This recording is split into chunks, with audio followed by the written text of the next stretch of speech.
Welcome, welcome.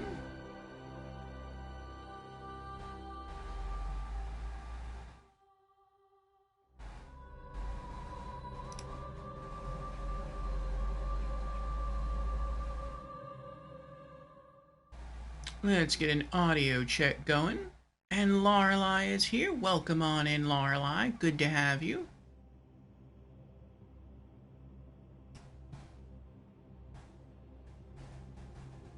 Alright, audio check. Sounds okay.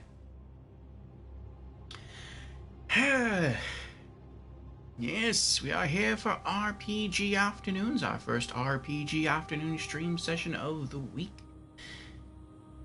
And today, today we might just finish up with the DLC for Bloodborne. We'll see. Not sure how hard it's gonna be. I've heard stories. But, we'll see. But before we do that, let's go on ahead and get into our opening announcements as usual. And so, again, welcome everyone for being here. Thank you for being here. For those who do not know, I am your host, Lord Orfeo. I am a variety streamer here on Twitch. In addition to being a YouTuber, I stream 5 days a week, and I have 3 primary stream themes throughout the week. On Mondays, we have the Monday Mishmash, called thus because it takes place on Mondays and because it is a mishmash of game genres, meaning we can play any game from any genre on Mondays, with the exception of role-playing games, which we like to save for later on during the week. So, do expect all manner of variety from us here on Mondays. On Wednesdays, we have our weekly Just Chatting stream called Community Chat and Gaming News, during which we go over community updates, gaming news, and game releases for the week. And then on Thursdays, Fridays, and Saturdays, we have RPG Afternoons. And so if you do like role-playing games, then those last 3 stream days out of the week are for you. And so if any of those stream themes sound appealing to you, then I encourage you to drop me a follow, and I hope to see you sometime during the week. And now, with our opening announcements out of the way, let us return to the stream of the day. So again, we are here for RPG Afternoons, and this is Bloodborne from Software. So what did we do last week in Bloodborne, and what are we going to do today? Well, last week we knocked out 3 DLC bosses. We knocked out Lawrence, the First Vicar, which was incredibly difficult. So far, that has easily been the hardest boss of the game, and I would in fact say perhaps the second hardest boss for me in all of Souls, right behind the Ancient Dragon in Dark Souls 2. We also knocked out the Living Failures in the Research Hall, and we took out Lady Maria of the Astral Clock Tower. Now, by comparison, those latter 2 bosses were much easier. We took out the Living Failures on our second try. We probably could have done it on our first try had we known more stuff about the boss going in, but this is a blind playthrough, for the most part. And with Lady Maria, I think it may have taken us like 4 tries to beat her, maybe 5. What kind of clinched the victory for us with that fight was in her 3rd phase, she was stagger locking, basically. I couldn't finish my greatsword combos fast enough, but I remembered that there's an item in the game that I thought I would never use, and we used it, and that was something, I think it's called like a lead potion, and it slows down your movement speed, it leaves your defense alone, but it really jacks up your poise. And so we basically got hyper armor back from Dark Souls 3 for just that one boss fight, and using that we were able to take her down. And that made the fight pretty easy. I want to say she was one of the easiest fights in the game. And that was really surprising considering she's a hunter, and hunters are typically much harder for me than most of the bosses in the game, just because I don't use a gun and they're very fast, and that deter me a lot. But it was still a very fun fight though. And so we left off at the fishing village. We had just arrived, and then we left. We stopped. So today, let's start loading in. That is the plan, which is to thoroughly explore the fishing village. And I think we have one boss left in the DLC. I think I've heard some people refer to it as the Orphan of Kos. And then that's it. We'll be done with the DLC. So I don't know how hard it's going to be. I don't know how long that's going to take us. But today's goal is to try to finish the DLC. And then that leaves Friday and Saturday to resume the Chalice dungeons. So I don't know how long overall the Chalice dungeons are going to take us, but we'll see.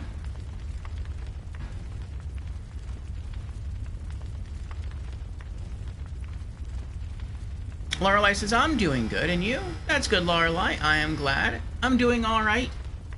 I am here with a nice, chilly, frosty bottle of water. I think I'll go ahead and take a sip of. Cheers, everyone.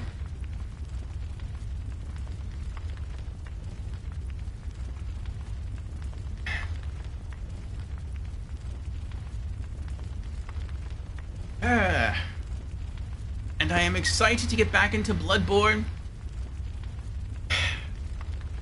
Bloodborne has been an interesting Souls game.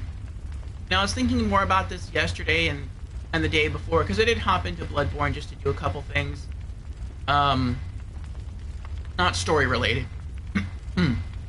And I'm gonna miss Bloodborne. Like, Bloodborne is gonna be one of those Souls games where we're not gonna be done with it anymore, because we still have New Game Plus to play through, and I think we still have to play through New Game Plus for it to unlock all the trophies and get the platinum. But I feel like I'm gonna miss it. I feel like the gameplay is so much fun in Bloodborne that I kind of just wish Bloodborne had more content. And yeah, Bloodborne feels like a very short game, and I've pretty much beaten it, the main campaign, much faster than I've ever beaten before. But yeah, it's been a lot of fun, and part of me is really going to be sad to send it off, probably in a month or two. And Rixel's here. Hello, Rixel. How are you doing? Says, all right, hello. See you after the ads. All right, Rixel. And Boris is also here. Hello, Boris. How are you doing? Oh, wow. Lorelei is on a 40 stream streak. That is extreme, Lorelei. Thank you very much for the consistency. I do appreciate it. Rixel says, I exist. Existing is good. And Jamera is here as well. Welcome on in, Jamera. Jamera has reached age 8. Very well. Here's Jamera.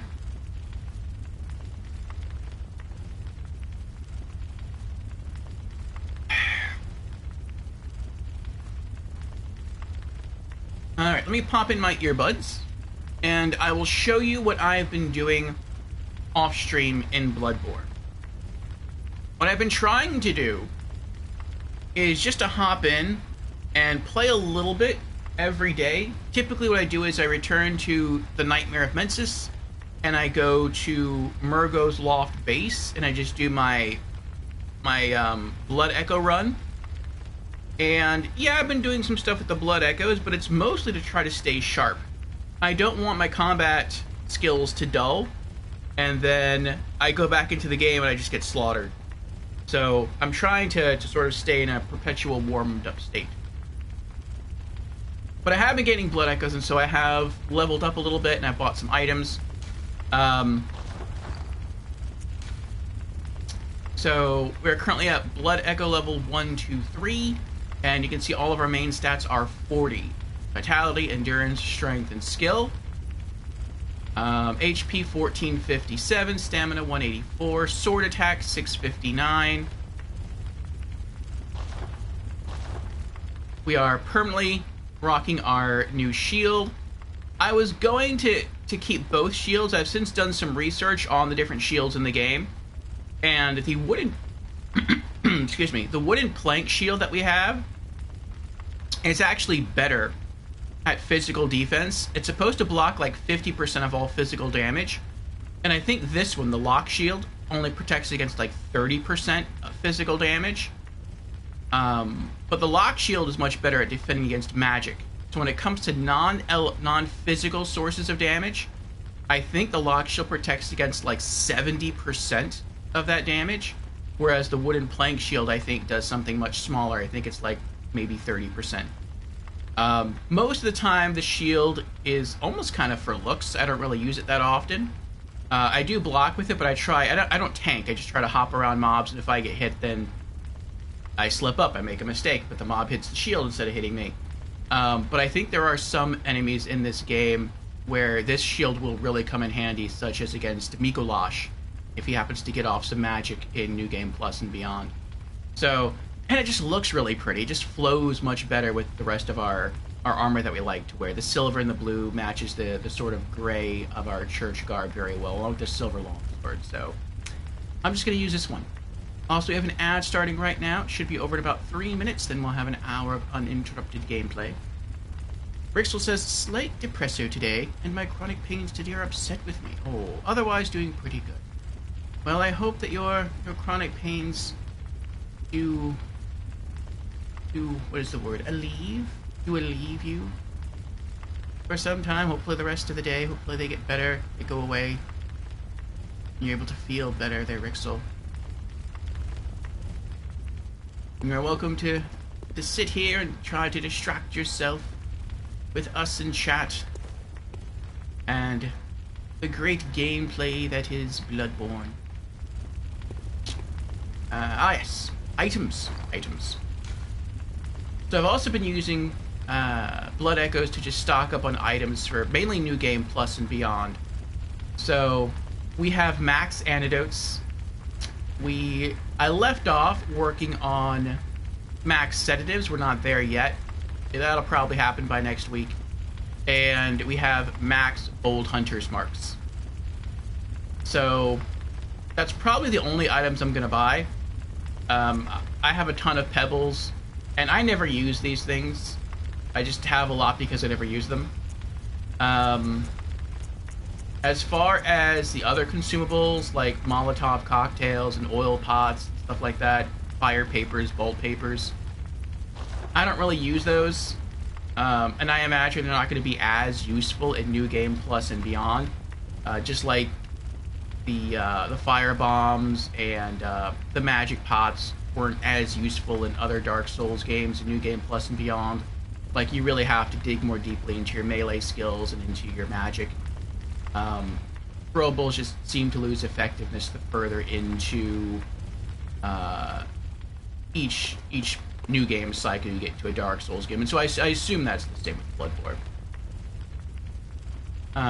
But yeah, let's get back to the DLC. And I'm going the wrong way.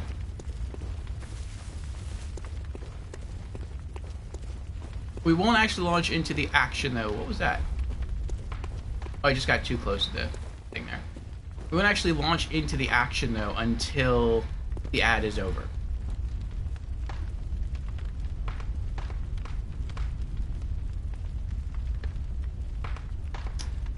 There we go. Meanwhile, let's catch up on chat. Thank you, Frosty. Chat's buzzing with emotes and hellos. Orpheo's leading the RPG charge in Bloodborne. Lorelei spreading good vibes and checking in on our fearless streamer. Rixel's battling through the ad breaks but still manages a cheeky wave. Meanwhile, chronic pains are playing boss for Rixel today, sending healing thoughts their way. Indeed. Okay. The Hunter's Nightmare Headstone. Fishing Hamlet.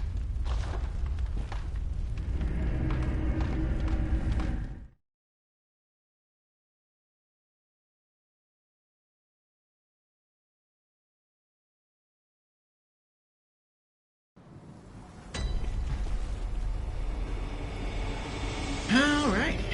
Doesn't this look like a cheery place? You know, I would not have thought that this would be the end of the Bloodborne DLC. I would have thought it would be someplace bright and sunny, you know, some place that would be set completely different than the rest of Bloodborne. I mean, it's raining. That's certainly different than the rest of Bloodborne. But I don't know. I was expecting some grander spectacle. Maybe it will be once we get to the boss. I don't know. But yes, welcome back, everyone, from the ads. Beezer says, I mean, it's called the Hunter's Nightmare for a reason. Yeah, I guess that's true. How are you doing, Beezers? We dropped down from the clock tower. We talked to that person over there, and they're just mumbling some stuff. Looks like that ladder is a shortcut. We haven't kicked it down yet, though. So we just have to go this way, and I've never gone this way. Oh.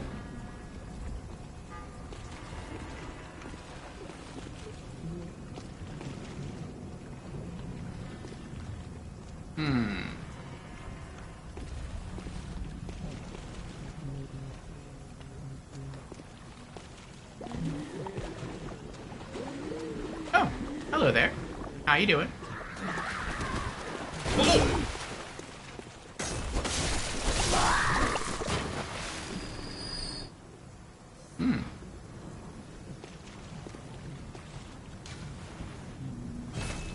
Oh yes, we're also maxed on blood vials.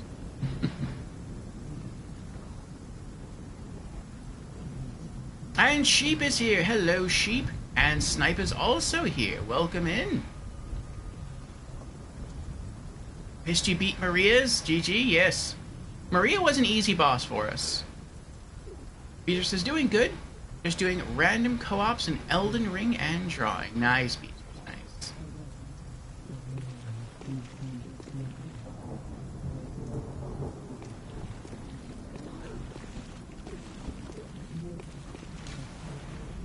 More blood vials. Yeah, I was really expecting Lady Maria to be a lot harder. As soon as I saw her with my monocular, once we beat the Living Failures, I was like, oh, that's it. I'm dead. I'm instantly dead. I don't even know if I can beat the game now. Because she's a hunter. And hunters are the hardest enemies for me in the entire game. Harder than any... Well, not harder than some of the bosses we met along the way. Certainly not harder than Lawrence, the first Vicar.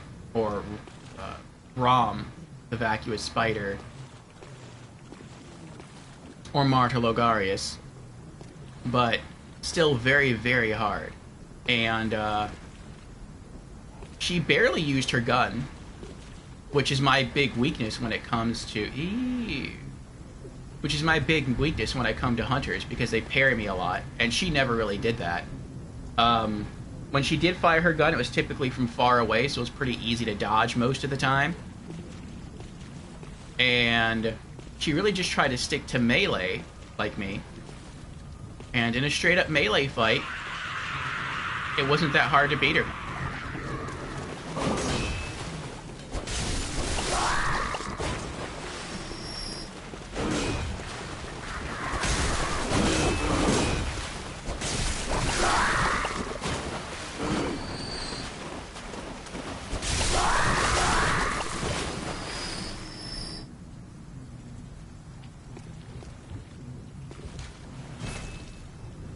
I like how they give me a lot of blood vials.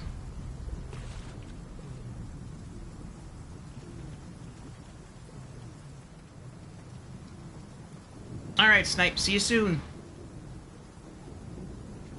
Abyss Walker, welcome in, Abyss Walker, how you doing? Abyss Walker says, the fishing hamlet is the place I died the most in the DLC? Really? Vor says you had good RNG then, GG's. Oh, she typically fires her gun a lot more frequently? Maybe. I think it took us like 4 or 5 tries to beat her.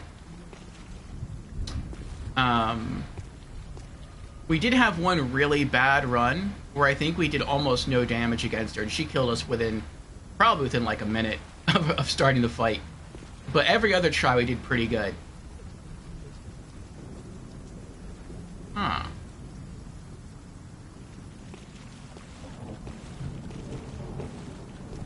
We only really got into a hard time with her, like I said earlier, during her 3rd phase. I want to make sure they're not sneaking up on me. I was using the Ludwig's Holy Blade Greatsword because that was dealing a lot more damage against her, and it would stagger her. And when she was staggered, she couldn't really do anything.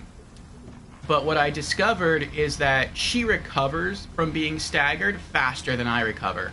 And so that meant that whenever she hit me, she would also stagger me. And so we'd go in, we'd hit each other at the same time, but then she would recover faster, and then she would stagger lock me.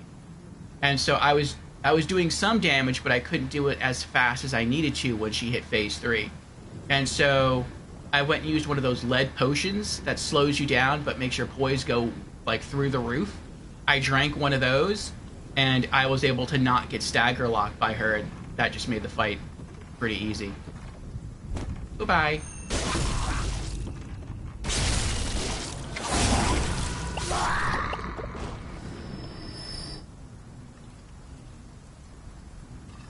Is this anything? It's not anything. Okay. Disgust. You see, like, maggots or whatever those things are crawling all over the corpses. Oh! I didn't see this. I wonder what this is. We have an item on the stairs there. Another item over there. Am I gonna get ambushed by anything? Yeah, it doesn't look like it. Oh, maybe. Maybe. I heard a noise.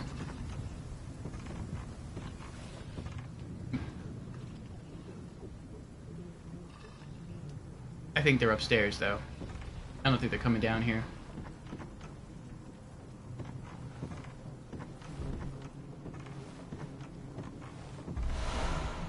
Tempering Damp Blood Gem 6. Ooh.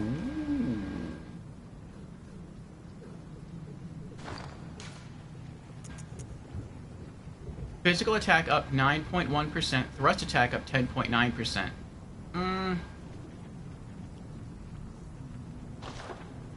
I don't think that's better than what I have on. No, it's not.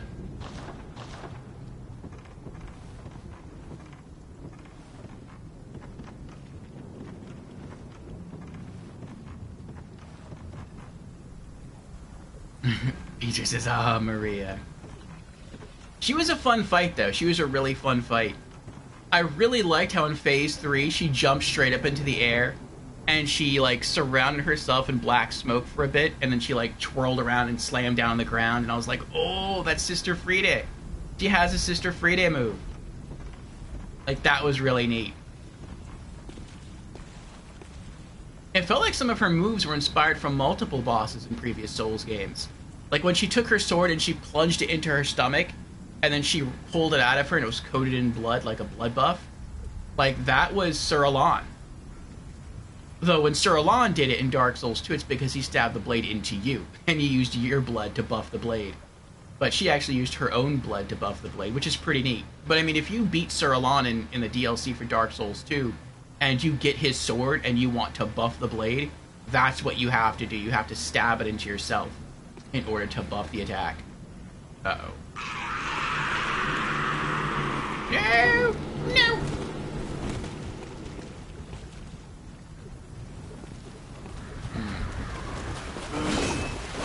Magic users. Ah!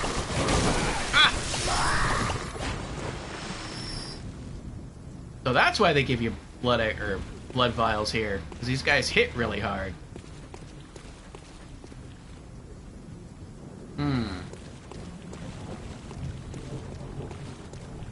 Charge! What? Oh, that was tricky. That was tricky. I got close and I tried to lock on, and instead of locking on here, I locked on way down there. So I guess that means that they have some sort of magic that makes them immune to lock on. Or if not that, then maybe something was just going wonky with the lock-on system. Blood Elixir, that's what I was talking about earlier. That's how I beat Lady Maria. Alright, you're next. Come on. Come on. Come on. Why are you dancing? Are you luring me into a deep end? Is there like a hole in the water I'm not seeing? I could see that big a thing. Oh. Oh. Oh. Yeah, he was luring me to something, alright.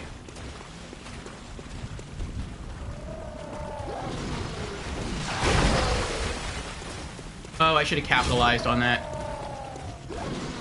Oh, I'm stuck. I don't know where I'm going. Ah!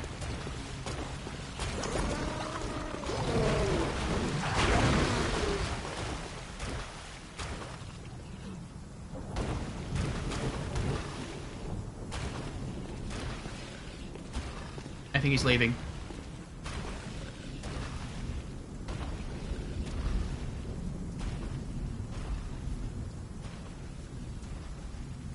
That was frightening.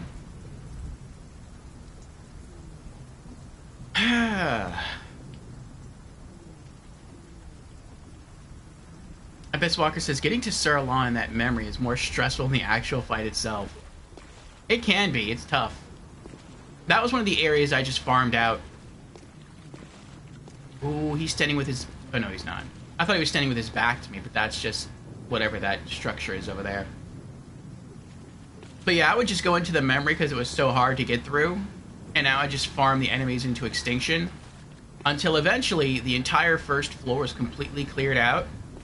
And there were some enemies left on the second floor, but they weren't that hard to finish getting through.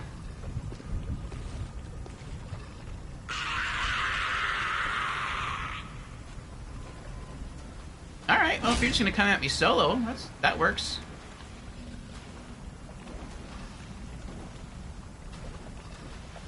Come on.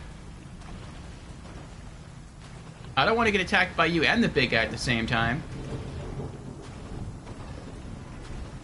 I don't think he has intentions of fighting fairly, though.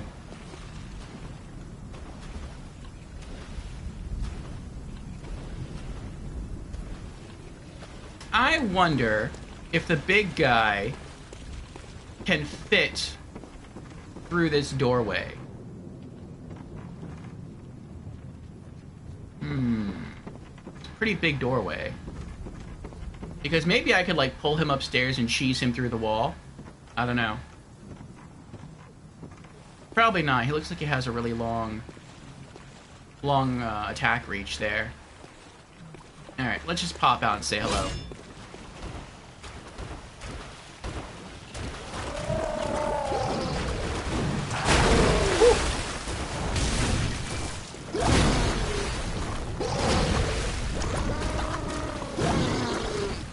Oh, no. Ah! Not good. Not good. Not good. Not good. Maybe that's why all the blood echoes are here. Not echoes. Maybe that's why all the blood vials are here. They're not here for all the other people. They're here for him. I missed. Because fighting him is so hard.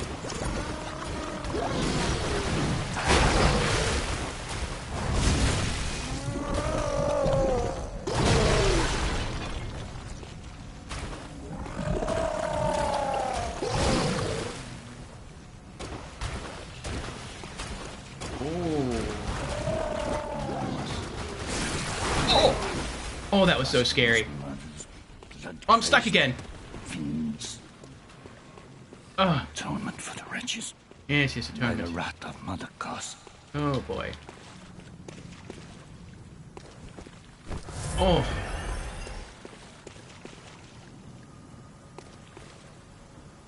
Okay. Okay. Bergenwas. Bergenland. Blasphemous murders. Blood-crazed fiends. Atonement for the wretches. By the wrath of Mother Goss. Mercy for the poor whistled child. Mercy. Can I zone you?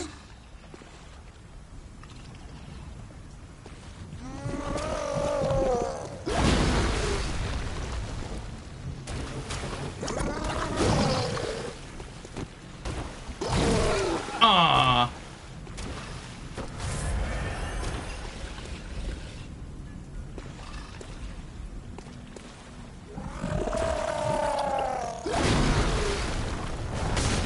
Missed. Anonymous. Dragonlord. Blasphemous murders. Blood-crazed fiends. It's like a giant shark person.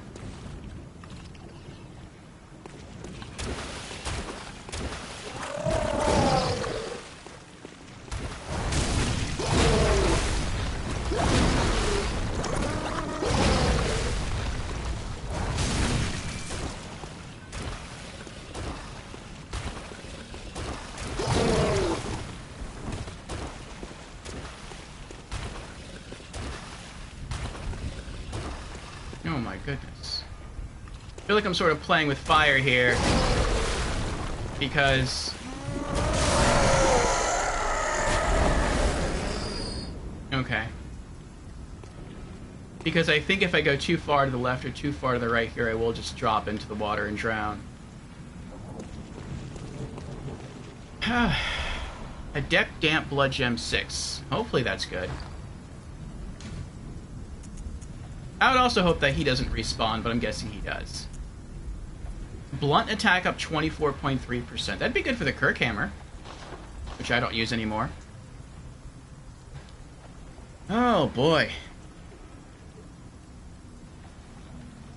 Let me scroll up here.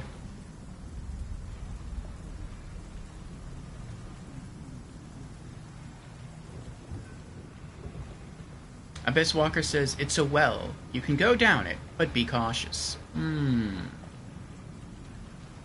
I might try. If I can clear everything on this area without going down the well, then I might try to go down the well after that.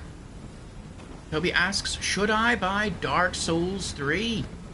Everyone answers with a resounding yes and a double yes from Sheep. It's half off right now? Nice, yes. I would say so. Dark Souls 3 is tough. I would say so far it's the hardest Souls game I've played, but it is very fun.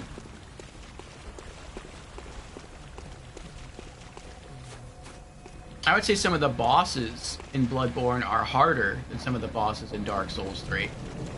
But overall, the game, just all of Dark Souls 3 is just, it's brutal. Like, it is really difficult.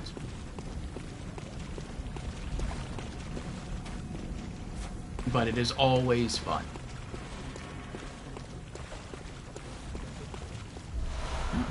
I can pick up some blood vials. Still got one there, okay.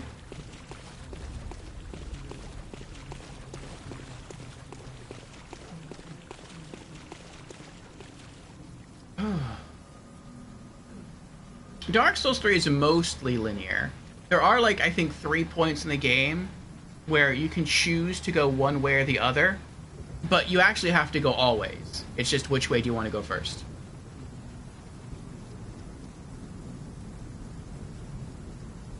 Toby says, now I have 4 out of 7 Soulsborne games. Nice. Which ones?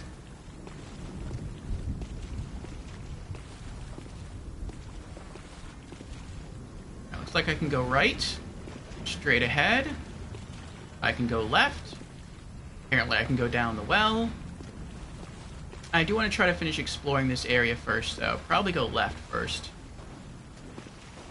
Alright. Now you've got no one to help you. Come on. Come on. Ah!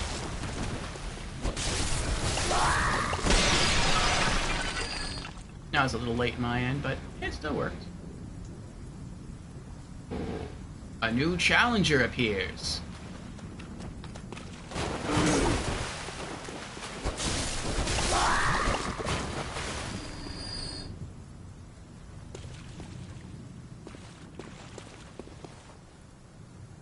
Oh, I see. There's a ladder. Okay.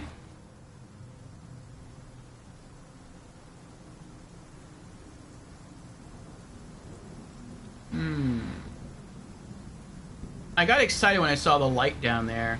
I thought maybe there's a lamp down there.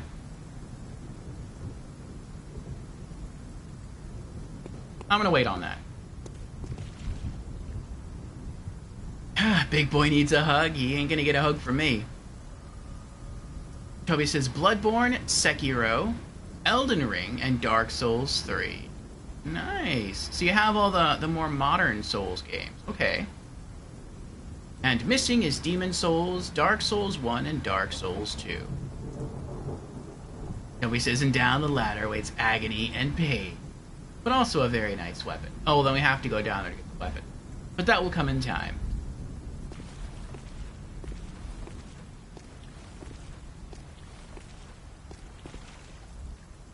I see something there. I don't know what that is. Maybe it's just coral. I'm gonna whack it. Okay, it's just coral. Oh, I guess there wouldn't be anything over here, would there? Because that's where that big shark guy came from. Oh, nope, I was wrong. There is an enemy right there. And I was like, no, he was probably the only big threat in this area. Wow, that's a long spear. Is that how long they normally are? Charge!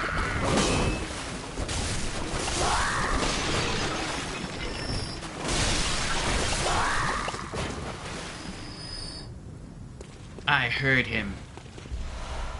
Kin Cold Blood. Okay. Toby says, Sekiro is my second favorite FromSoft game. A lot of people like Sekiro. A lot of people say it's the hardest of all the Souls games. But once you get into the flow, it just works. Like, it just feels like everything clicks together. And there's nothing else like it.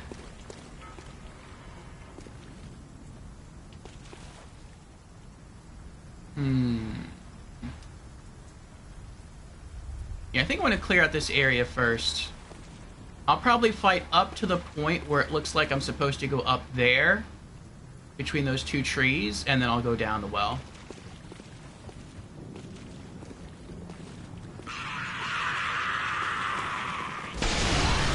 Oh. Well, thank you, bomb guy. I appreciate that. Want to do it again? No, I just want to do it again. Okay.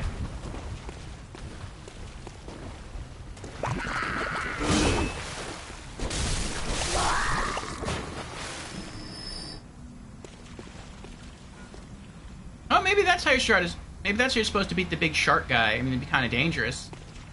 But maybe if you go that way first, if you stick to the right, and you knock out those enemies, maybe you can then lure the shark guy out here and have him pelted with fire bombs.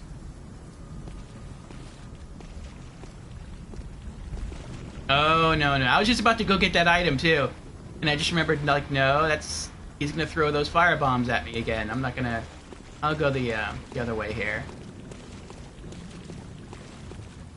Ah, Grumpy Bear is here. Hello, Grumpy Bear. How are you doing?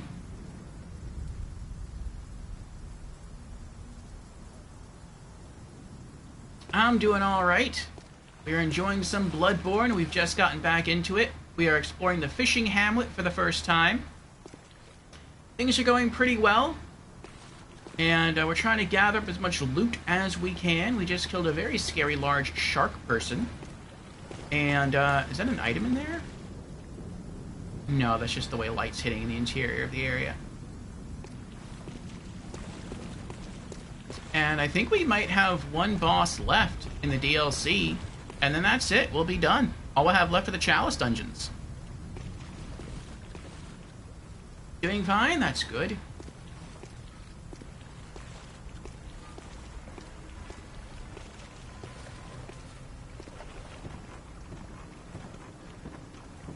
So far it appears that my weapon and stats are pretty strong for this area.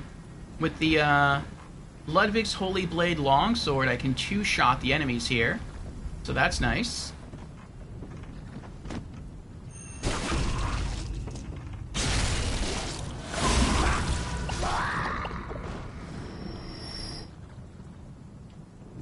At least these guys I can two-shot.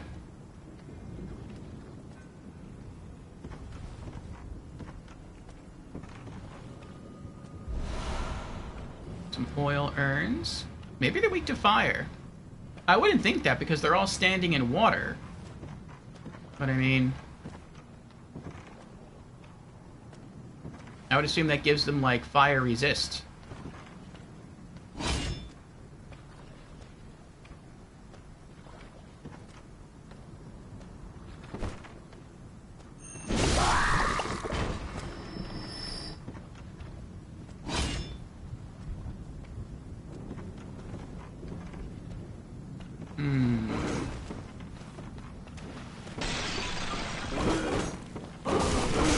Ah! Huh. Doesn't seem I'm able to get back a lot of health from these guys.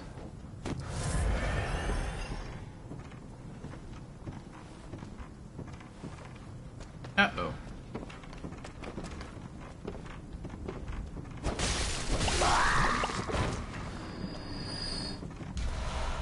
Nice. I'm trying to be as careful as possible here. It seems that these guys have very low defense, but they have very high, like, offense.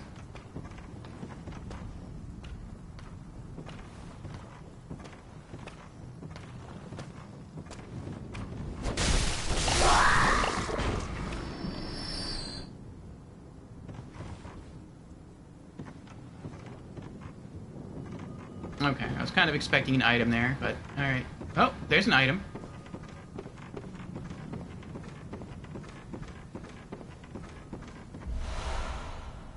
Odd Fire Damp Blood Gem 5. I cannot use triangular blood gems on my sword. Ooh, if I go through here, can I get an item? Is there an item on a balcony? No. Okay. Ruffy says, oh, right. Welcome to Cthulhu City. Yes.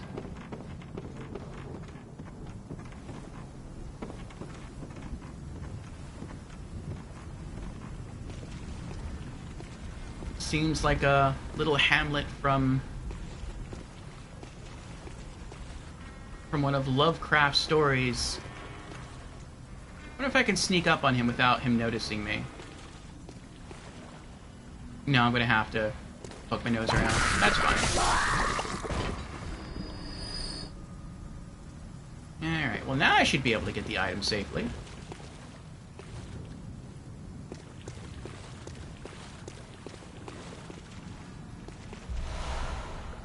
Oil urns. Okay.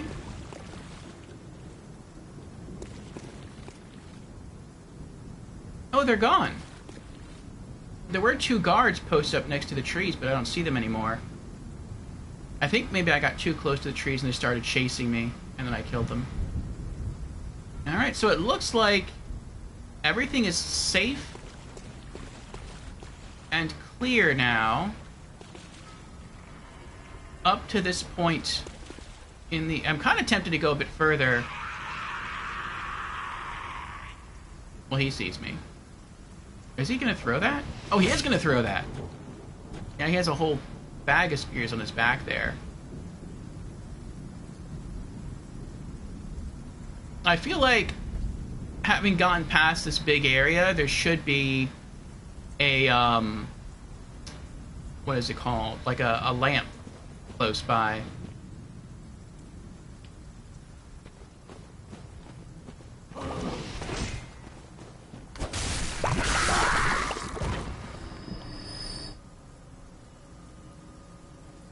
Lamp would be nice. Oh. A Cthulhu dog. Shush. Bad doggy.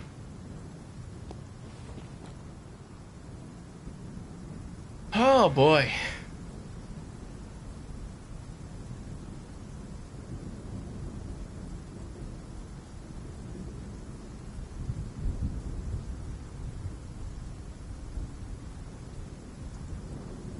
Sekiro is Beezer's favorite Souls game.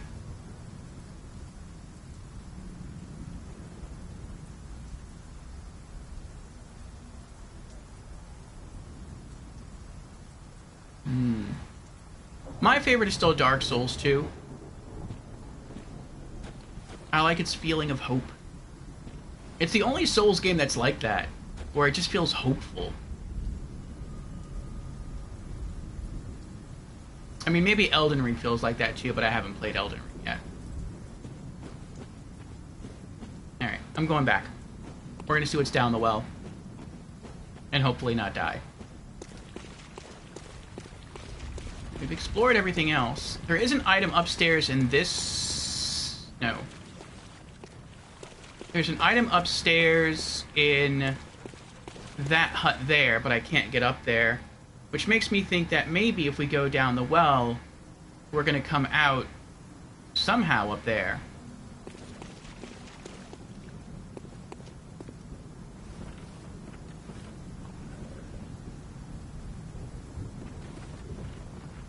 All those big maggot things look gross. Oh no.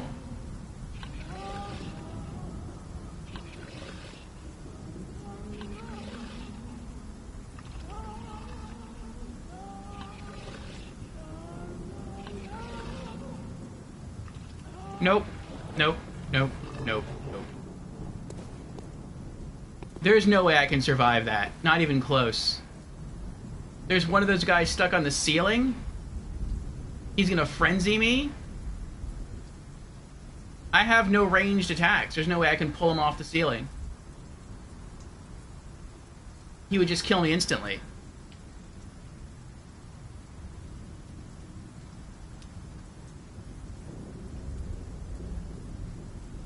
I don't know if I'll ever be able to get that weapon then.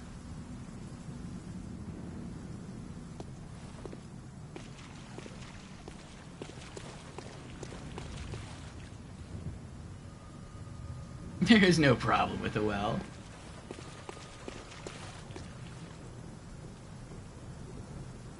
Just have to watch the ring.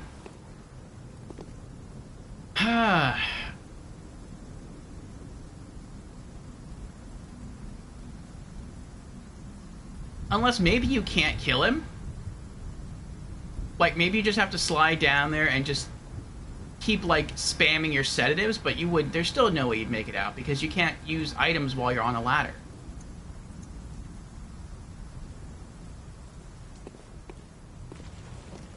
I'll save that for later.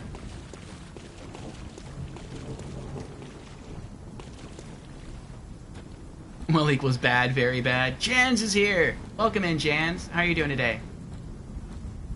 Yeah, I saw there was a frenzy guy down there, or it sounded like a frenzy guy, and I'm like, nope, not gonna do it. I want to get the weapon down there, but there's no way I can survive that encounter.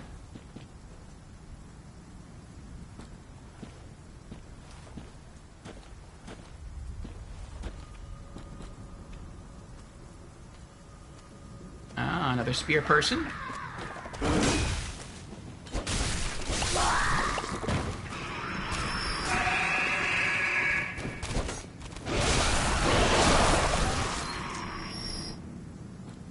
Oh, the dogs call more. 2 spear throwers.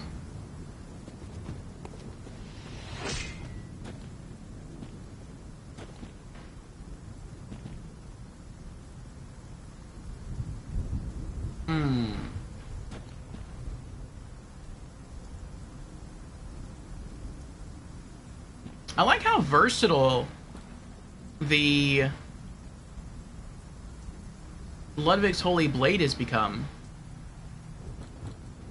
Like, the longsword was really only decent before at dealing with, like, the normal humans.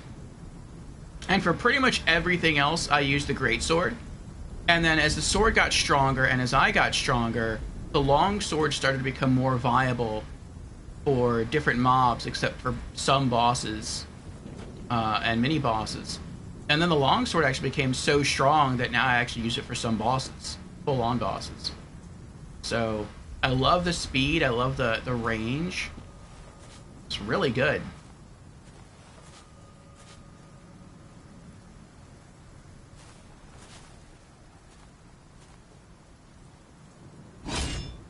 Wonder if if I could sneak up and just stab that guy right there with a charged stab. And no one will see me.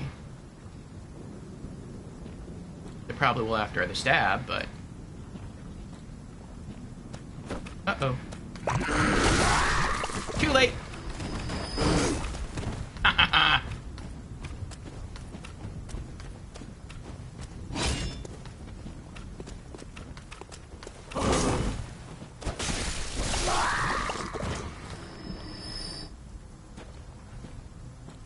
Oh my goodness.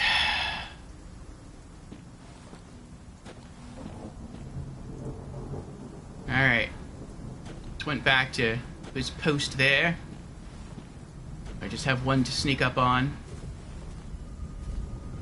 Predator in the grass, carefully observing my prey. Ugh.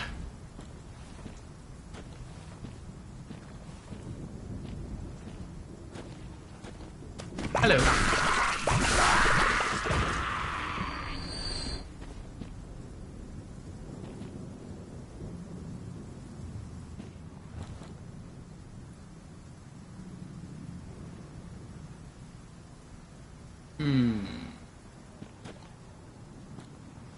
I do want to check these items, though. Probably just blood vials. Nope, oil urns. Alright, what's that one?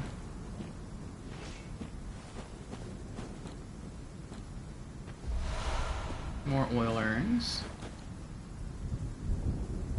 I guess the enemies around here really are just weak to fire. I'm not going to go that way yet. I want to see what's over here.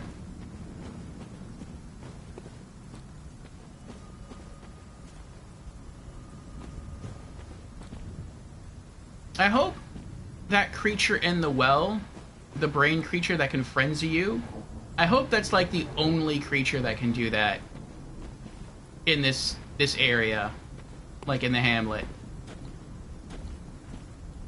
Because I hate those guys.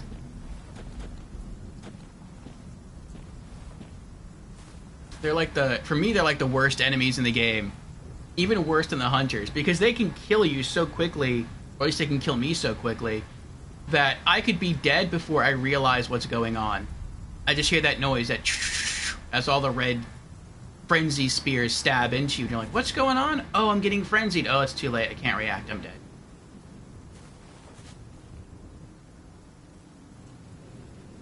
Okay. Want to make sure there's no other big shark guy around. Oh, it's a magic person up there. And a shark person. That's great. That's wonderful.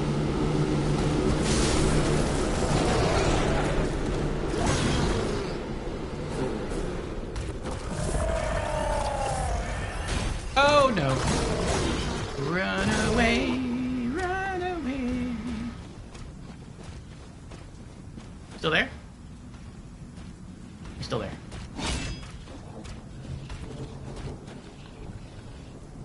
Oh, and he has a weapon this time. That makes it worse.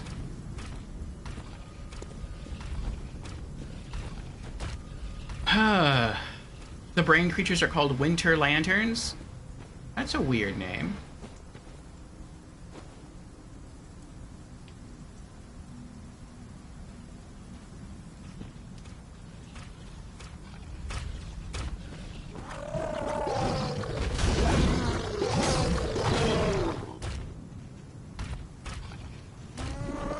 Uh-oh.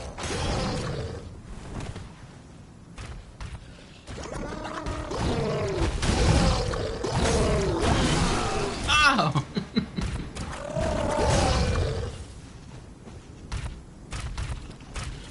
Oh, I wanted to cheese you. Oh! No, he ain't gonna stand for the cheese.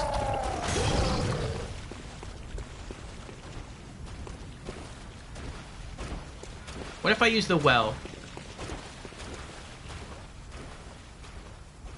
No?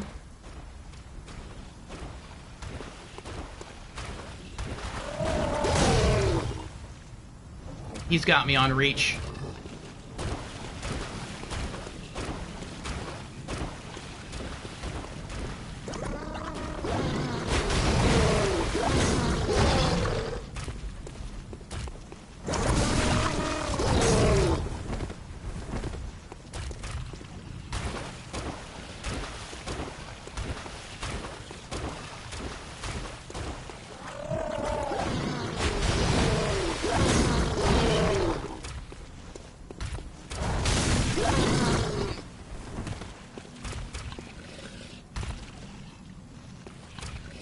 Oh, you gonna fall down there?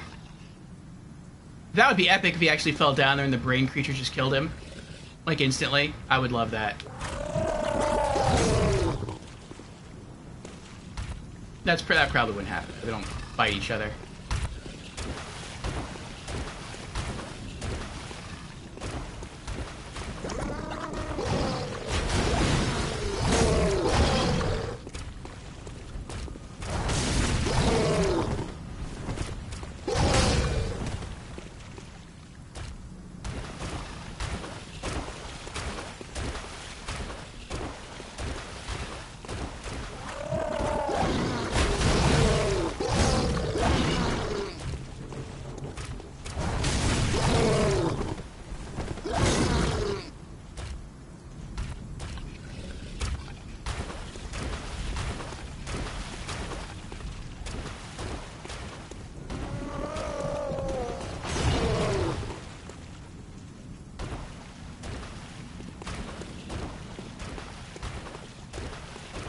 I'm getting there.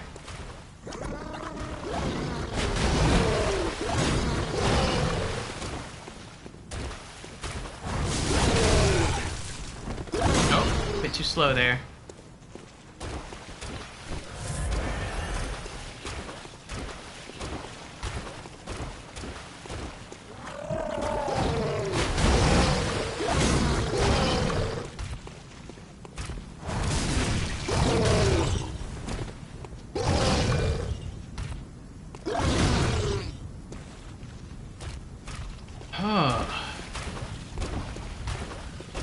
Almost. Probably 2 more times and I got him.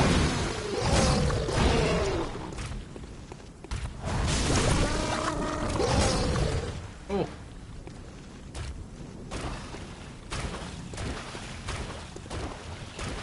I hope you give me something good, guy.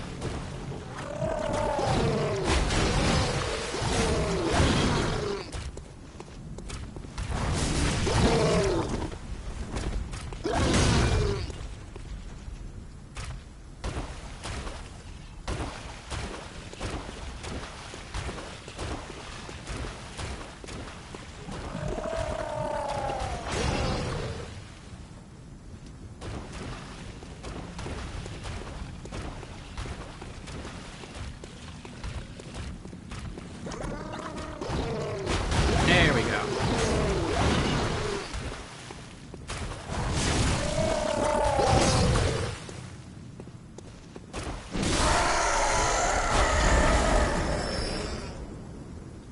Whew. Warm, damp, blood gem 5. What does that do? Blood tinge scaling plus 13.1, add blood attack 6.5. Oh, blood tinge. Oh my goodness. Oh my goodness. Sharks are a major threat? Yes, they are.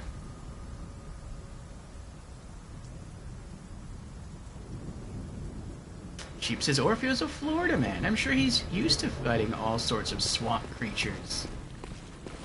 Not this up close and personal.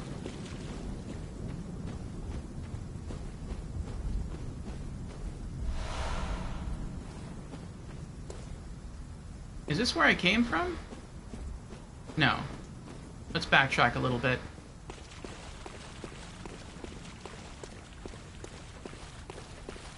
There's plenty of blood vials that I haven't picked up if I just go back more.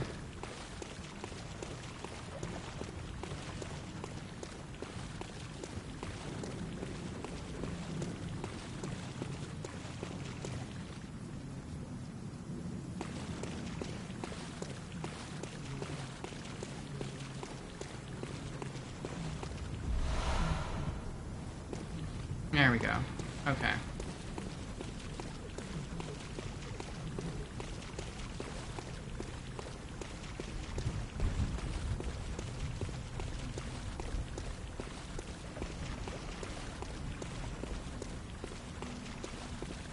If all I have to do is just climb down there and loot a weapon and then die, I'd probably be okay doing that.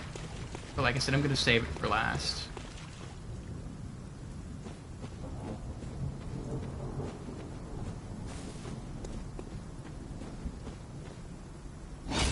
Okay. Alright, so everything here is dead.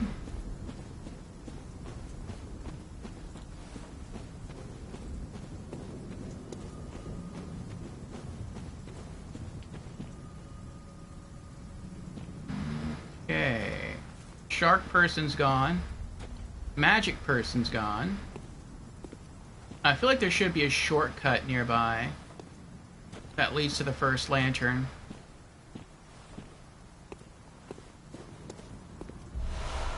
Great One's wisdom.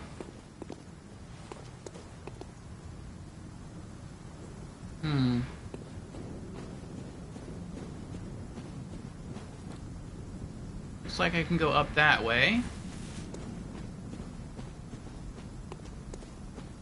Alright, Lorelei. We did not go down the well, Grumpy. We are saving that for later. I feel like once I go down that well, I'm probably gonna burn through all my sedatives and then die.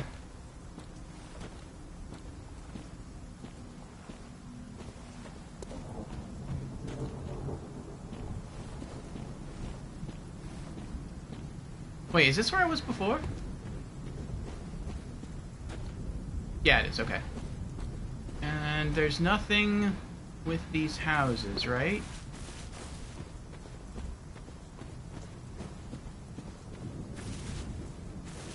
Aha! Bloodstone chunk.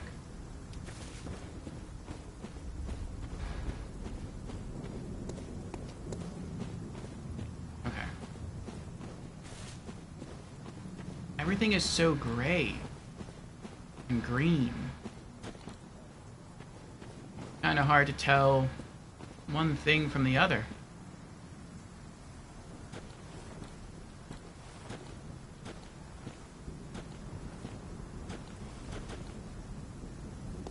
Oh, that's the webbed moon we saw before. Where did I see that before? Was that the beginning of the DLC? A lamp! Uh-oh. Oh. I'll be right there. Okay. I'm coming. Who are you? I'm afraid I've made a botch of things. Oh. Oh, I can hear the bell now. The bell? The beast-eyed assassin. He's after me. Again. And again. It never ends. You could just crawl over to the lamp and get away. Actually, maybe I'm the only person who can use lamps in this game. Please. I need you to do something. Mm-hmm. This village is the true secret. Testament to the old sins. It feeds this hunter's nightmare. Please. Bring to an end the horror. So our forefathers sin. We hunters cannot bear their weight forever. It isn't fair. It just isn't fair.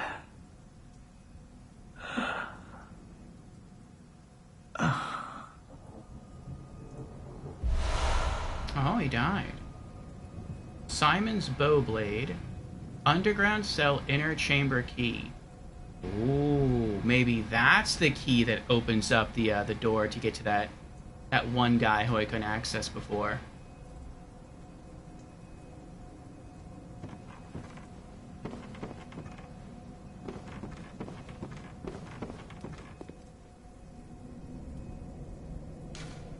It's not open from the side. Probably another shortcut.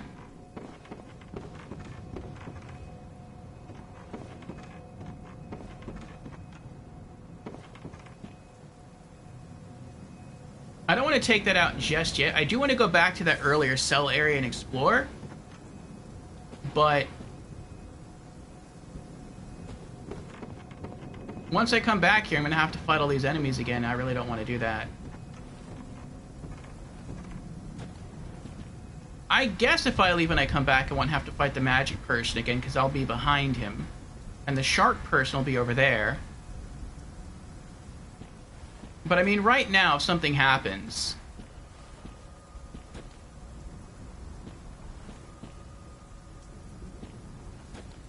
like, I can still turn around and backtrack. And I have, like, a lot of blood echoes, or not blood echoes, I have a lot of blood vials waiting for me. This kind of seems sus, though. This right here. The grave with the flower. And the moon. I feel like this is about to be a boss fight. I hope not. Okay.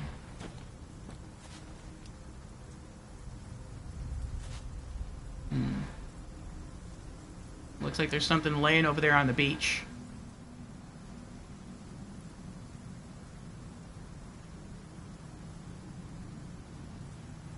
Nice view. It's over here. Got a bridge. Yeah, looks like it's leading me down to the beach, eventually. Alright, well before I go that way, looks like that's probably the way I'm supposed to go.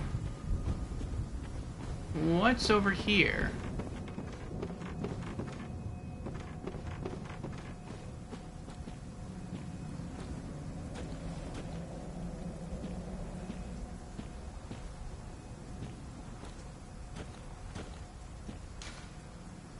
Does not open from this side.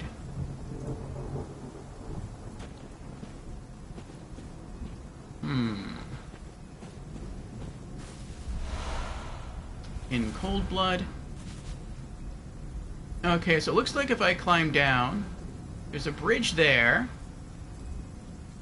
Take me over there.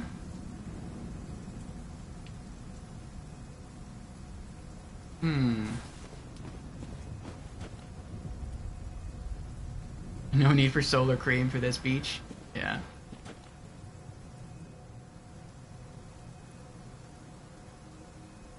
The flower near the grave is a lumen flower, Lady Maria's favorite flower. Really? I thought that was a sunflower.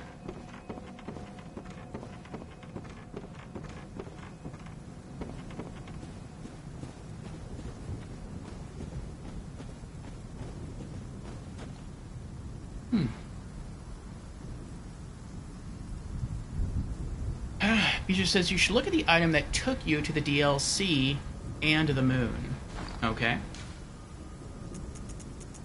That would be the eye. Oh, do I not have the eye anymore? Oh, maybe it's a key item. That's probably what it is. Underground cell, inner chamber key. Key to the inner chamber of the Grand Cathedral cell.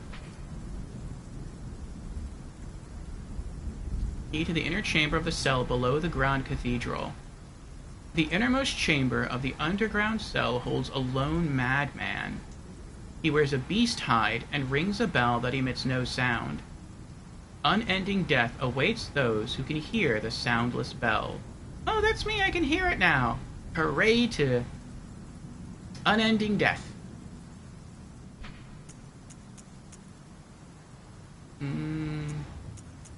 Here we go. Eye of a blood-drunk hunter. Eye of a blood-drunk hunter, its pupil closed. This is what brought me into the DLC. The eye of a blood-drunk hunter. Its pupil has collapsed and turned to mush, indicating the onset of the Scourge of Beasts. A hunter who goes drunk with blood is said to be taken by the nightmare, destined to wander forever, engaged in an endless hunt. It is a fate that no hunter can escape. Oh, and the cloudiness of the eye is supposed to be the same as the cloudiness of the moon? Also, let me look at that weapon. Simon's Bowblade. Physical and blood attack. Choice weapon of Simon, one of the first healing church hunters. Simon despised firearms. See, I'm not the only one. And so the church workshop had this specially fashioned to his liking. The large, curved blade serves as a bow when transformed. But aside from a few close friends, Simon was scoffed at for his choice of arms. For who would dare face the beasts with a measly bow? Well, I mean, if you can aim the bow like you can in Dark Souls, that's pretty good. You can snipe people with it. Looks like we have an ad starting soon. I think I'm going to hold off and use the restroom real quick. And then when I come back, we'll continue exploring the area. So far, so good, though. We found our first lamp. Part of me's thinking about going back to the Cathedral Ward and trying the key and see what happens. I think we might just do that, and then we'll come back. We'll be minus some blood vials, but Burb.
Okay, we're back. Alright, let me scroll back up here.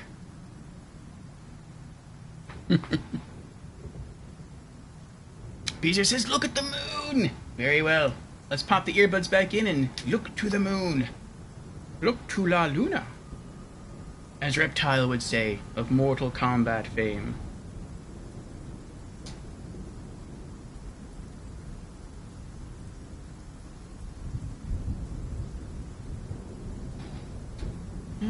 Okay.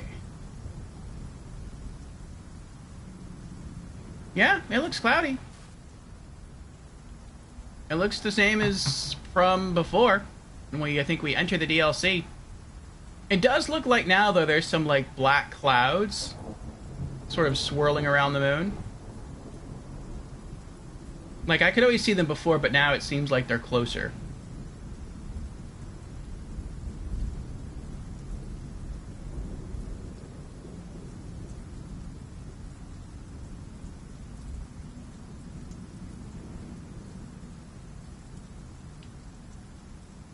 Jan says if I could, I'd invade him here and transform into an object like I did in Dark Souls 2. It looks like the eye? A little bit. There's no pupil to the eye, though. Snipe has redeemed Hydrate. Very well. Cheers, Snipe.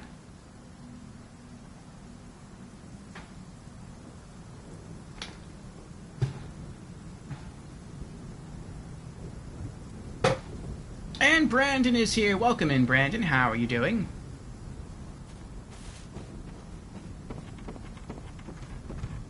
Oh, that's right. Should we continue going forward? Or should we go back and talk to that guy in the cell?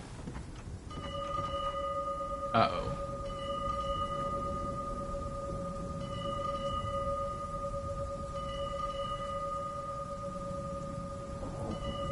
I hear a bell. The bells! The bells! The ringing of the bells! Isn't that an Edgar Allan Poe poem?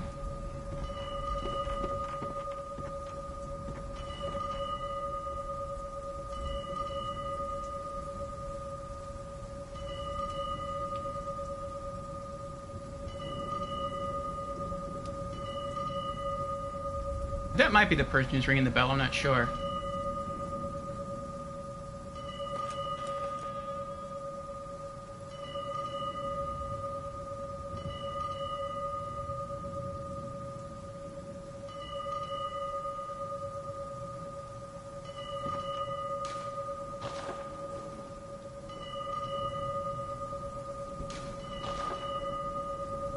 I'll come back.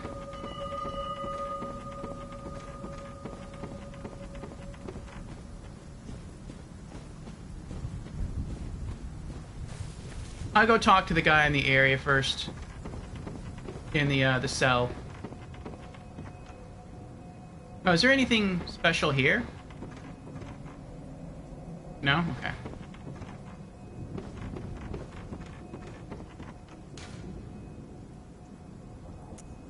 I am sorry, my friend. I will do my best to avenge you. And thank you for your loot.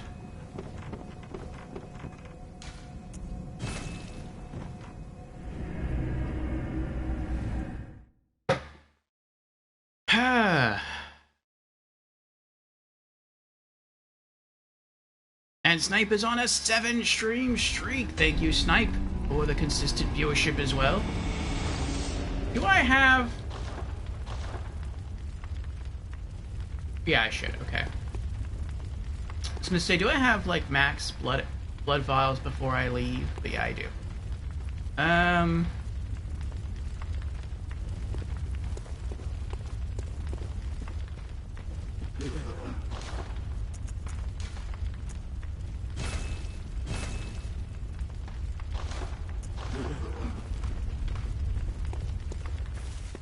Wait. How much are the sedatives? 4,006. Those are some expensive sedatives.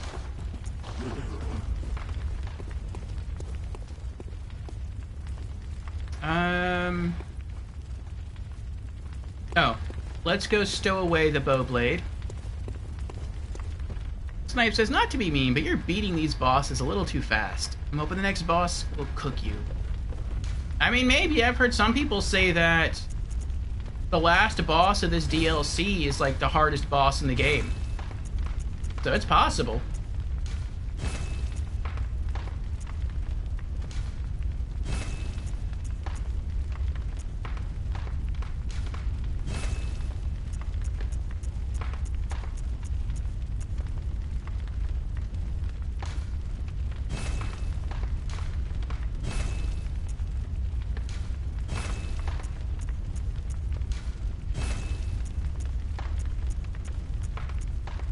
Okay.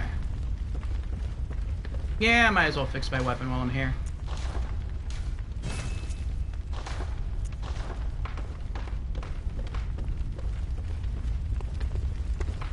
And I am going to DLC. And I can either go backwards from the research hall. Let's do that, actually.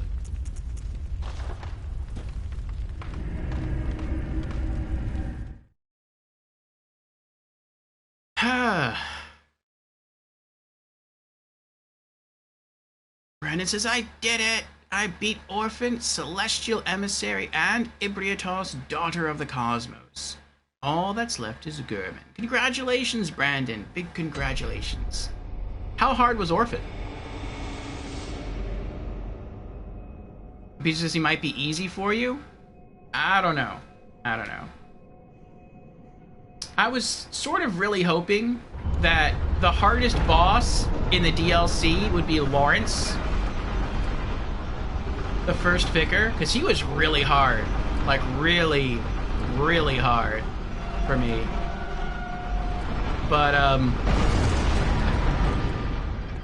people have said that's not the hardest boss in the DLC. So, if Orphan is harder than that, that's gonna be rough.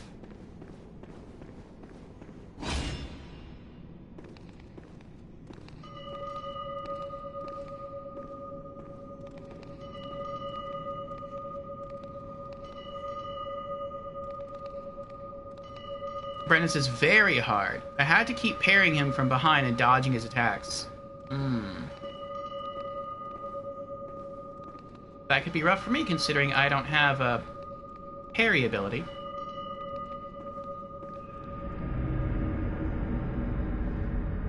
Oh. What?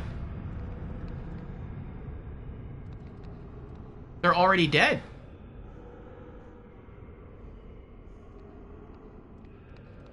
Oh, is this the person that he was talking about? Is this the invader that killed him? Oh, but he has his back to me. I guess they were expecting to come from the other direction. Maybe I can get the drop on him now. Can I lock on? I can. Okay. The cool antler helmet you got there, buddy. Bye!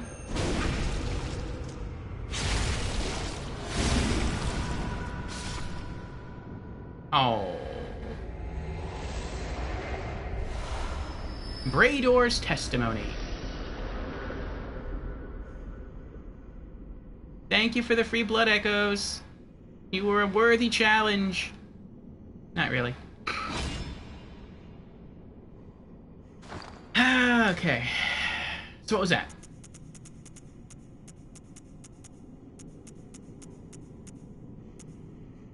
Now that probably would have been a lot harder had I just gone down the normal route and faced him straight up. Braydor's something? Was it?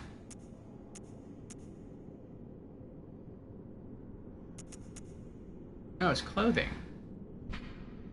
Oh, it's his antlers. The scalp of a horrible cleric beast, indicating that Hunter Braydor, a healing church assassin, had killed a compatriot.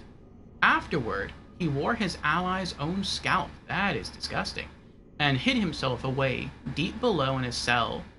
The church provided him with a single soundless bell of death to ensure their secrets would be kept.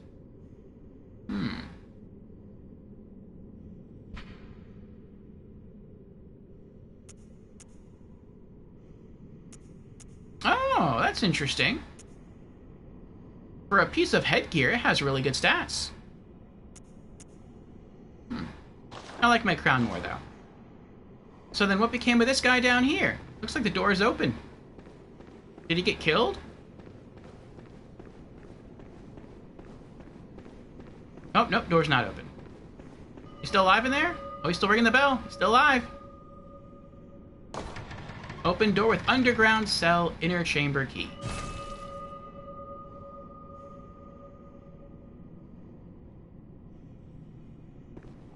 Well, well. Look who's here. Yes, I made it.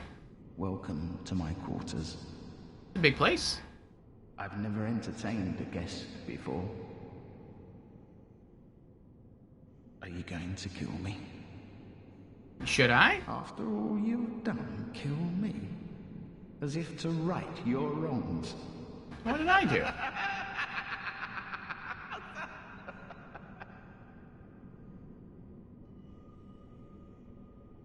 Can I talk to you?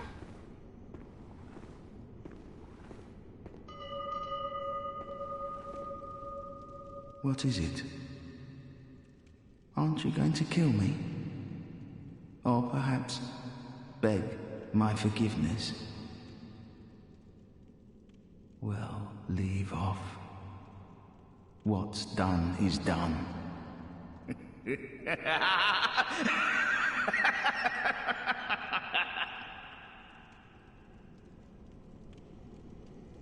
What is it?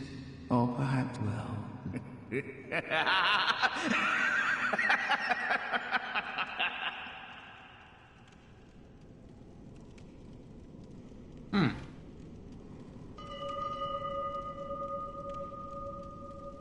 Brennan says, go down to the prison where someone is locked up. You see who it is, and if you kill them, you get a weapon. Knife's like, kill him! Put him in the ground! He drops the weapon, end his misery, rest in pieces. That's the invader. The man will bully you later, trust.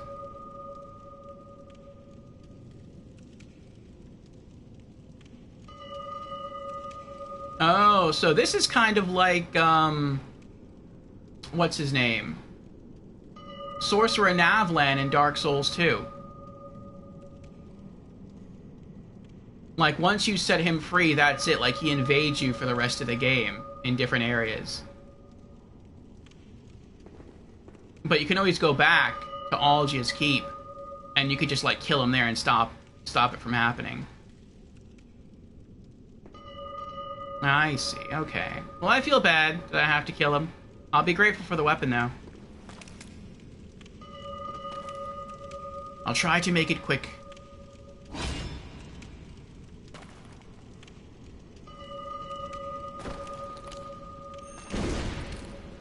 I missed. I was just showing you my weapon. I wasn't trying to kill you.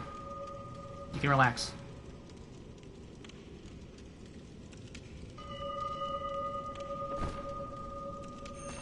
Nothing changes. Such is the nature of man.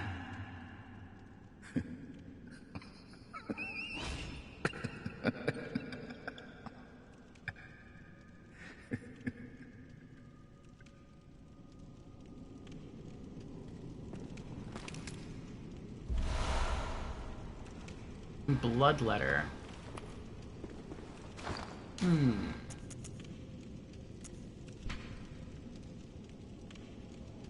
Physical and blood. That's a scary looking weapon there. The Demented Hunter weapon brandished by Brador, the Healing Church assassin. The Bloodletter assumes its true and terrifying form after it draws upon blood from the inner reaches of one's body and soul. This is the only effective means of expelling tainted blood, or so Brador, isolated in his cell, continued to believe. Looks like a mace.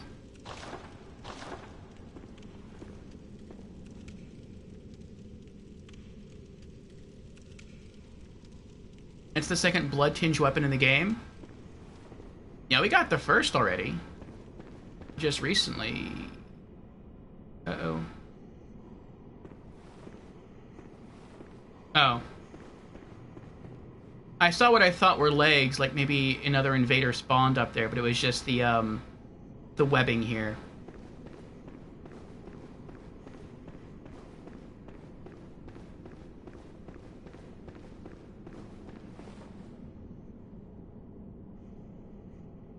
So I wonder if I left him alive, I wonder if I could leave and come back here and it just keeps like invading over and over again.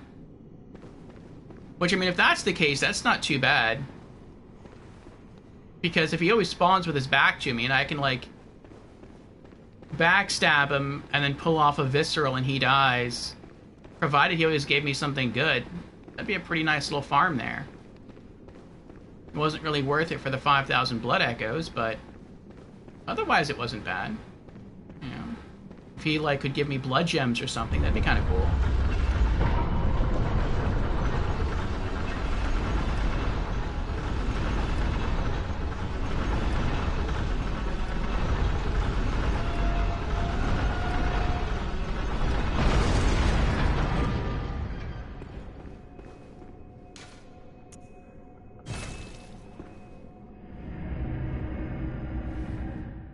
Yeah, once you do Gehrman, you can't do Chalice unless you wait till New Game Plus.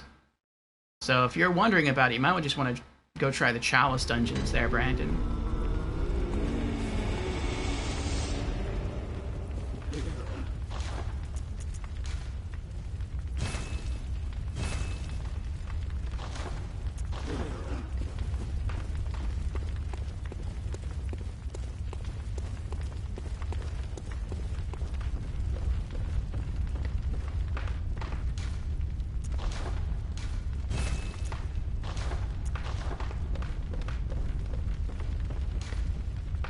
Okay.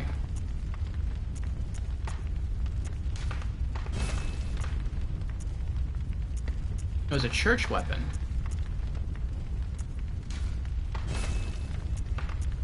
I guess the hat was supposed to give you enough clues from its description to tell you that the person ringing the bell was not a nice person. And that you should indeed kill them. Alright, let's head back. Lighthouse Hut.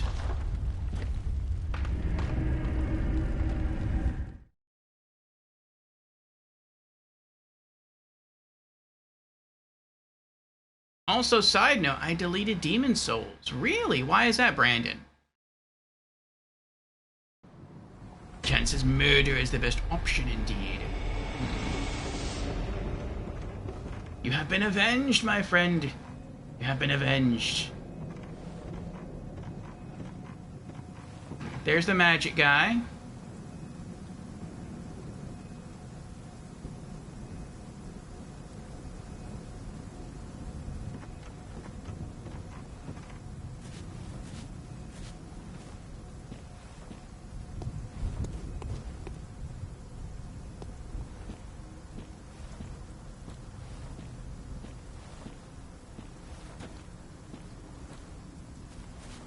Now I wonder, as I continue walking through this area, if I'll still hear that bell or not. The bell that was being rung earlier. That may have been the bell that was calling in the invader.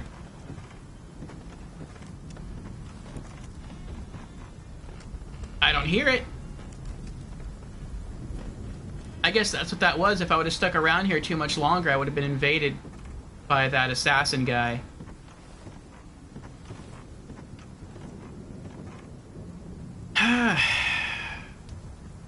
Genesis's bow blade is the weapon I was waiting for you to find. Someone revealed there was a bow earlier and it sparked your curiosity. I use that bow blade a lot. Very fun.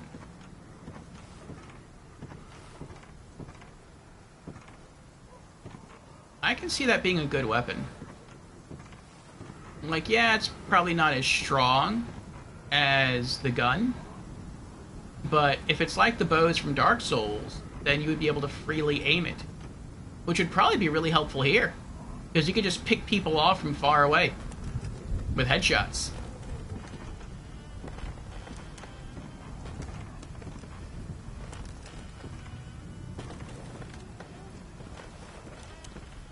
Looks like I can drop down there.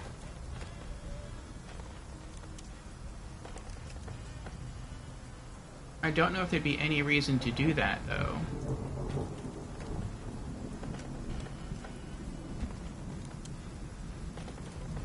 Look at all those enemies down there. Was I there earlier?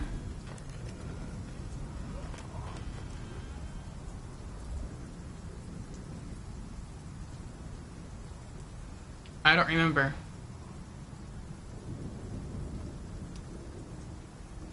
I don't know if I'm above where I started. I don't think so.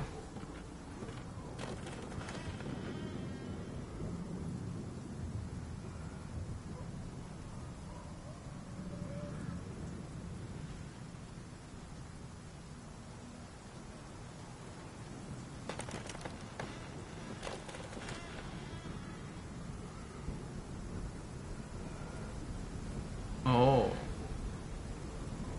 I'm not sure I'm going to be able to make it across here.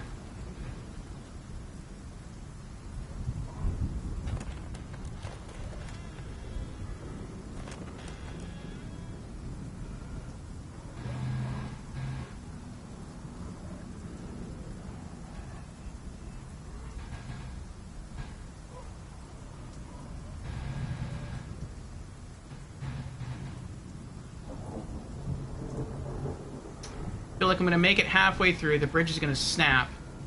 I'm going to fall on top of that house.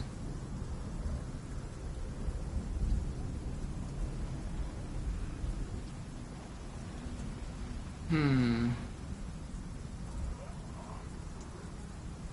be near a lot of enemies. Or I can just drop here and go into this house.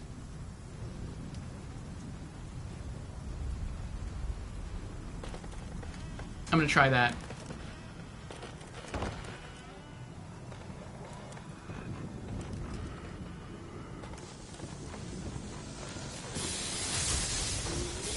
Oh, I didn't mean to descend ladder. I was thinking to kick it down. Ow! I didn't know that's what he was doing.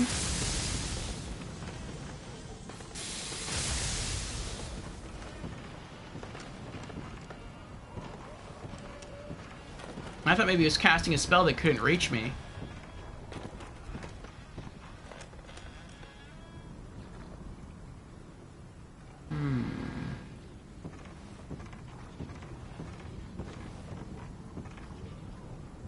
An imp?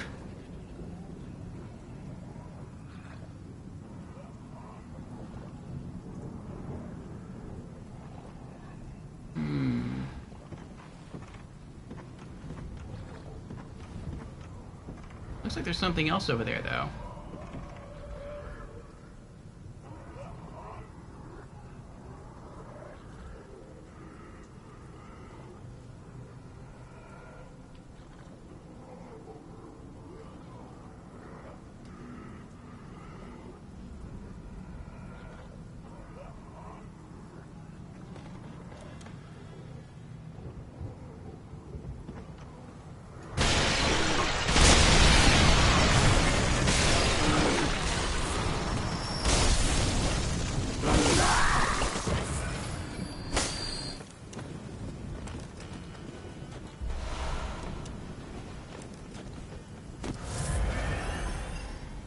Oh my goodness.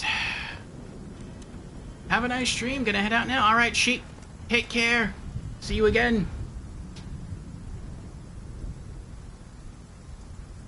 Trust bridge? Ah, too late. I do want to eventually get back up there and see if I can cross it.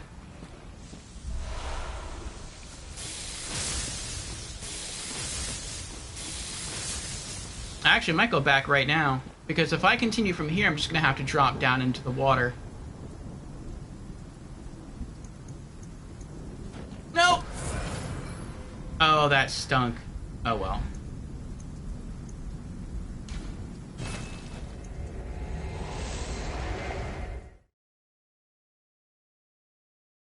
I wanted to press up so I could cycle back up to the teleportation thing I missed.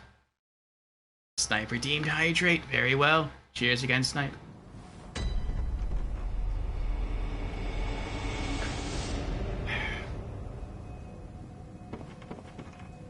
Okay, okay.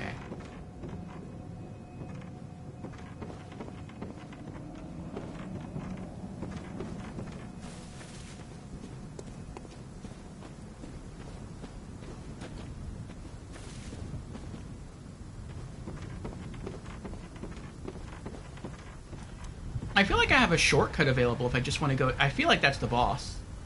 And I feel like I have a shortcut available if I just want to go fight the boss. Like, it looks like I can drop down here and then maybe drop down some other way to just get over there.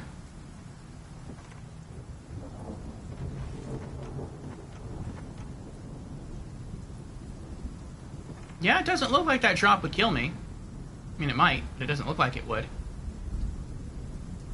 And then maybe I could just go that way and slide down and just go fight the boss. I'll go this way, though.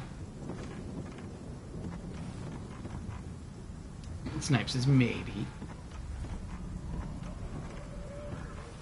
Alright, we are trusting bridge. I'm not gonna run, though.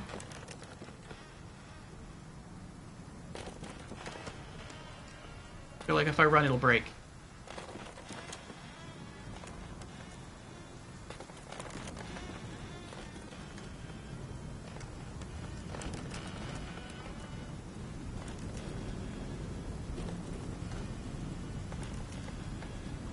Snipe says run, full send it.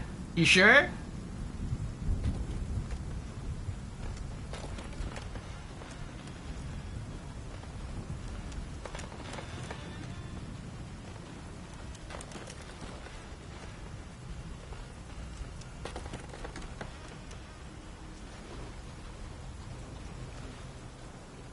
So far, it's going well. Go, go, go.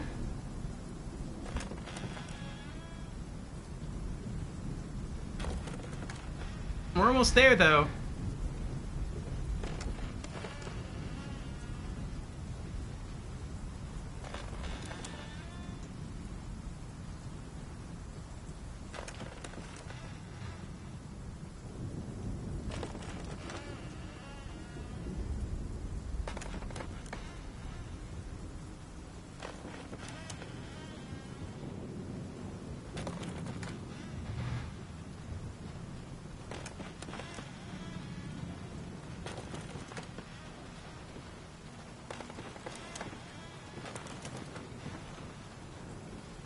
Okay, we made it.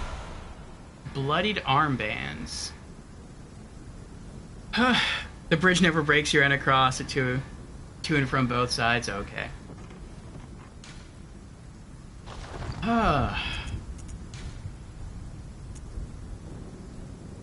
Worse stats across the board. Better frenzy and beasthood, though. Bloodied armbands. Brador donned a compatriot's beastly scalp and hide while still moist with blood. Most of the bloodstains on this hide were from that day. So I guess every place Brador would have invaded us, that's where we'll find a piece of gear of his. Okay. Look at that. If we would have dropped down there, we could have gone backwards, gone up the stairs and collected an item. Maybe explore that house right there.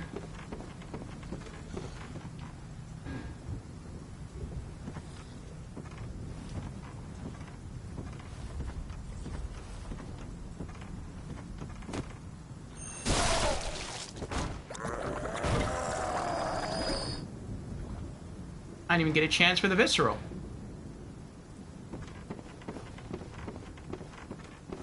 Oh, there's a ladder here.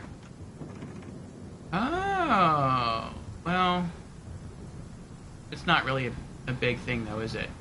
Like, I can descend the ladder, but then I'm still not going to be able to go down there. Unless I just run off, but then if I run off, I can't get back up here.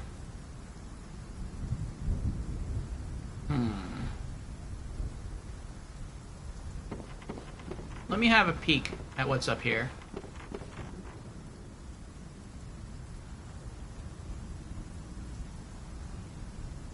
Okay.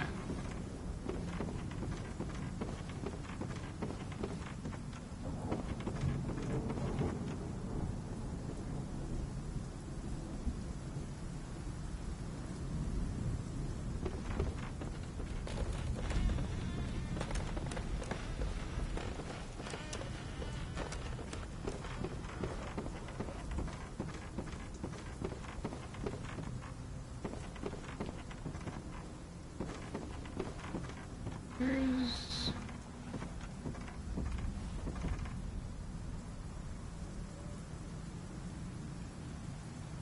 Oh, I have to drop down. I see.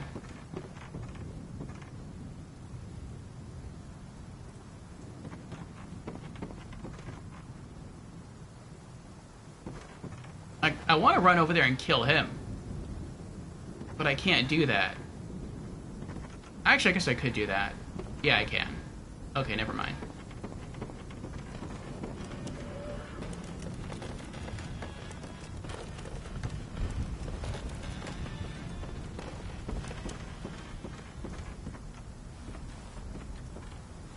I like the idea of knocking off all the enemies upstairs first and then slowly working my way down.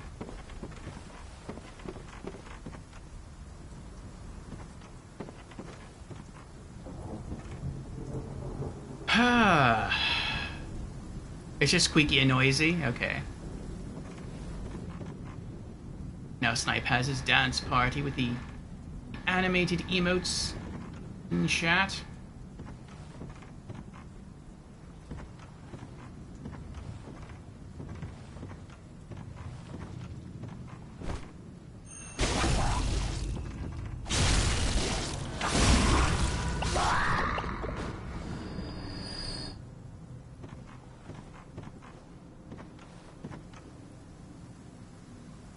This is the magic guy I killed. And bullets. You can give me some blood echoes. Or not blood echoes. Some blood vials. That'd be nice. I'm a short one.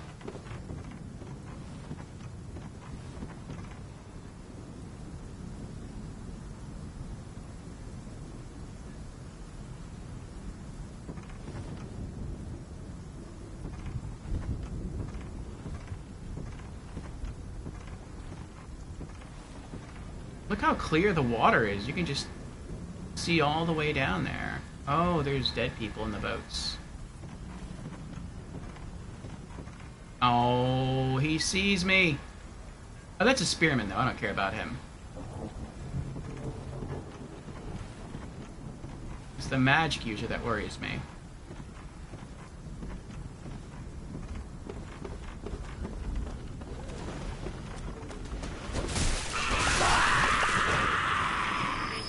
That's right. You heard nothing. Nothing at all.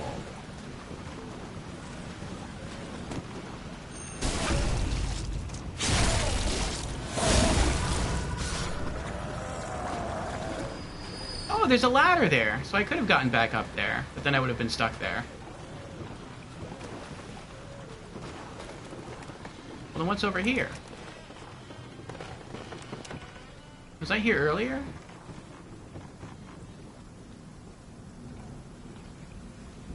Another imp! Charge! No! Stop it! Stop! I'm not going down there again. I wonder if that's an infinite imp. Because there wasn't another... Well, I mean, I guess I killed the other imp that was down there. Maybe he just spawns, like, endlessly, or respawns endlessly.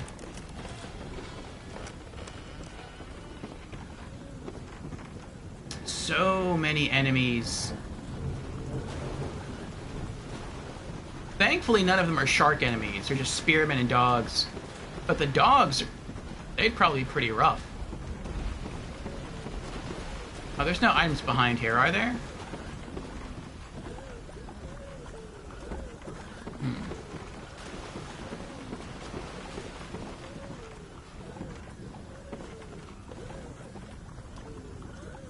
Oh, I can drop in here.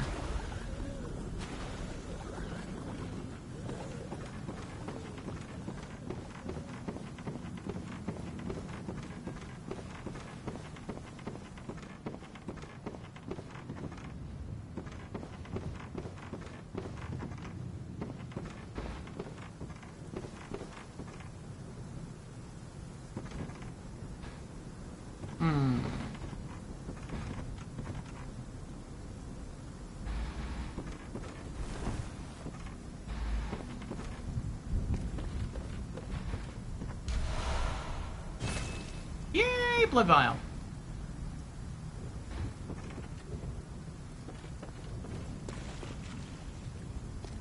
I get the feeling like that's what it is. Like, I'm not supposed to... Like, this is all optional. I get the feeling that the only thing that's mandatory is the boss that was to my right. And that's why there's so many ways to get back upstairs. Because... Yeah, there I am.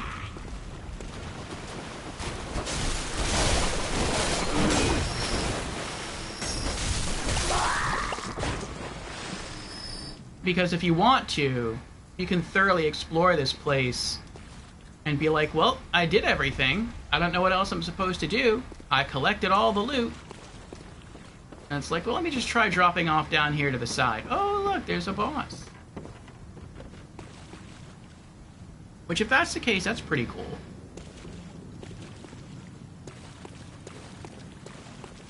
A completely optional area. Alright, what do we got? 1, 2... Looks like we have 3 spearmen, 2 dogs, and a spear thrower. Okay.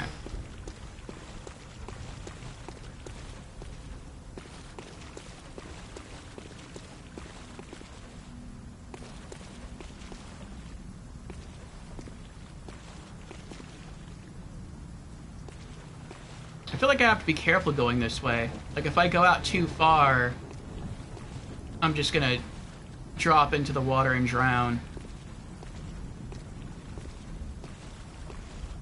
I'm gonna try to pull these one at a time if I can.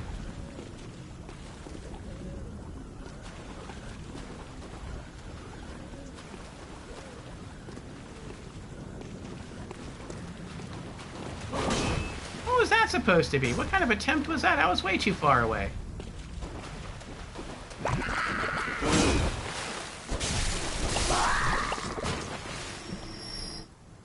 Alright. Oh, there's one.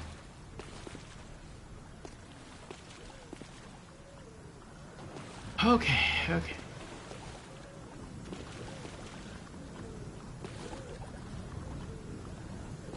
I can tell there's much more to the area, though, because there's still the well that we have to explore. That's going to be a pain in the rear end. Hopefully not. Then there's still that mountain over there that we have to explore. There we go. We got a doggy. Come on, doggy. Come on. No, don't walk away. There you go. There you go. Oh. Alright. Another one down. Looks like we have 2 spear throwers and a dog left.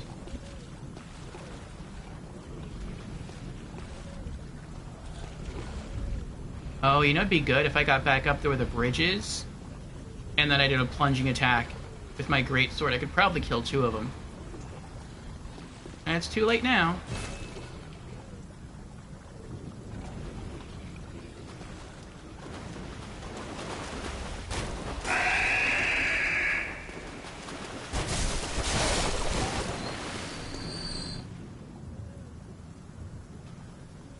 Nice! There was no one around to summon.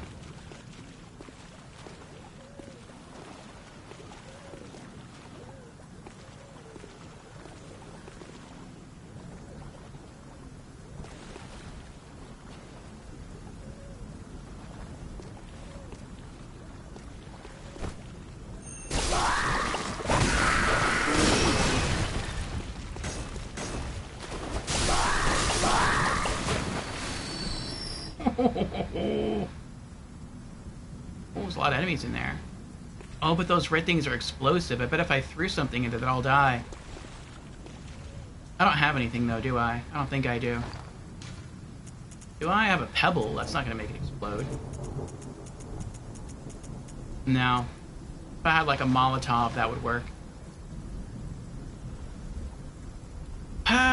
Embert is here. Hello, Embert. How are you doing? Embert says, the fishing hamlet.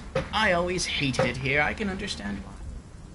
Ben says, there's another fight after Gurman if you do the umbilical cord side quest. Did you do that side quest, Brandon?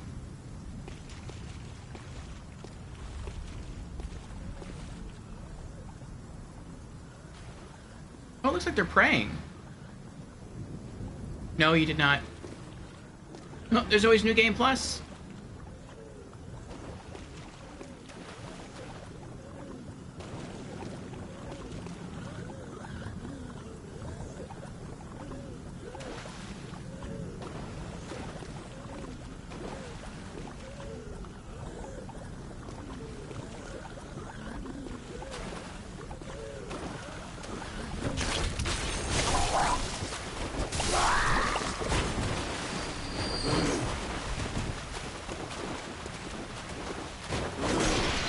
Oh, I was hoping that would explode.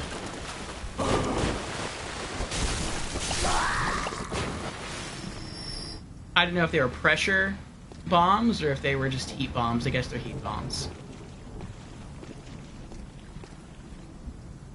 True. Embers has been doing well. Finished up my strength run for Bloodborne. Cool. But missed a few bosses. Bloodstone chunk. Gonna head back and collect those bosses. Is it ever too late to fight optional bosses in Bloodborne?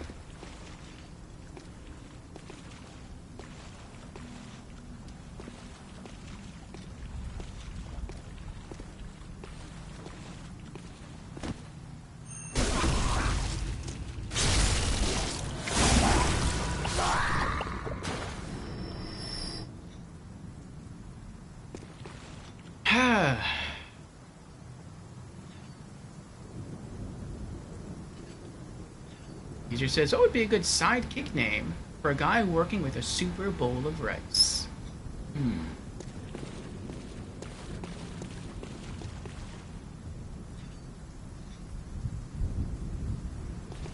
Not sure.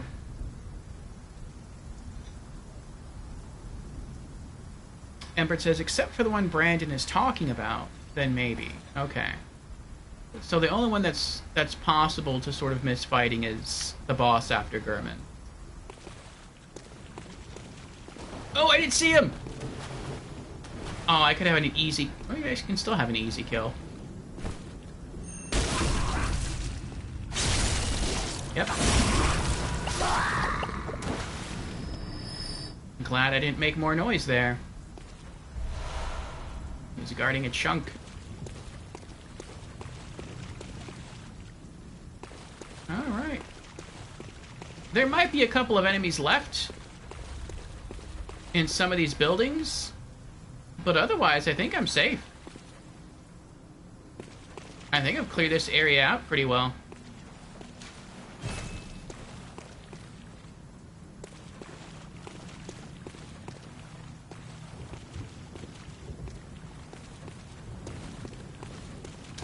Okay. Let's go back up.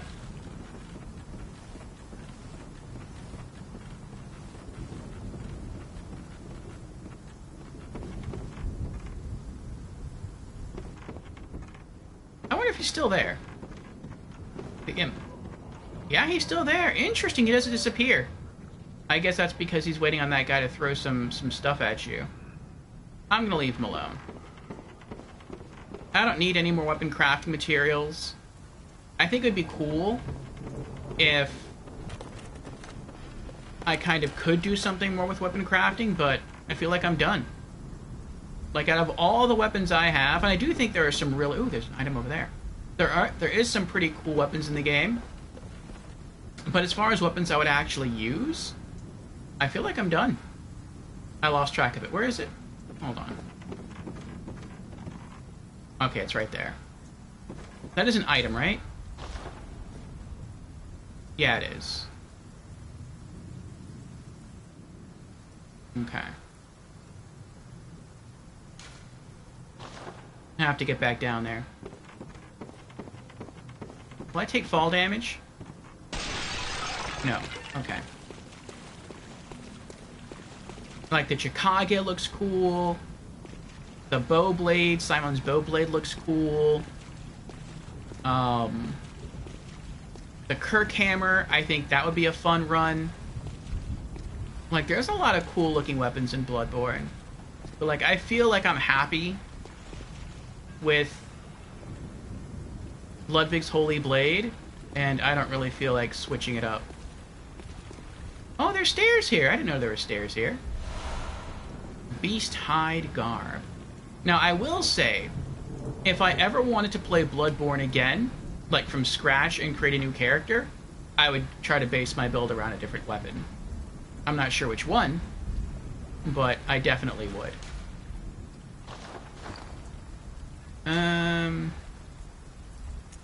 Armor. Beast Hide Garb. The bloodied hide of a horrible cleric beast, pulled over the back. Without the attached beast hide, this foreign garb wouldn't raise anyone's eyebrows. Bradar donned a compatriot's beastly scalp and hide, while still moist with blood. Most of the bloodstains on this hide were from that day. So is this like the foreign set? No, it doesn't look like the foreign set you start the game with.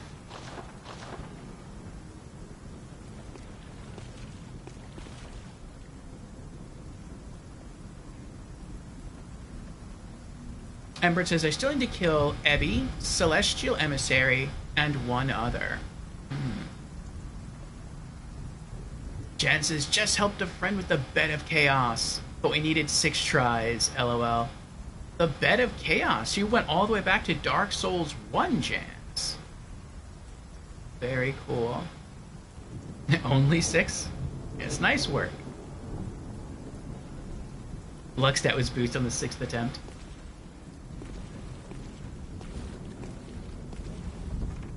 I'm not sure I would go back to Dark Souls 1. I like Dark Souls 1. I beat it multiple times. Actually, I think I've beaten Dark Souls 1 more than I've beaten any other Souls game. But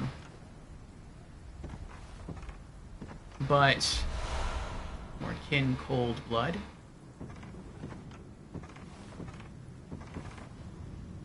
Oh, is that all that's here? Maybe so. But, I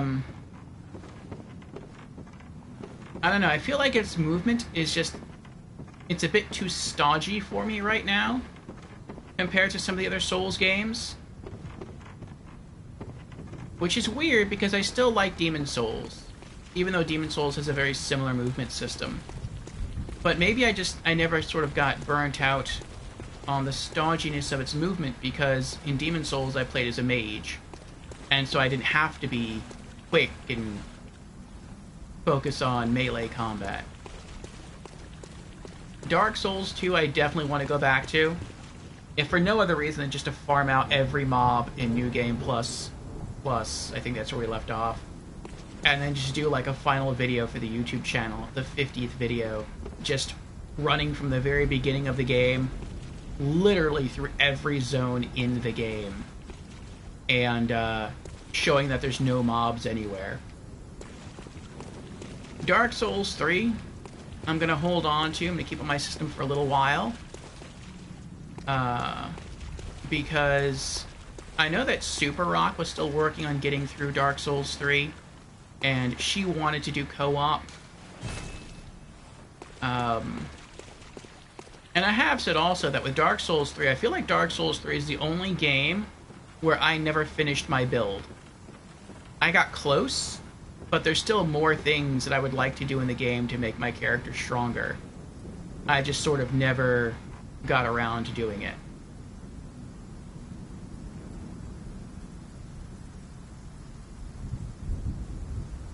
I'm trying to think how to get back over there. I think I figured it out. So I could see helping people out in Dark Souls 3 and Dark Souls 2. I don't think I'd do Dark Souls 1. I could see Demon Souls, but not that many people really play OG Demon Souls.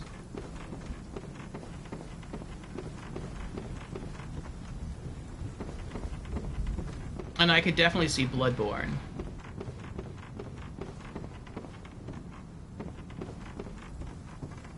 There we go. Okay. I figured it out. Trying to work how to get back upstairs. Okay, so the only place I think we haven't explored yet in this hamlet is through here. Well, through here and the well. But I'm going to save the well as the absolute last thing we do in the DLC. Because I know once I go down there, I'm going to die. And that stinks. I hope I don't have to kill that creature for the weapon. I hope it's just down there somewhere and I just have to loot it and then die.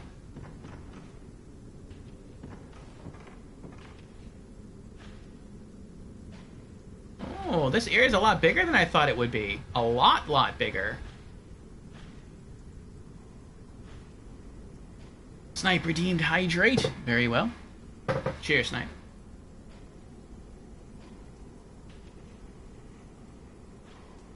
I thought it was just this level up here, but there's a... You can go all the way downstairs there. Alright.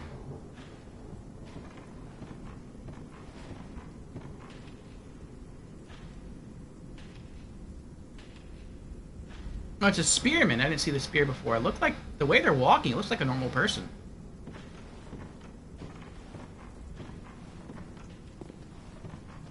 Is that a Oh, it's a magic user. Oh!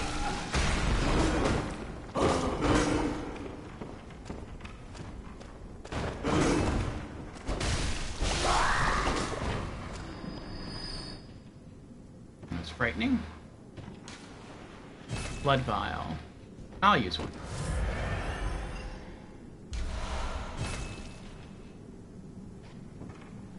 Okay. Like I can drop down there and go that way.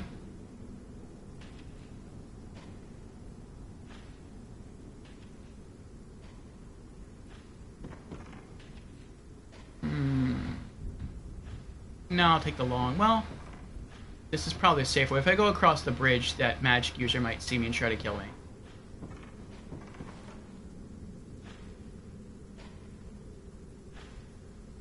Is that solid floor, though? I'm not going to chance it. I don't know if that's solid floor. I'll just fall to my death.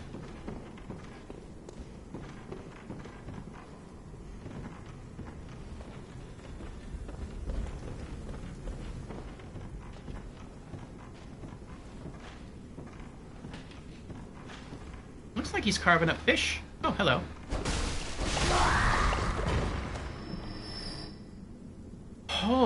Oh boy. More oil urns. This is making me think, like, everything here is reminding me very much of Demon Souls. Where in Demon Souls, you wander through the first area in Boletaria, and you loot a bunch of fire items, and then you discover that the boss of the area is weak to fire.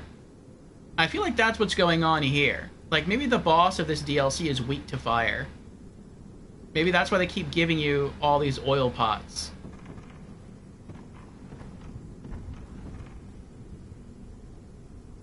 I could see that being a thing. Here comes the magic. Coming for you.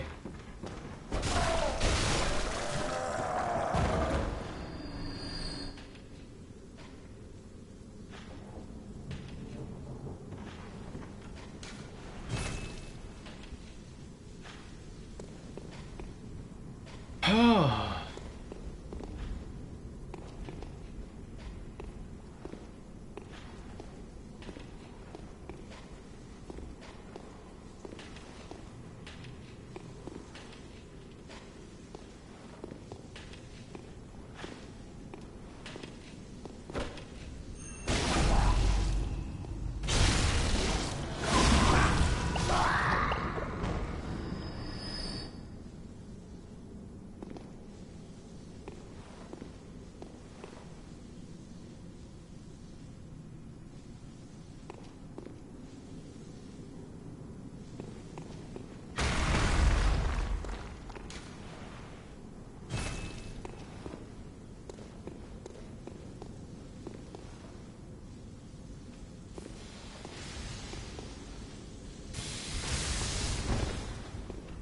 Oh, I'm safe under here. Nice.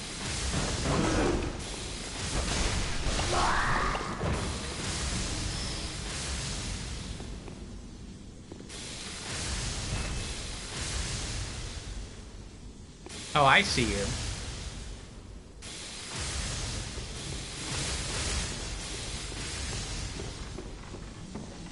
Oh, there's two of them.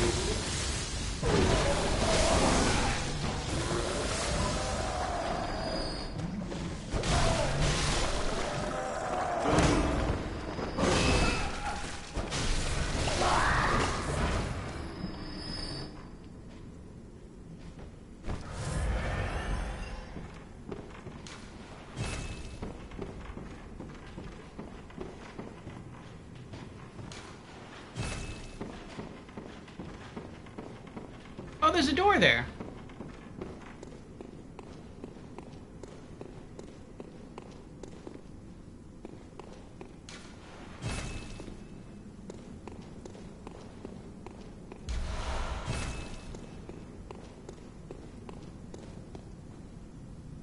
Welcome back, everyone, from the ads. I had a question as it relates to hunter tools.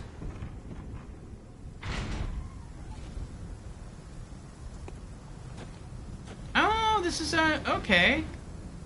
This leads back to the shack with the lamp in it. Nice. Okay. So there were two hunter tools I was considering using. Not now, maybe like in New Game Plus. But I don't know if they would be worth it. And that's kind of the reason I stopped leveling up my character when playing off stream, and I just started buying a bunch of items instead. Because if I choose to use the two hunter tools that I'm thinking of, excuse me, I'd have to up my blood tinge. I think I have to get my blood tinge to like 15. But they both work at blood tinge 15. So, I don't know. The first hunter tool was the old hunter bone. Just because that speeds up the, like your dodges. And so I thought that would be pretty cool.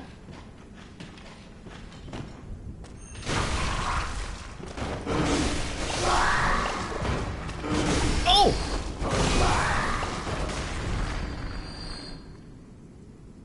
I thought I killed him with the stab.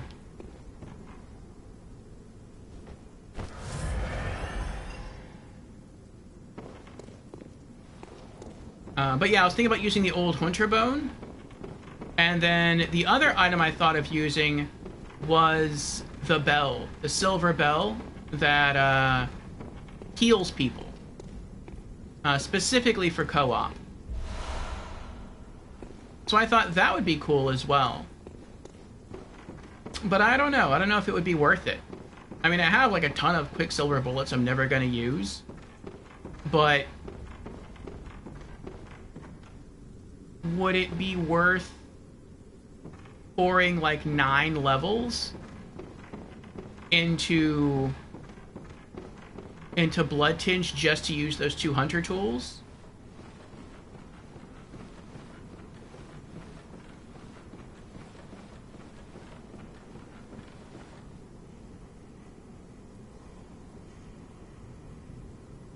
Oh, I can go that way.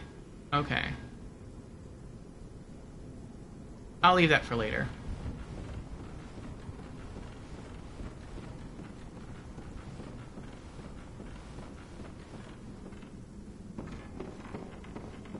Any opinion on that?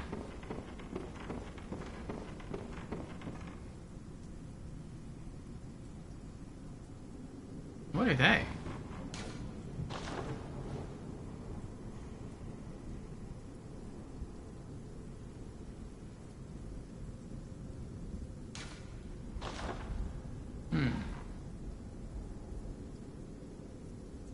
Jen says you're going to level up a lot from future New Game Pluses. So you can go ahead and level it up. Yeah, I was just thinking, would it be worth it, though?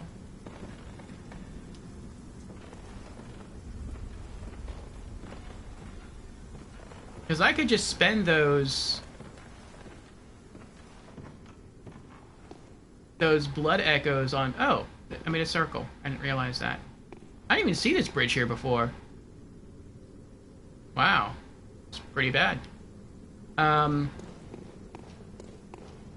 So I have to go down. Okay. Like, I could just use those blood echoes to continue to level up my... What is it called? My vitality, strength, and skill. I did at one time have enough blood echoes to level up to, like, again. And I wanted to see how much I would gain from investing in each of the stats.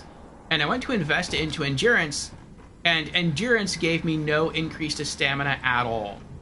So I guess I hit, like, the soft cap finally for stamina. But strength, skill, vitality, those all still function to raise my other stats.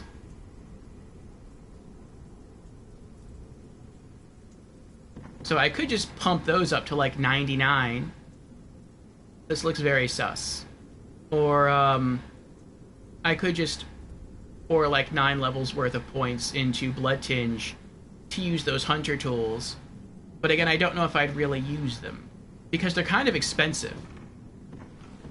And it's weird, too, because some of the other hunter tools, it seem like they're a lot stronger.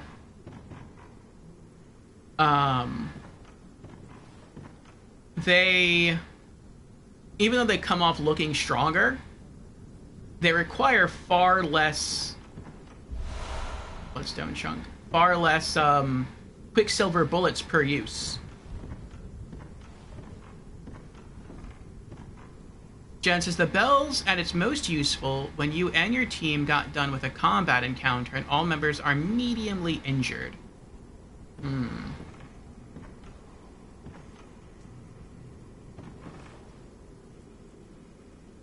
Yeah, this seems really sus here. I'm gonna take the bridge.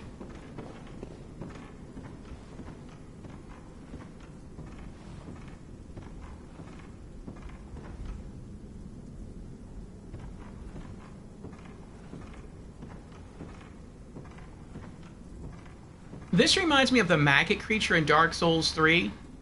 The one that if it lunges at you, it covers you with maggots that inflict the bleed status, and the only way to get rid of the bleed status is with a torch. Or moss. Neither of which I have right now.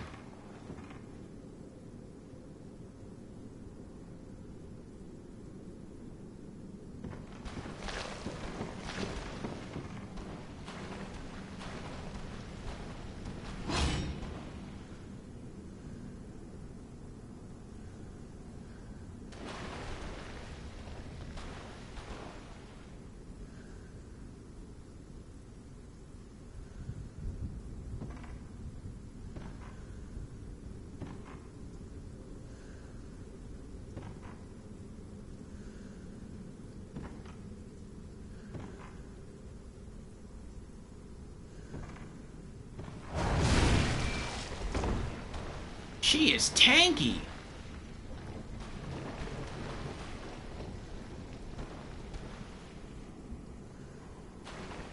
That's like at least another 2 hits to kill her. Are all of the shells down here inhabited by these people?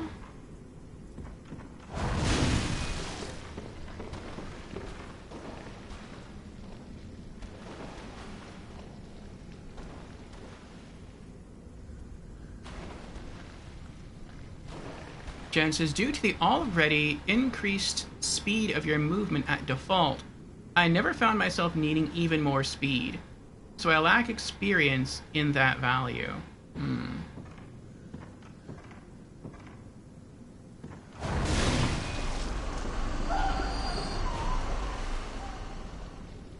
Well, the bone states that it also increases your like your dodging prowess. So I don't think it's just your speed. It might also be iframes. And so if it's iframes, then it would be a lot easier to dodge through bosses specifically, through boss attacks. But then the thing I would worry about is I feel that to get good at combat in general, that you have to really get... Ooh, she's mad. You really have to get good at knowing, like, when you dodge, how far your character is going to travel. How soon after you press the dodge button will they dodge? The iframe specifically for that dodge.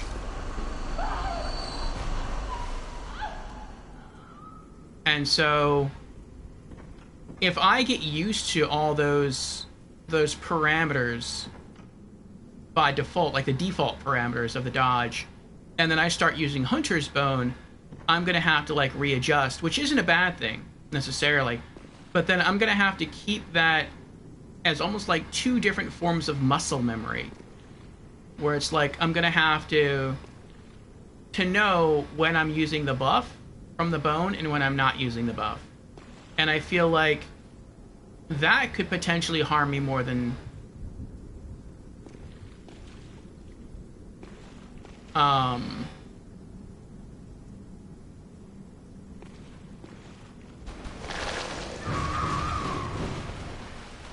boy.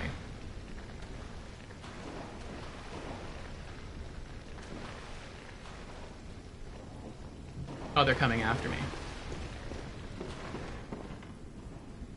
I feel like that could potentially harm me more than help me.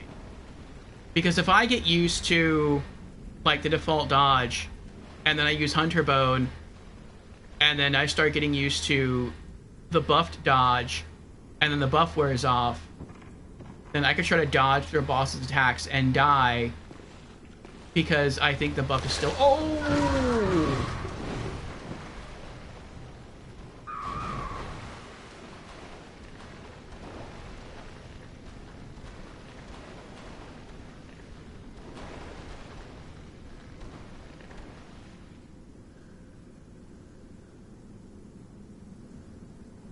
Lots of snail. I hope that item's worth it. I hope that's like one of the best blood gems in the game.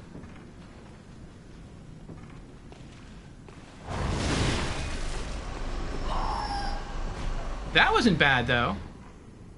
I just one-shot her.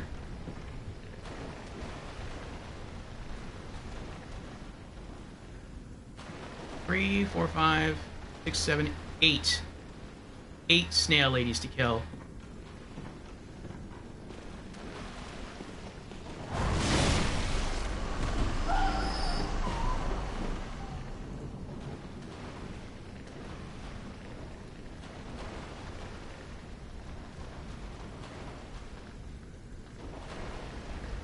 Yeah, I hope I don't get over there and it's like, congratulations! You just gained access to some Quicksilver bullets, which you can't use because you're full on Quicksilver bullets.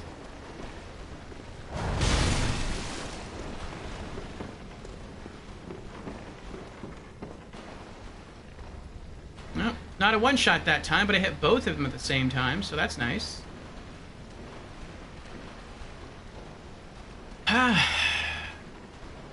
These shell guys get very grabby. It seems like it.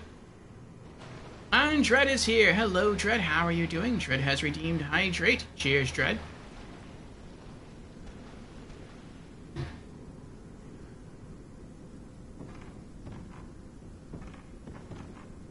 I wonder if once you beat the boss of this DLC, if you can stay in the DLC. Because from what it sounds like, at least from what Simon told us, he said that the fishing village is the source of the hunter's nightmare. And it makes me think that maybe the boss is like the source of the hamlet. And so if we kill the boss, the DLC that is the hunter's nightmare will just sort of collapse in on itself. And you'll be booted out of the DLC and it's like, okay, you're done. You can't be here anymore.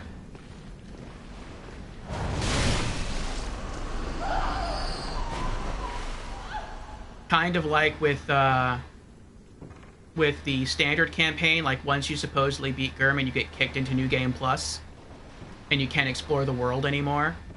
I wonder if that's sort of true with the DLC.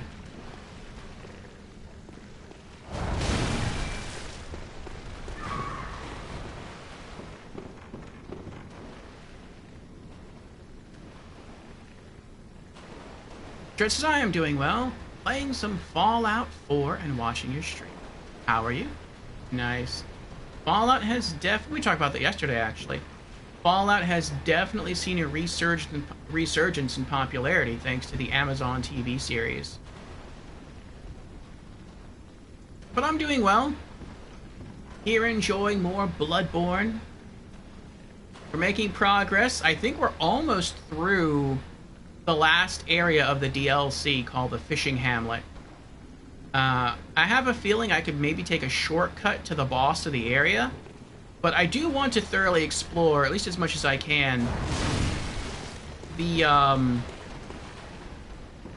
area that's near the boss to see how many goodies I can collect. And, yeah, I think we're almost done with that. Jan says, Orpheo's brain is officially cooking. Can't confirm nor deny, but it's cooking. Alright, Grumpy. Enjoy the lurk.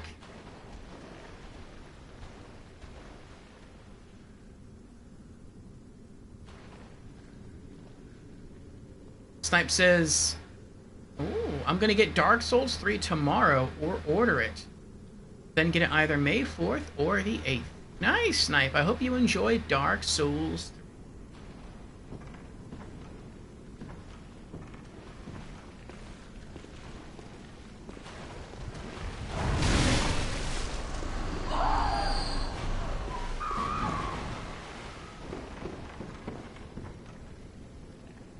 Alright. 4 left.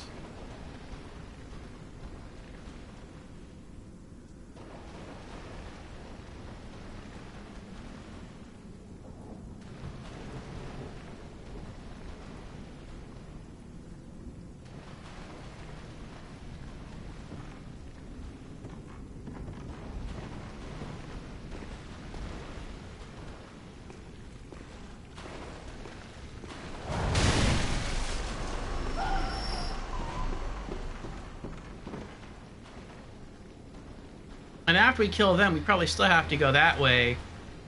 Actually, there's not as many that way.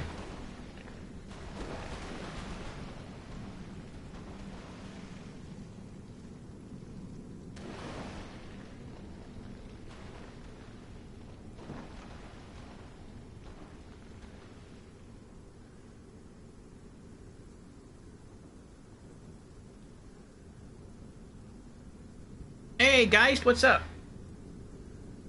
Guy says, yep, this is definitely inspired by H.P. Lovecraft. Mm-hmm.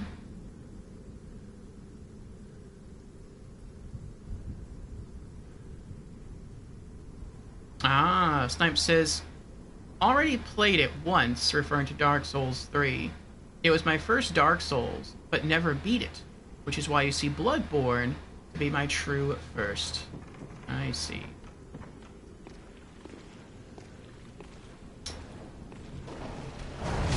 Yeah, many people I've seen start the Souls series with either Dark Souls 3 or Elden Ring, and then they go on to experience the rest. So it's interesting that Bloodborne is your first. The person we rated yesterday, Terran Rogue, she's on her first playthrough of Dark Souls 2, Scholar of the First Sin. Her first Souls game was, I think, also Bloodborne.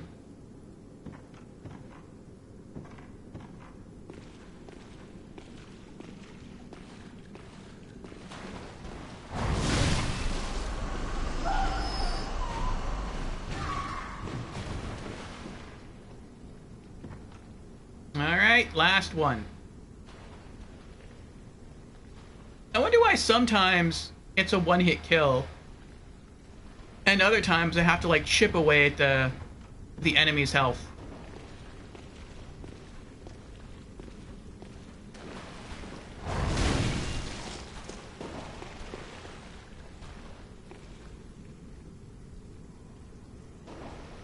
Nope.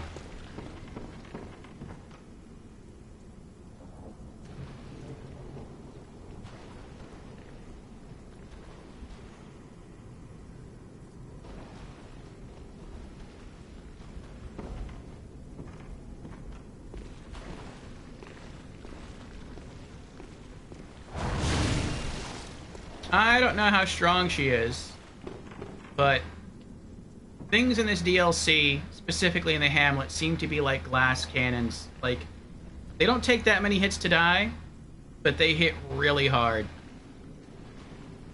So I don't want to chance it.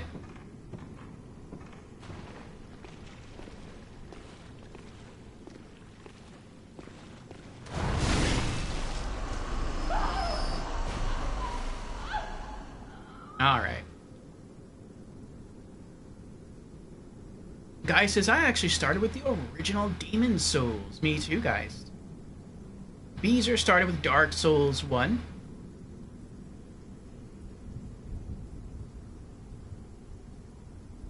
Guy says, Demon Souls almost made me quit. Which part of it? He says, I have an important question. Do I have to beat the tutorial boss in Dark Souls 3? Yes, you do. Yeah, he's hard. I want to say that the tutorial boss... Ooh, Poor Man's Damp Blood Gem 5. Might be the hardest boss in the Dark Souls trilogy, including Demon Souls. And I think that's because... Let me think. In Demon Souls, you weren't required to win. Like, you could lose. Dark Souls 1 was only hard if you tried to beat the boss without running first. Without getting, like, your gear. Then it was hard.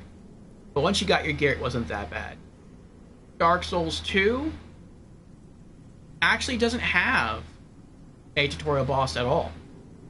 I mean, there is a boss in the tutorial area, but kind of.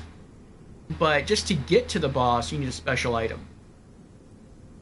But yeah, Dark Souls 3, he's tough, and you have to beat him.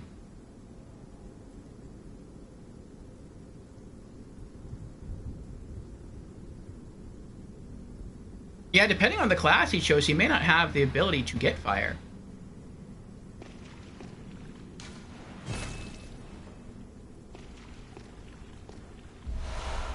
Odd Arcane Damp Blood Gem 6. Oh, that's what it dropped. That's what he had over there. I was like, where am I right now? Okay, those are bullets. Those are bullets. Okay, let me take a look at the blood gem I got. Add Arcane Attack plus 47.3. Arcane Attack up plus 4.1%. If I used Arcane stuff, that'd be pretty good. What is this? Physical up near death, 17.5%. Nah. I would rather have a constant attack increase rather than something that only goes up when I'm about to die. Okay.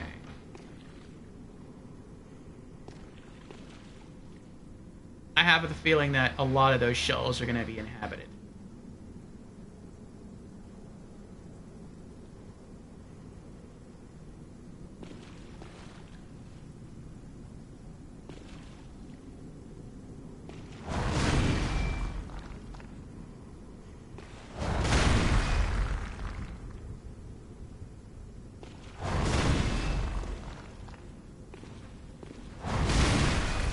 Aha!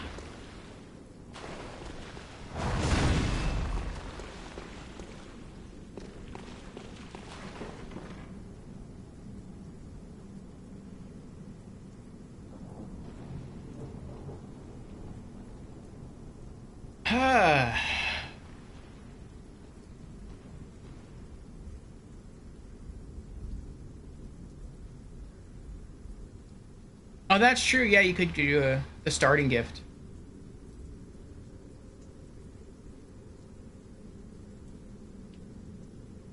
Ah, but Toby didn't choose the bomb. What class are you, Toby? And Creepy is here. Welcome in, Creepy. How are you doing? Creepy says, never too late to get a little creepy. And Creepy has also redeemed, hello, I'm new to stream. Well, welcome on in, Creepy, for the very first time. Again, hope you're doing well. And Creepy has also redeemed hydrate. Very well. Cheers, Creepy.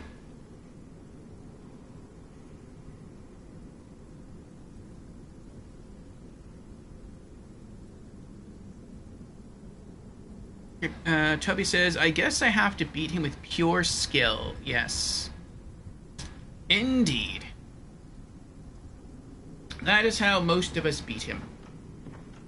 I beat him that way. I chose the cleric class, and I beat him with a mace, which was an okay weapon.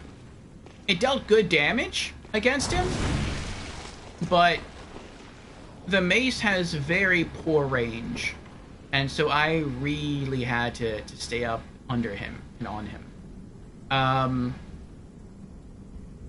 Not too long ago, and in fact, I think it was just last week, another streamer friend of mine who's been away for some time has started streaming again, and she started playing through Dark Souls 3 for the first time. And I think she chose the warrior class. And so she was trying to use her sword and shield, and it was not easy. It took her several attempts, but she did it. And yeah, the boss took me several attempts too. He is a really tough one. But it is doable.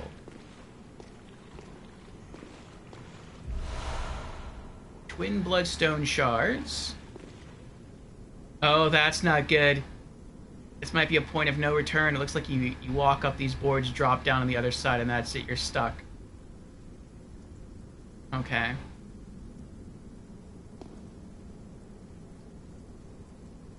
Maybe you can get up there, though. Is there any reason to go over there? There's an item up there.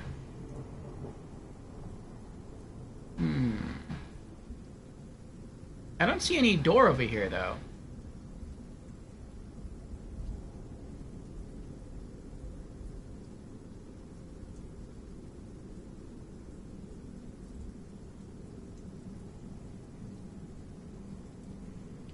I'm not liking the looks of this. I feel like this is where I'm going to die.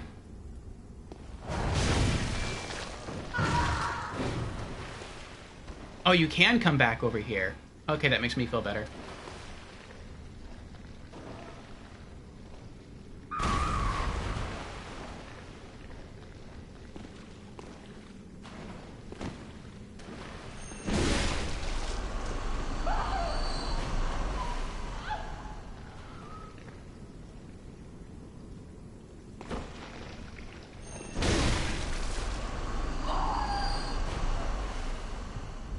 So far, that's working pretty well.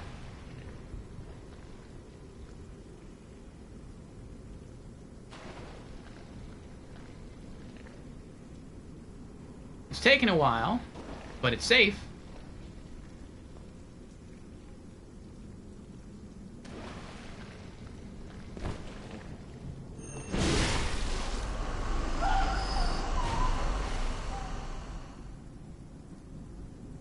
Okay.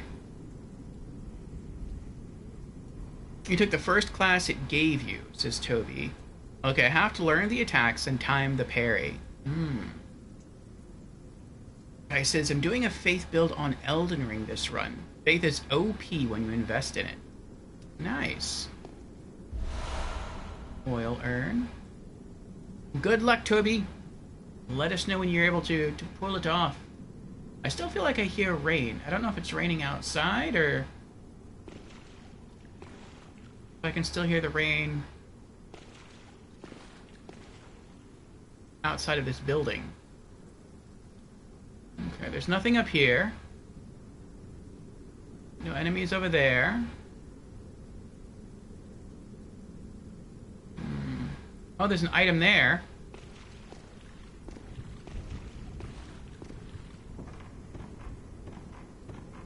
What do you have? Bloodstone chunk. Okay. There's an item there. Oh, there's a tunnel. I see. But then how do you get that item?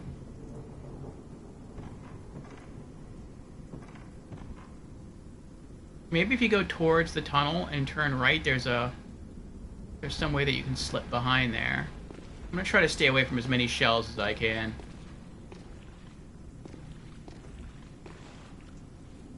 She's been out of her shell the entire time, though. I wonder if she's friendly. Maybe she's like a... Oh. Oh! Nope, nope, nope. Not friendly, not friendly. Oh, she's fast. Oh, she's fast. Oh my goodness. Oh, oh boy. Oh boy. Oh boy. Oh boy. Oh, I'm stuck. Oh wait, no I'm not. Oh, maybe I am. She was scary. Where'd she go?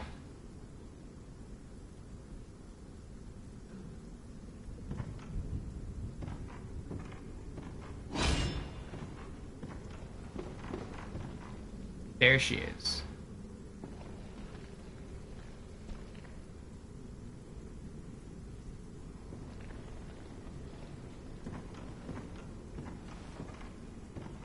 Goodness, she's scary. So I thought the shells to slow him down. They're like super fast.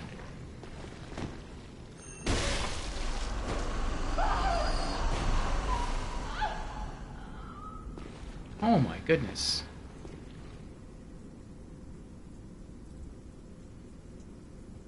It's a very hard boss, Toby. It's a skill check boss. Kind of like Father Gascoigne is a skill check boss in Darks and Bloodborne. Though not nearly as bad as Father Gascoigne.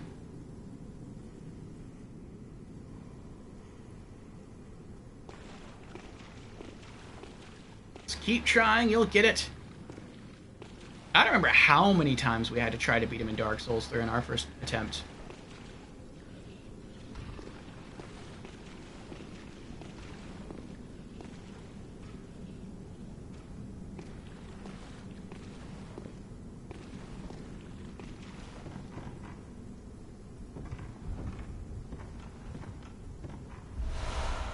Oh, a chunk. Why can't you give me some more blood gems to make my physical attack stronger at all times? By a huge amount.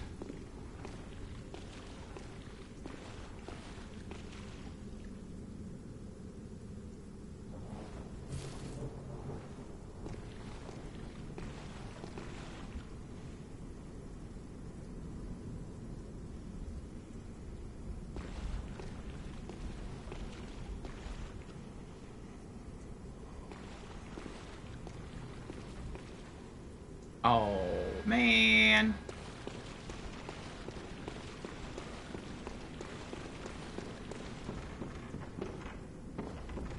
Oh, I'm stuck again. Okay, I see the way I'm supposed to go. It's to the right.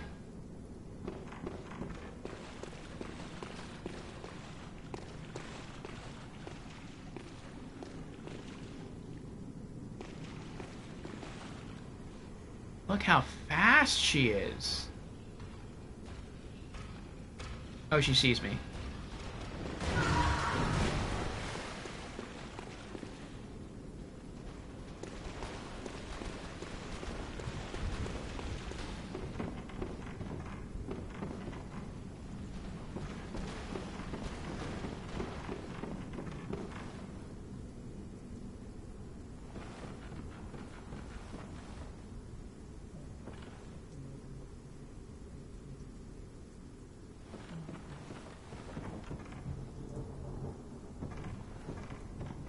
Oh, and then she runs back.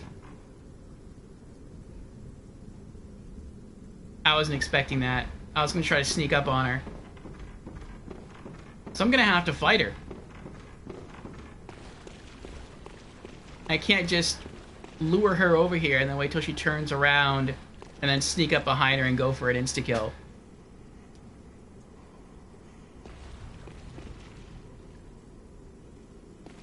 Someone needs to give her F1 car sound effects, right?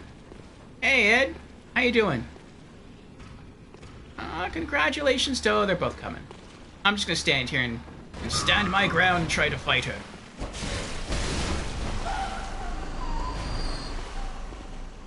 Nice! That wasn't too bad. But congratulations, Toby! Congratulations on beating the first boss. Eudex Wundir.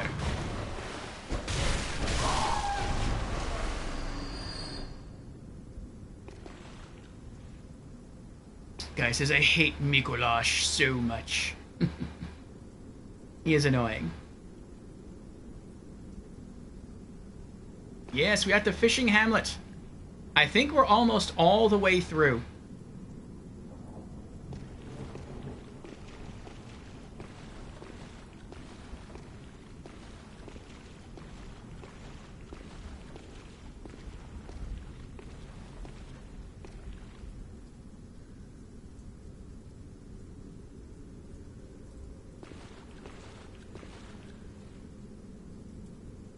I can go that way. Looks like there's another snail lady down there.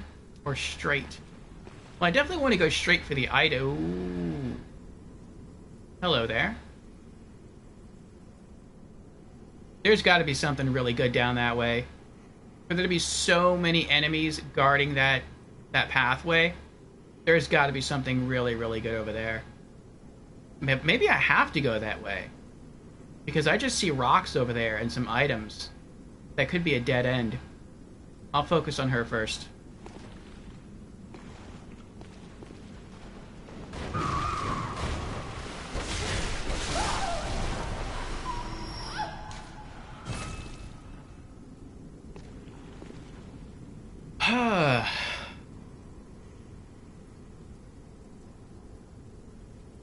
You made a mistake the first time, Toby? You made a mistake all the other times. I see, I see. Yes, it's just about learning, getting good, as they say, and then you eventually overcome.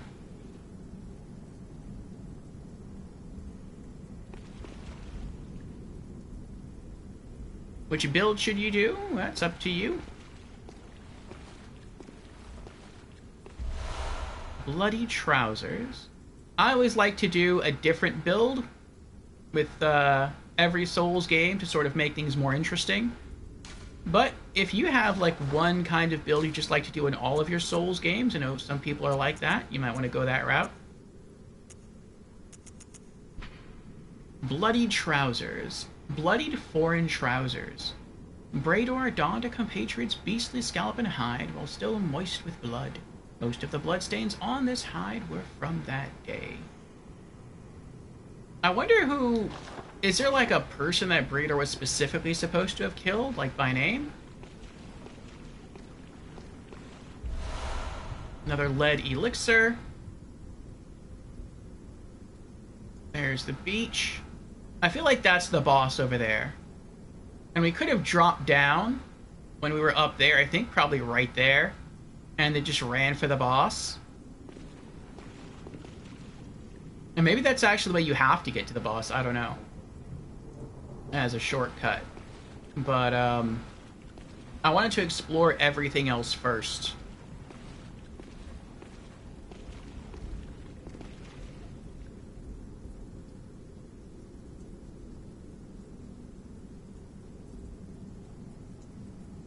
Snipe suggests magic, and Beezer's response is ew.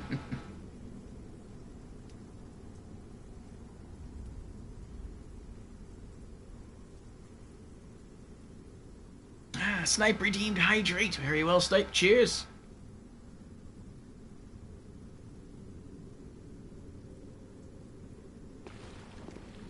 Okay, okay. Beezers thinks this boss fight might be easy for me, but I don't know. I've heard it's potentially the hardest fight in the whole game. But then I've also heard some other fights that were supposed to be really, really hard. Like, Lady Maria. I thought she was pretty easy. So... What is that? Looks like two snail ladies and... Maybe that's a magic user back there?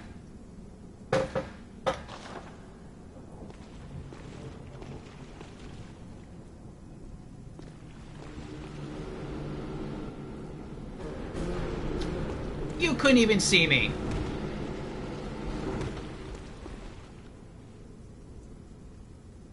That's messed up.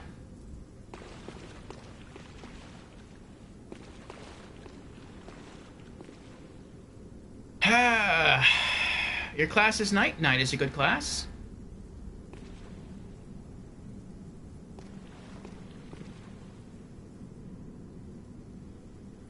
Wow, Beezer says this fight took me 6 hours, but Lawrence was 4 tries. Yeah, Lawrence took us like 6 hours.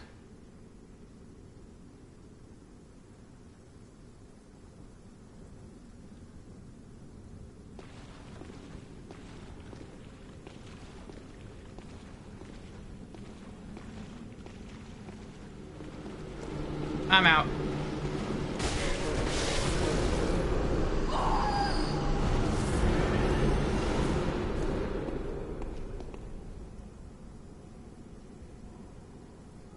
Oh, she's guarding something, though.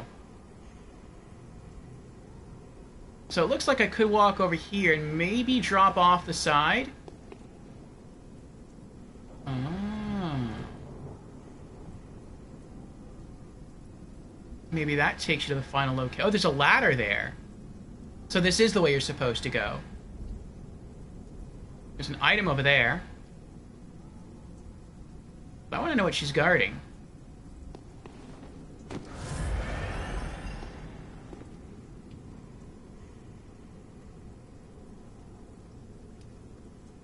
If it was just her, it wouldn't be so bad. If it were just the 2 snailies, it wouldn't be too bad. But both of them, that's not good.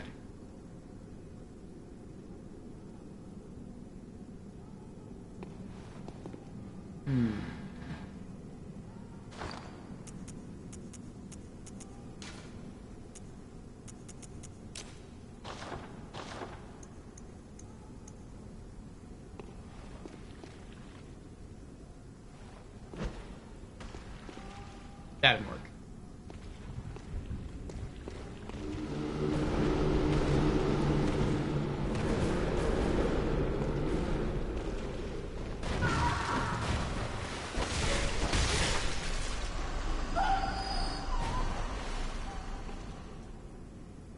Finally using the pebbles.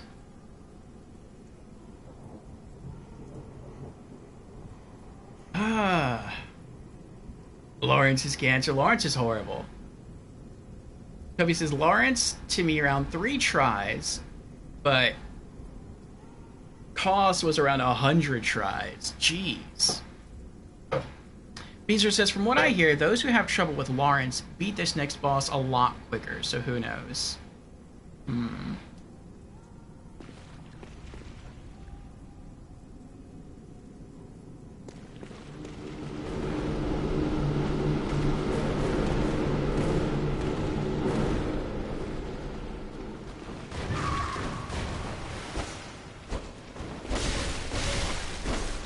That was tough. He was right beneath me. Alright, now you're mine. Coming for you. What? What? Why aren't you attacking me? That's weird.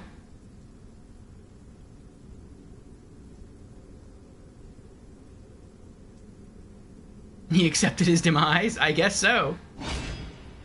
I'll make it quick for you then.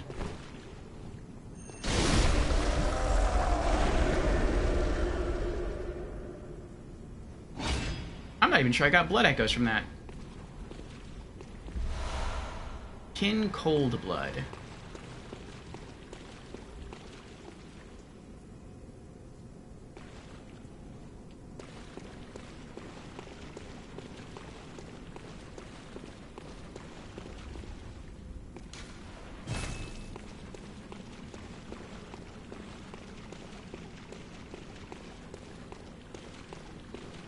Now I kind of want to come back here and get my blood echoes back.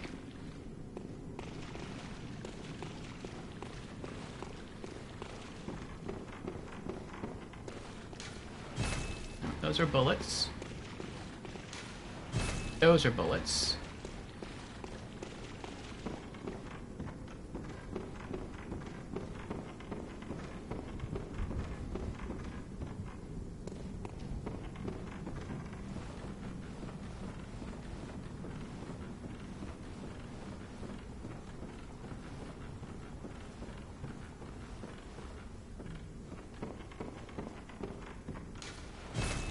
bullets.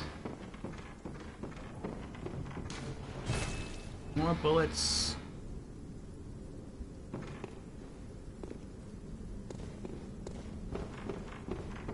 Bullets everywhere.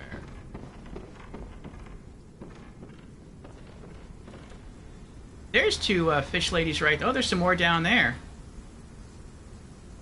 And a magic user. Oh, it's separated by a wall. And there's like a tunnel right there. Oh, so I've never been this way.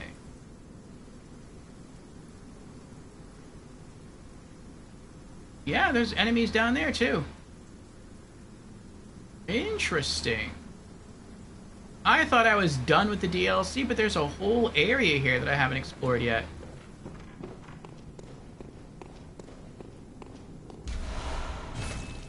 Yay! Back up to 20.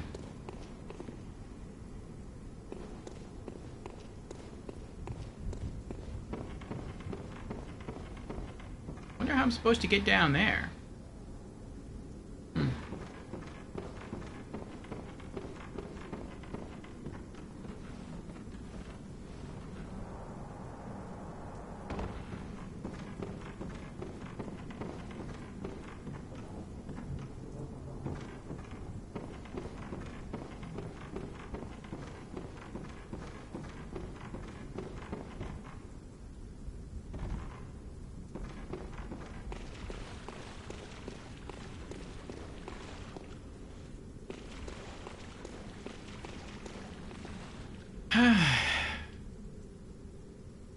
Just wait till Lies of P. There are bounties of side content to be had. I don't know if I'll do Lies of P. I played the demo and I couldn't beat the demo. I played the demo and fought the final boss multiple times. And I think I got down to the point where I just needed to hit that police bot one more time and I would have won. And then he killed me and I got frustrated. So then I just started doing summons. And I still couldn't beat the boss even with summons.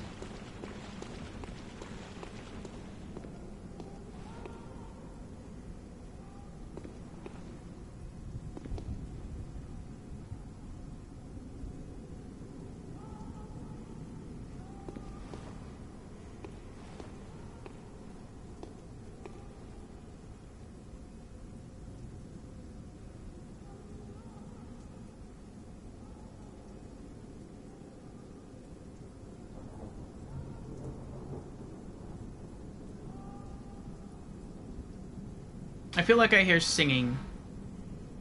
That makes me nervous.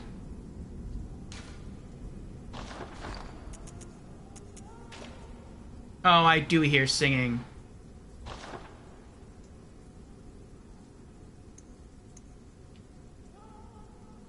That stinks.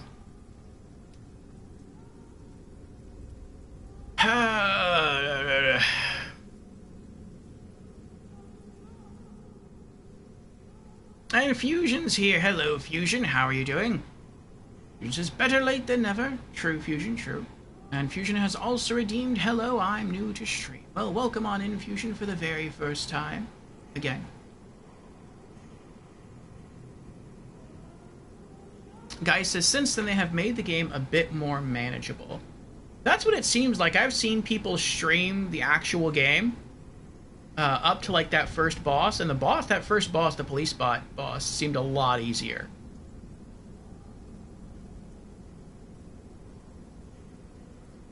And Squirmy's here. Hello, Squirmy. Squirmy says, good morning. Provided work stays quiet, I can actually stay for a bit today. Nice. Excuse me. Well, welcome on in, Squirmy. Always happy to have you here, and thank you for the resubscription. I do appreciate it. 4 months in a row. And Fusion has redeemed Hydrate. Very well. Cheers, Fusion. So far, it seems there's 3 parts of the fishing hamlet we have yet to explore. What's down here and ultimately down the ladder. What's in the well. And what's back that way on the other side of the ship. I'm just going to drop down. I'm not sure I'm doing the right thing here, but I don't know what else to do.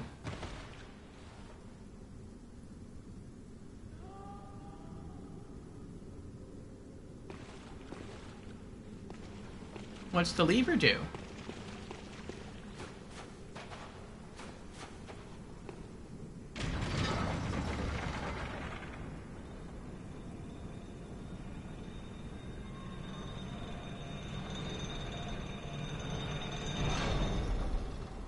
Oh, I think I know where this is. What is that? Oh, it's like a new enemy type.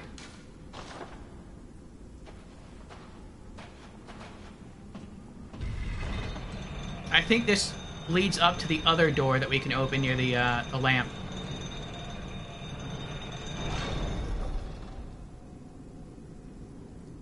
Yep.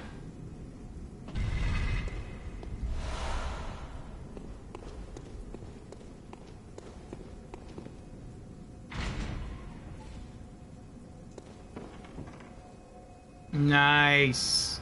Very nice.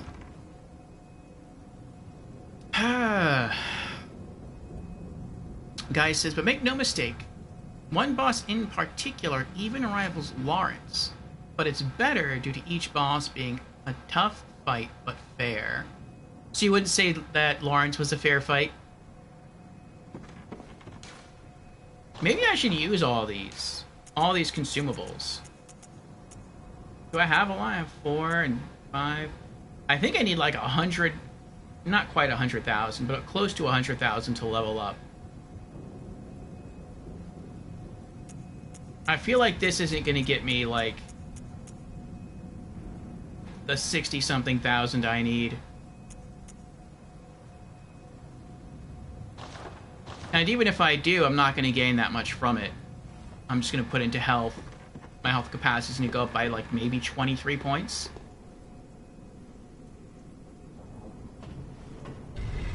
I guess let's just keep pushing forward. If I die, then at least I'm not that far away. Guy says, no, not in the least. Lawrence is the most unfair boss. You know what? Let me see. I'll try to... Well... I drop down here. I guess once you drop down here, you're kind of safe because you're in a totally new area. I bet if I go that way, that takes me to the other side of the ship area. If I go that way, I don't know where that leads. I can also climb down this ladder, and who knows where that goes. So many different options here. I think I'll just pop these though to see what happens. Kin Cold Blood 11. 10,000? I don't think I'm gonna hit it. I might get 20,000 from popping the other 2 items. I'm still not gonna be able to level up from that. Ah, well.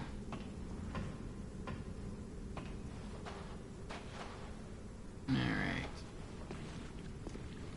Try going that way.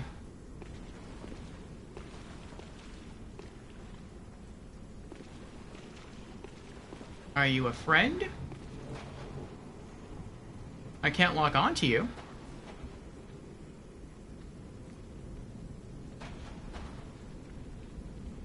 Oh, are these all snail ladies?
Roll on them? I don't want to get them aggro.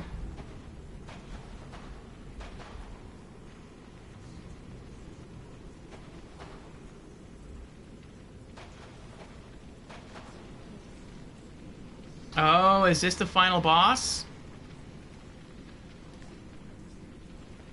Roll on them, they want aggro? Alright, I'll do it to just one of them up here.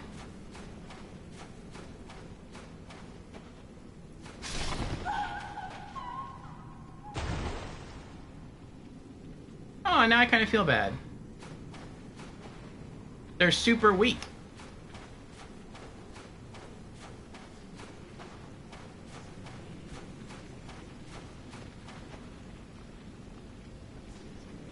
Yeah, this looks like the final boss to me. Okay, so that's a really nice shortcut to the final boss. But there's still other ways that we can go.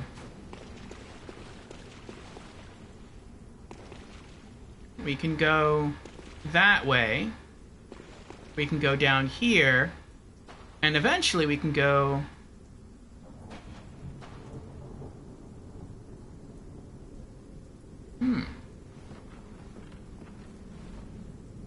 We have to go down the well. I would really like to wait on going down the well, because I'm pretty sure we're going to die in the well. Until we beat the final boss of the DLC, but I don't know. Maybe if we beat the final boss of the DLC, we'll be kicked out of the DLC and we can't come back. This seems kind of sus.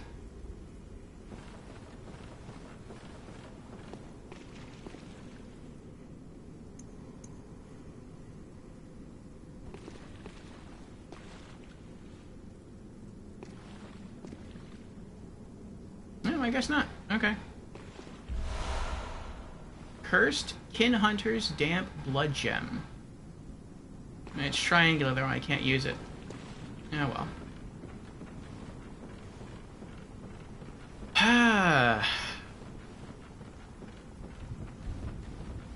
Jan says there is a precious item you've yet to find. Is that the weapon hidden in the well?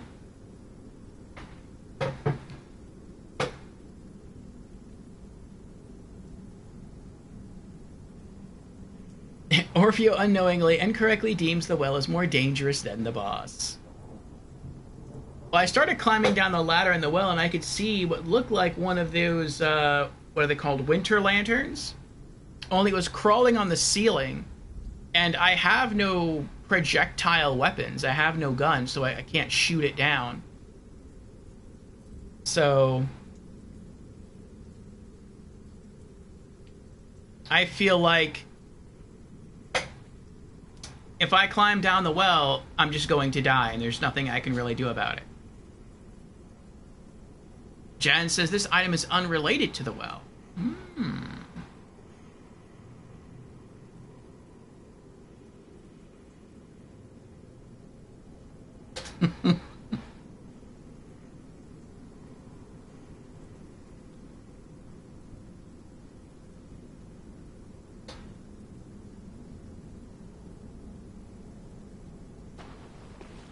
Alright, I'm gonna try going down this way. Oh, I hear singing.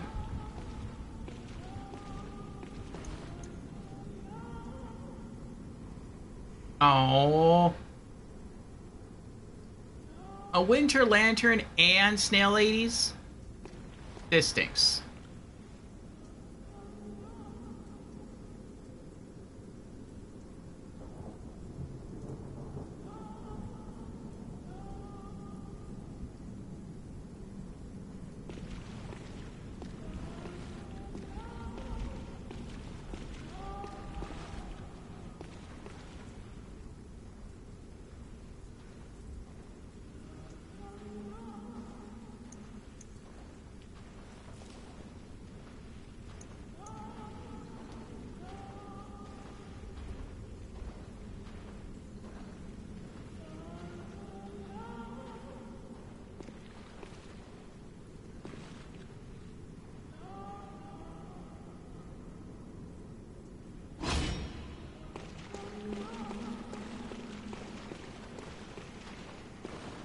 Charge!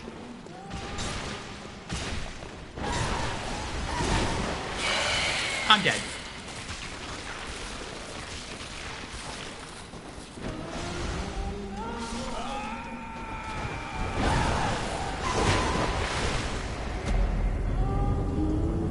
I didn't know there were two. Oh.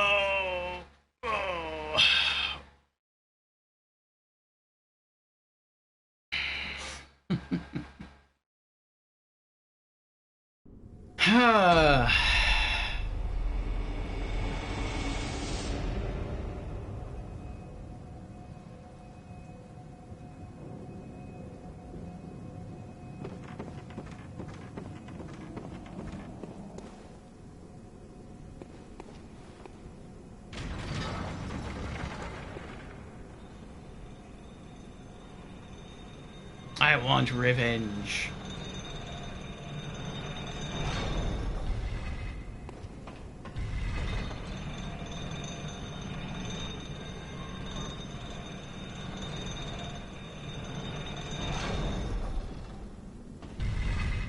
I think what I'll do, I'll play this a bit differently.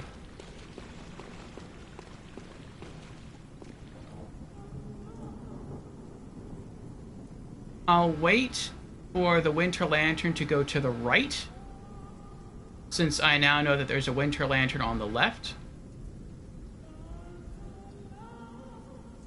And then I'll run up and try to attack it individually.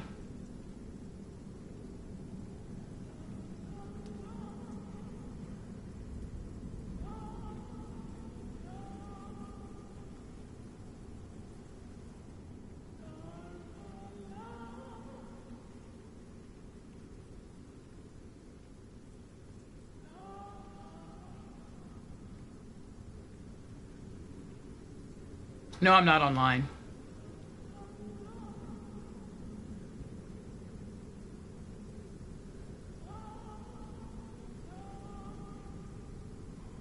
Alright.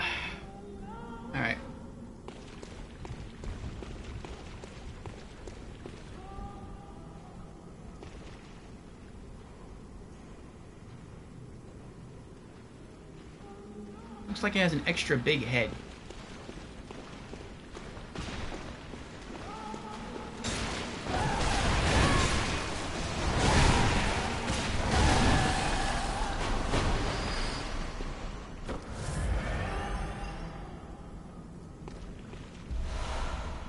Cursed Tempering Damp Blood Gem 6.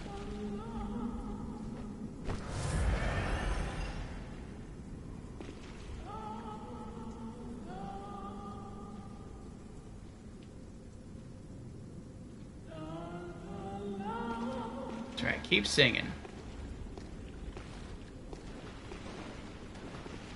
Oh. Like, where's my friend? I don't see my friend anywhere.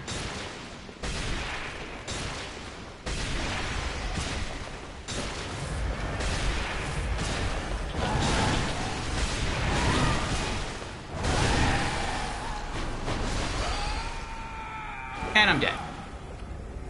Is that a third one back there? And there went all my blood echoes, too. My 60,000 blood echoes.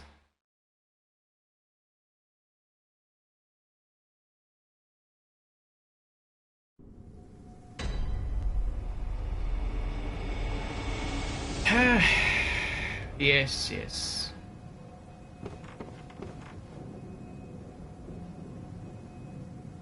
Blood echoes are for noobs. Snipe redeemed hydrate. Cheers, Snipe. Alright, tell me this. I think the answer is... I hope the answer is going to be no. I would guess the answer is going to be no. Does the final boss use Frenzy?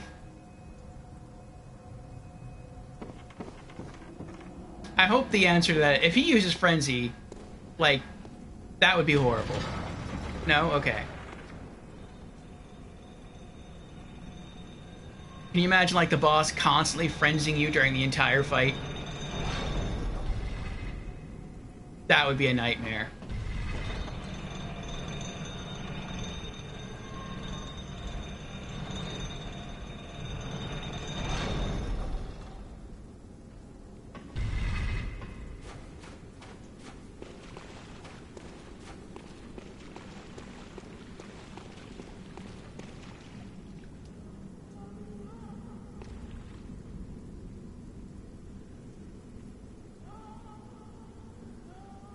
I don't even know how I got hit with Frenzy that last time.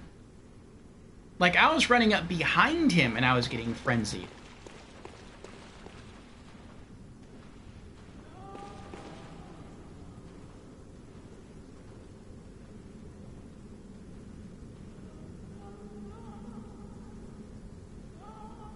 Unless the one that I saw behind the one on the left was another Winter Lantern.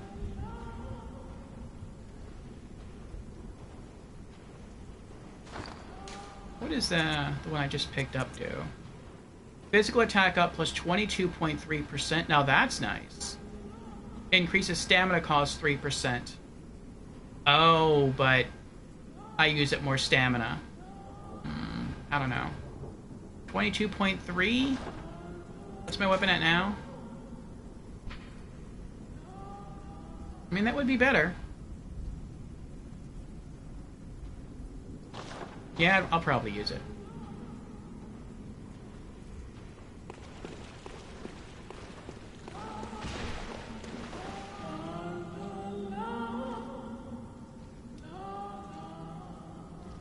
I'm not here. Nothing's here. You don't have to worry about anything. There you go.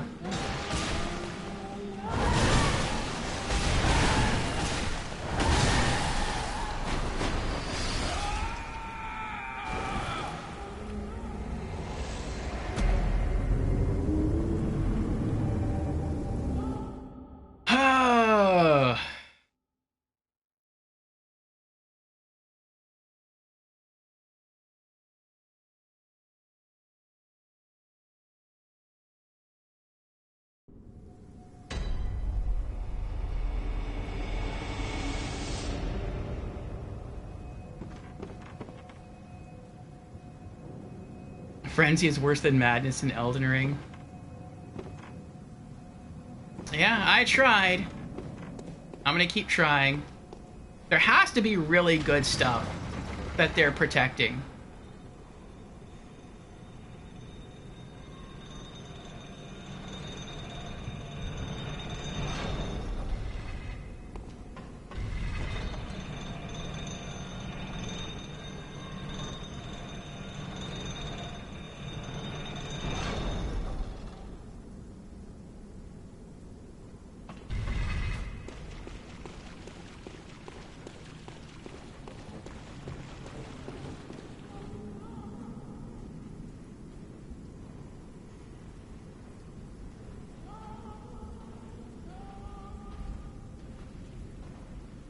It's just a little irksome that sedatives are so expensive.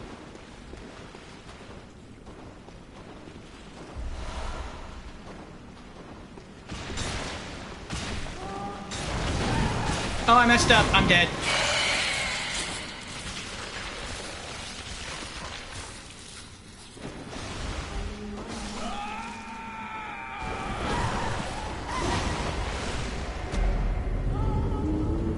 My sword swing missed.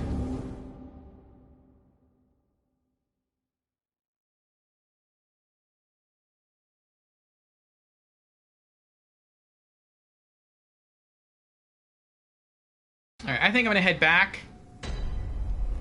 Eldritch Horror wins. Flawless victory. Yeah. I'm gonna use the blood gem that I picked up to try to make my sword stronger. And maybe pull out some, well, no, I don't want to really pull out more. What are they called? More sedatives.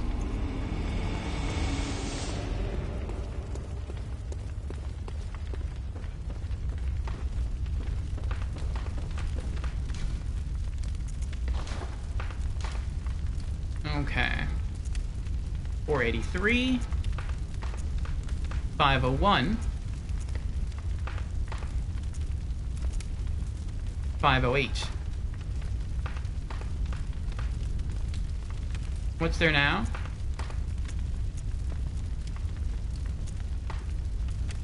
I guess that's worth it. Going from 459 attack to 508. It's a pretty significant increase. Okay.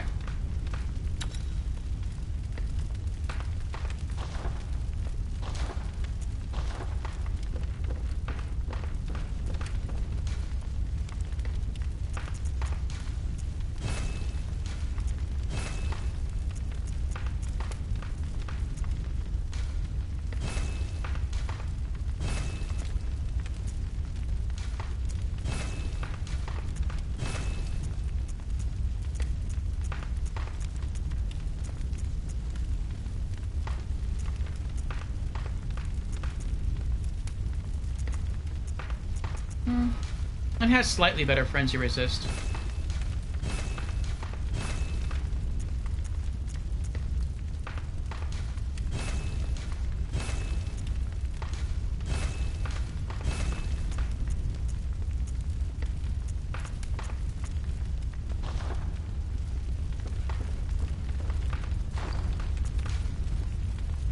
Durability's not bad. Okay, let's go back.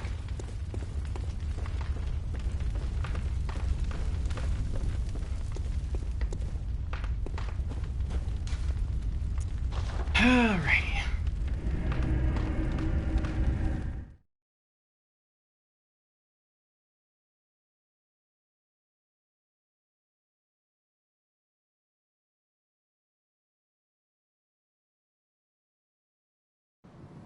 How did I like the clinic quest? You mean sending everyone to Yusefka's clinic? I thought that was kind of neat. It looked like they all got transformed in the end. But it was neat.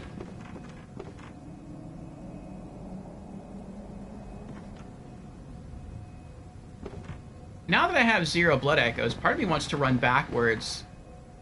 Oh, but I can't run backwards from here.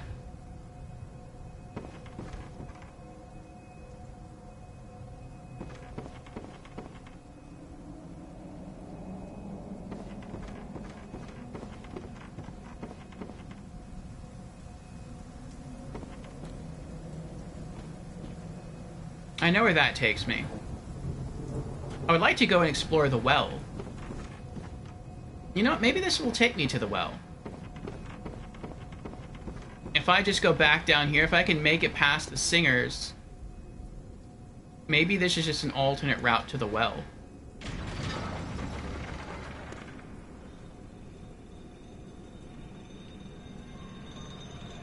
Ah, Lady Nilafar is here. Hello, lady. How are you doing today? Enjoy your look.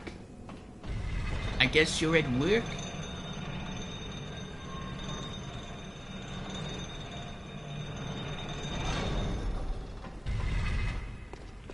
I am dying over and over again. Oh, that's right. Lady may not want spoilers considering I'm further ahead in the DLC. I'm gonna try something different this time. I'm gonna try to run up and just use my long sword instead of the great sword. It's a good bit faster than the great sword. So maybe speed is what I need. Nope, I was wrong. And as it's attacking me, I frenzy again. It frenzies me at the same time it's attacking me.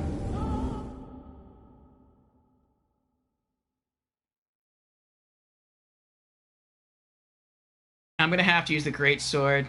The great sword staggers it.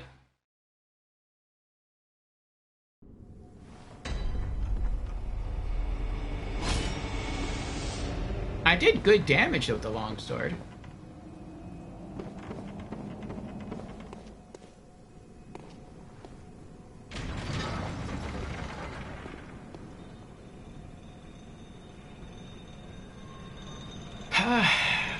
They have to be the strongest non-boss enemies I have ever encountered in all of Souls. Including stronger than many bosses I've come across in Souls. They're not tanky, but they can kill you super quick from range.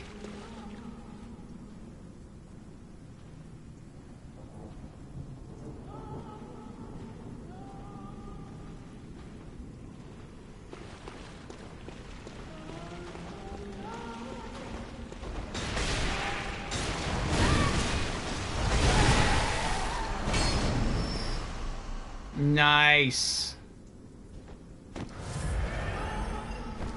2 hits. First, Tempering Damp Blood Gem 5. I wonder what that does. You know, I'm gonna go this way right now. I'm gonna go towards the snail lady. Oh, so that's where this goes. Oh, you have my blood echoes?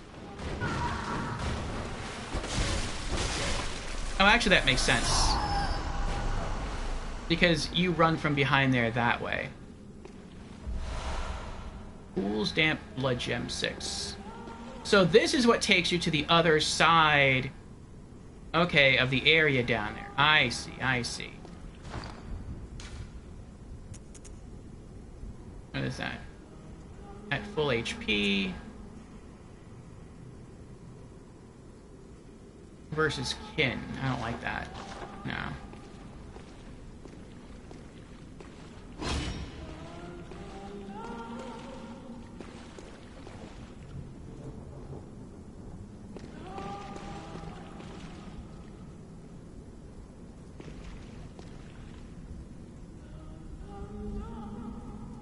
It looks like once I start going that way, that's when it starts to walk my way.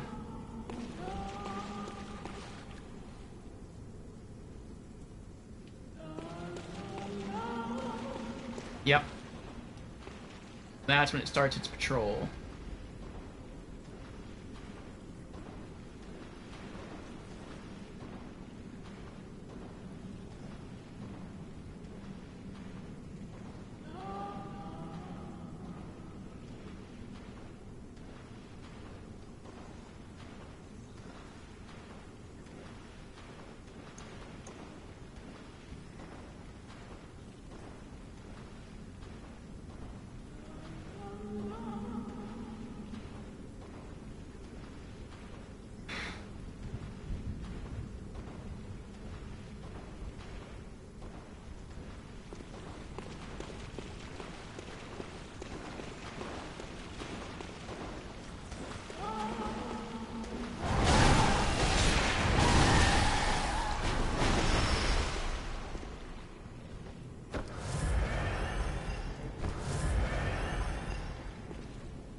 I don't think that's a winter lantern. Oh my goodness. Those guys gives hugs no one wants. I thought about that. I could go back and pull gear that has Frenzy Resist. We had to do that to get through the Nightmare of Mensis. But I don't know. I feel like I'm almost done with this DLC and I don't want to go change my clothes because I'm stubborn. And because I have to go through all the clothes again because I don't remember which set does what. Oh, is that a shark person?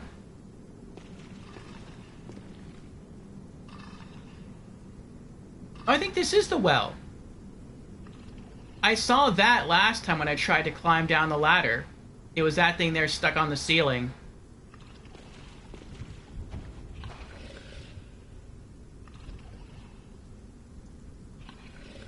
I don't think that's one of them, though. Tempering Damp Blood Gem 5.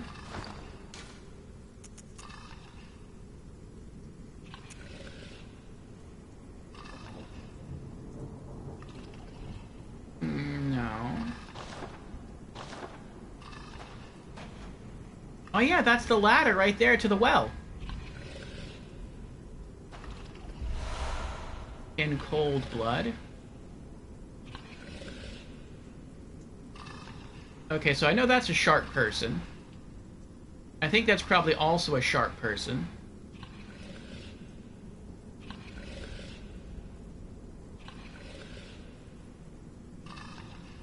There has to be an item down here, though.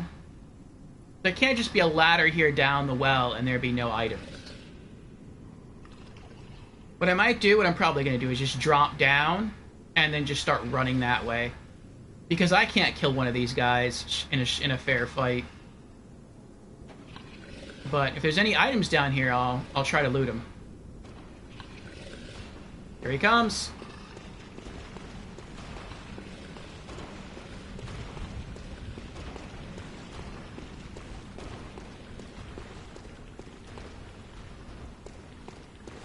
Oh, you're joking. That's mean. There's no items down here at all? Wow, that's mean.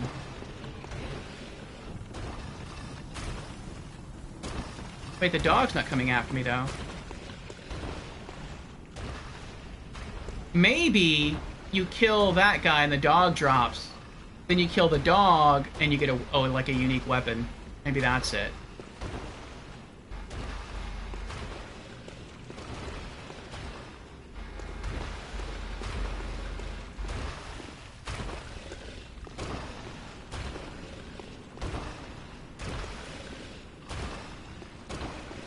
See if I can sneak up on him and go for a backstab and a visceral. I mean, he's just walking in one big circle, so it's possible. Maybe I'll... Nope, nope. Never mind.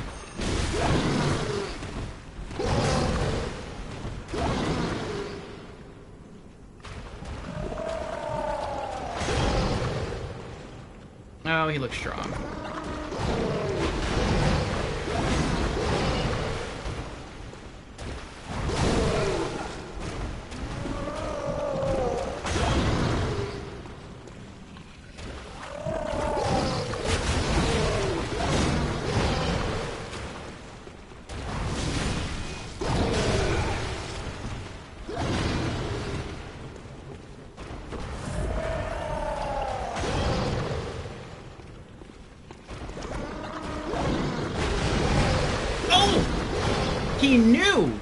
He knew I was running around the other way.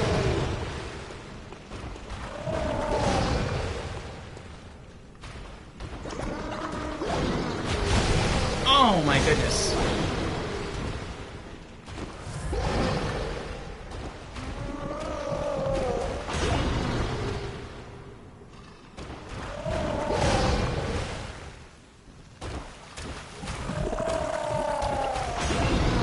I want him to do the swimmy thing again. That.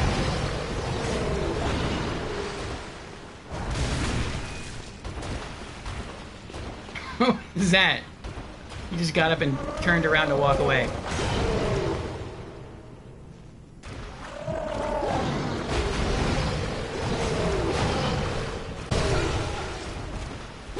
Oh, now the other one comes down. I'm dead.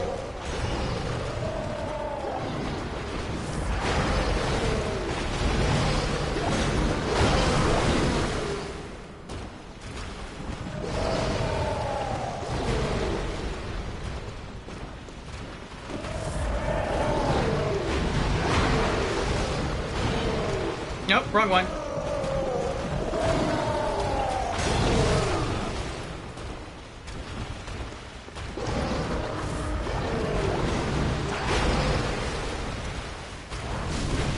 Oh, wrong one again. It's like or is more aggressive than the weaker one.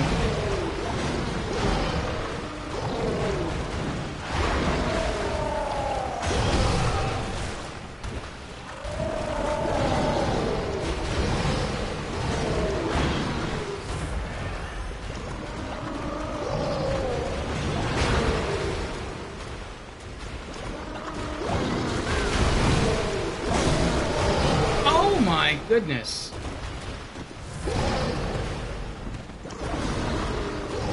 I feel like I'm going to use up all of my... If I survive, I'm going to use up all of my blood vials.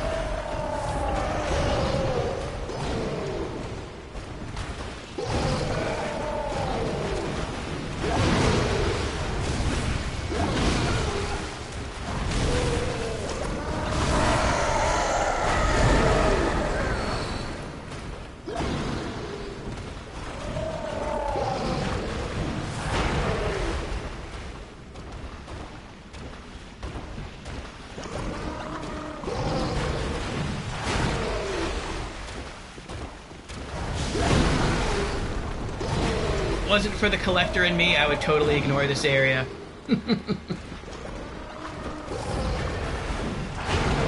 This is tough.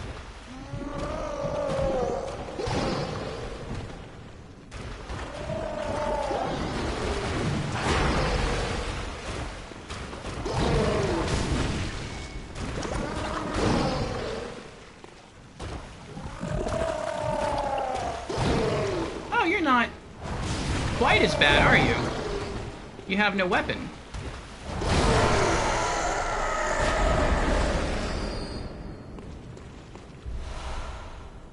Rakuyo. Oh my goodness, that was scary. Kill them both and get a weapon, says Snipe. They are the item. Rakuyo. Oh, this is the weapon that was used by Lady Maria. Hunter weapon wielded by Lady Maria of the Astral Clock Tower. A trick sword originated in the same country as the Canehurst Chikage. Only this sword feeds not off blood, but instead demands great dexterity. Lady Marie was fond of this aspect of the Rakuyo, as she frowned upon blood blades, despite being a distant relative of the Queen. She was a relative of the Queen, interesting. But one day, she abandoned her beloved Rakuyo, casting it into a dark well when she could stomach its presence no longer. Interesting.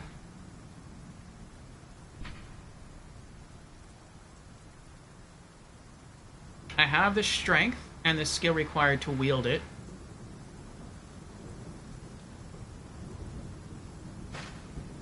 See what it's like. Ooh, it's pretty.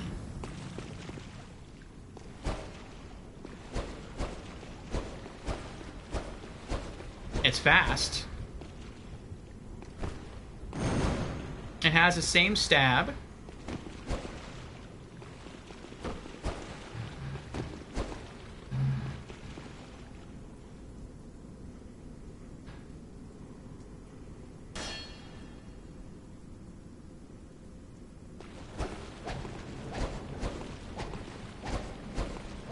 That's not bad, I like that.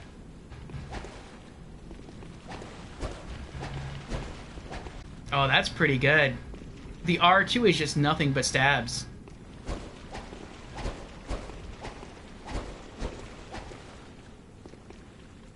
I can see this being good for, well, maybe being good for multiplayer, for PvP. This probably has high DPS, but limited stagger potential, though. I do think it's really cool. If I were to use another weapon in the game, other than Ludwig's, and maybe other than Kirkhammer, it would be Rakuyo. Oh no. But now the only way out is I have to climb out of the well, and there's a bunch of enemies near the well. Unless they don't respawn. But I'm pretty sure they respawn.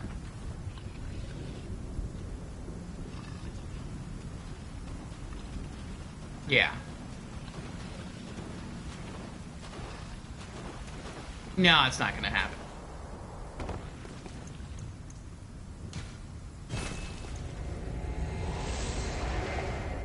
I kind of regret doing that because now I'm gonna have to go all the way back down there.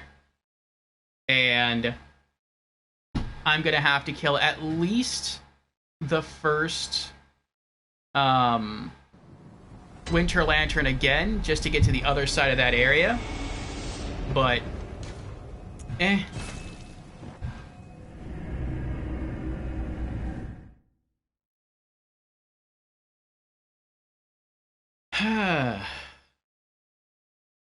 Thank you for the GGs, Grumpy.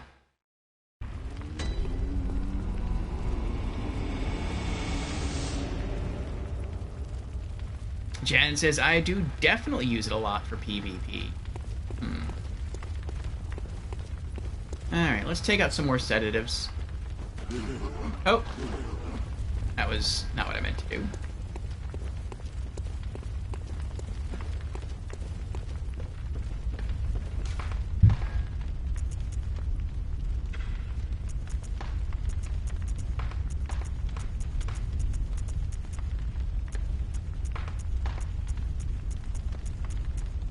Do I have no... Oh, there they are.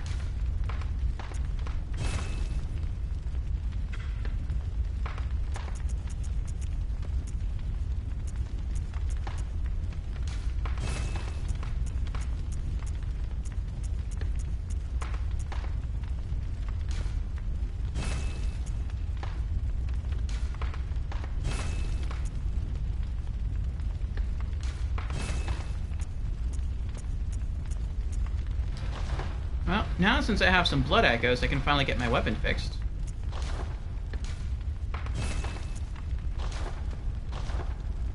Oh, that's right, Squirmy's here. Squirmy can see my new shield. Doesn't it look pretty, Squirmy? It's pretty and blue and framed in silver. It's a church shield, so it's kind of fitting that it mimics the sort of gray or silver coloring of my my church garb. It's so pretty. And it's supposed to defend really well against magic. So,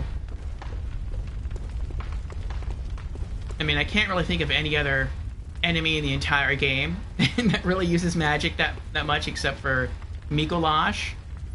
But, you know, when we get back to Mikolash in New Game Plus, if he survives for more than a few seconds, since we're going to be doing this in multiplayer, if he does happen to survive and launch a magic attack, I have some good defense. So.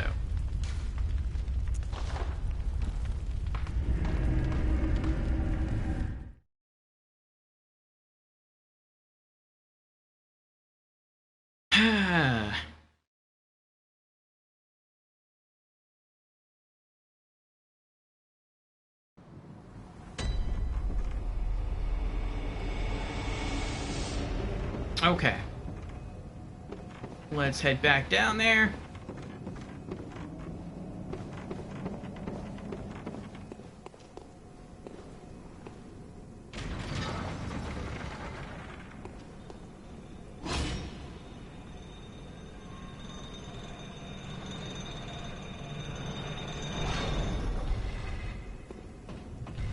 At least now I can kill the Winter Lanterns here with 2 hits instead of 3. That's nice. Oh, man. Oh, that makes my skin crawl. I just realized. So then, if you went that way, not that way, but if you climbed down the well originally, and you were running around trying to fight those 2 shark people, whenever you ran into the line of sight of that one Winter Lantern that's just standing over there and doesn't move, he would be hitting you with frenzy the entire time. So you'd have to kill 2 shark people, and you'd have to kill a Winter Lantern frenzying you while... Like, that's crazy.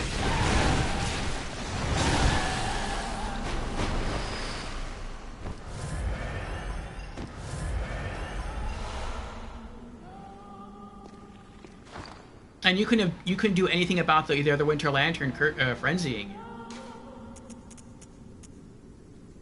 Physical attack up plus 22.3%, increases stamina cost 2.9%. I don't like the idea of losing stamina, but the bonuses I'm getting to attacks are really good. Maybe when I get back to, maybe when I clear this area...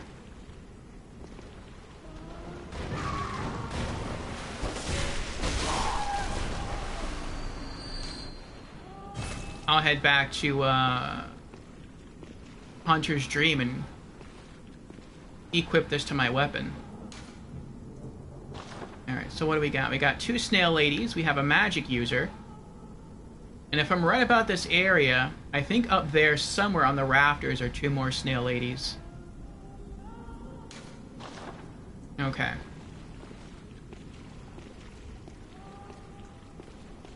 Actually, I have a shield that's good at defending against magic. I wonder how good it is.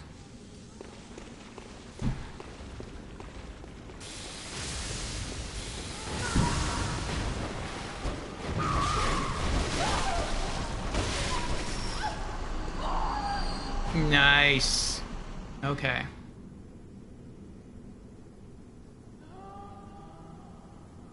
This is the place that contains the precious item. Ooh.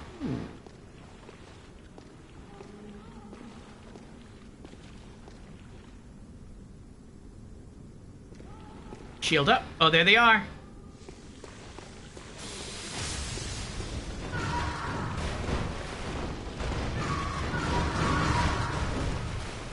Ugh.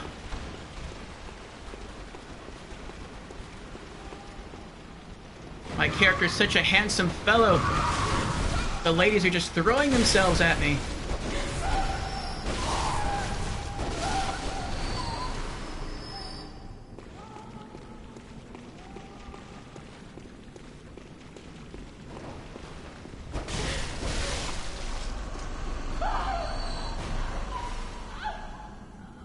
Oh, he ran away. Why you run? Why'd you run away? Where'd he go?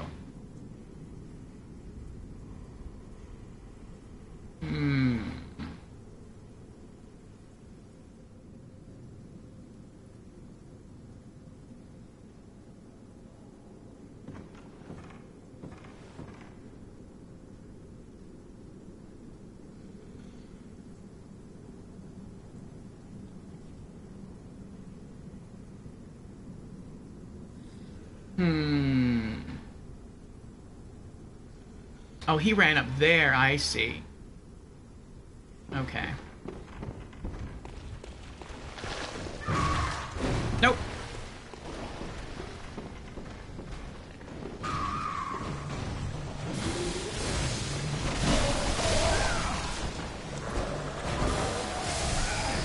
Oh, this is bad.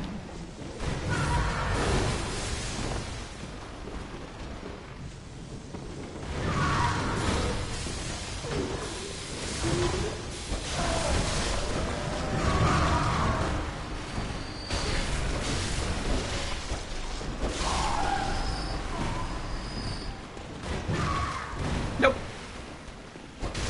Oh, ho, ho, ho, ho, ho, ho.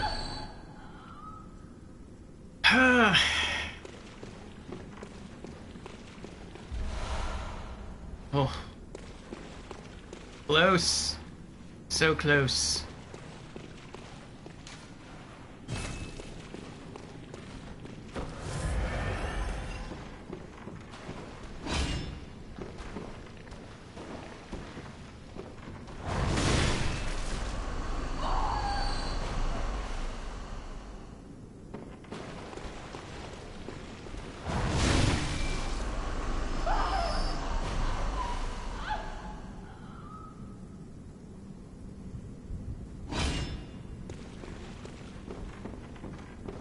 Oh boy. I am very much looking forward to Lady Nilofar tomorrow, working her way through this.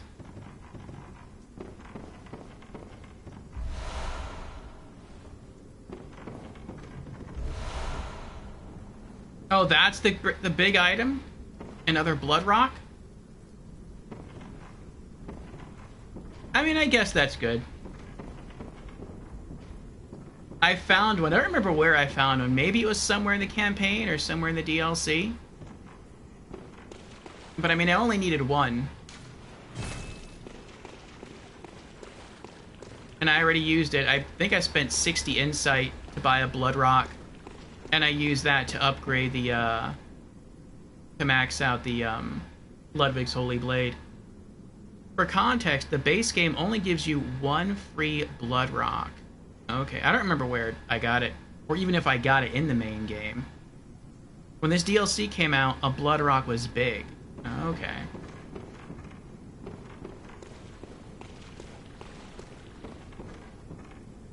Alright, well that's it. I guess there's nothing else to do over here.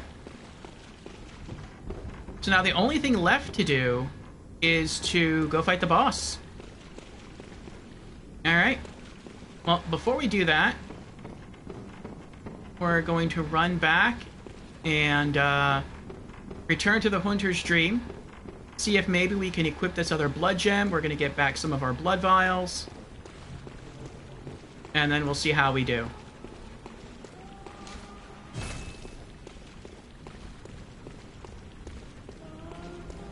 probably use up the blood echoes that we have on us to fix our weapon and to purchase more items. Because even if the boss fight goes smoothly, I have my doubts. I mean, maybe we will beat, you know, Orphan of Kos first try, but I have some doubts. And so I'd rather just use up as many of the blood echoes as I can now.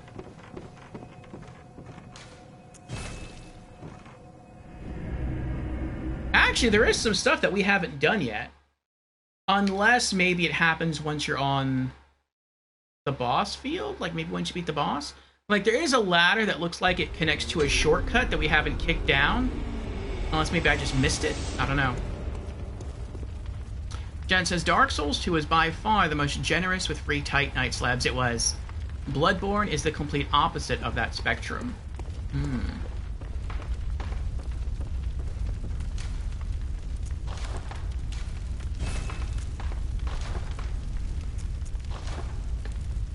Yeah, I really loved how many, like, Titanite slabs the game was throwing at you in Dark Souls 2. It was awesome. I was tempted in Dark Souls 2 to just be like, you know what? I'll just upgrade everything. I'll just upgrade one weapon of every type to max level. Because the game almost gave you that many slabs to do it.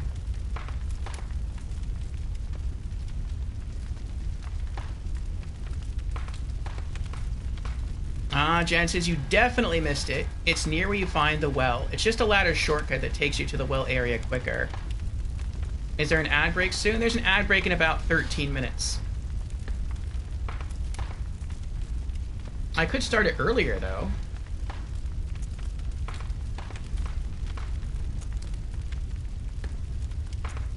.508 to 534. Let me put away the other ones real quick. The ones I know I'm not going to use.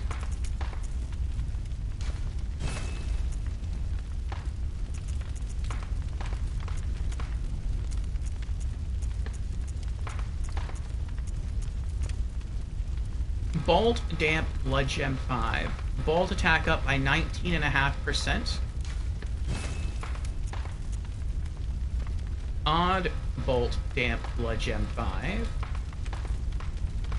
Add bolt attack plus 42, bolt attack up plus 4.1%. I mean, if I was using like the Tonitrus, that'd be really good. Fool's Damp Blood Gem 5, physical attack up at full HP plus 17.3%. Now, okay.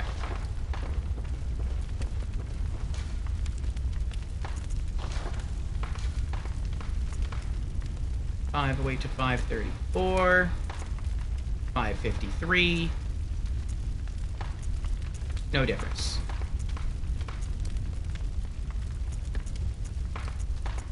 $553.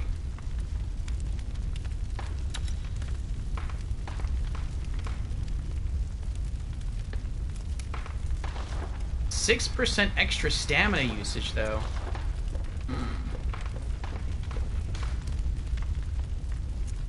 I mean, I guess it's kind of good that I invested so heavily into endurance.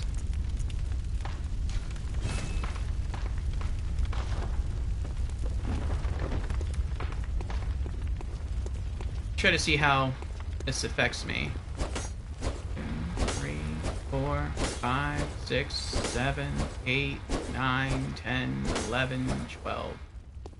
Alright. 12 slashes of the longsword. It's not bad. Greatsword. 1, 2, 3, 4, 5 quick attacks. 1, 2, 3, 4, 5. I still have 5 attacks with the greatsword. Nice. Okay, that's not bad.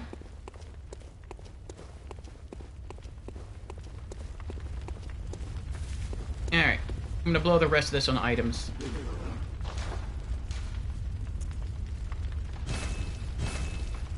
Maxed out blood vials.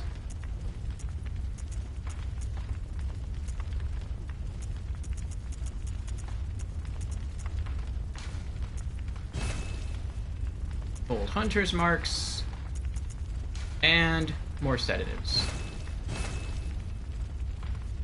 Okay. Not bad, not bad.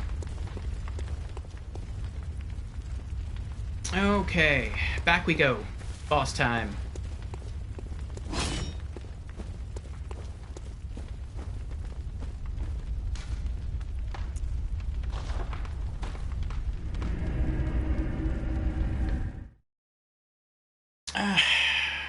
Snipe redeemed to hydrate. Very well, Snipe.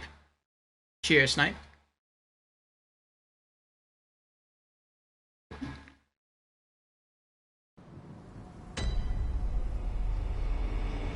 Jen says an hour of uninterrupted orphan time. It's a hell of a sentence.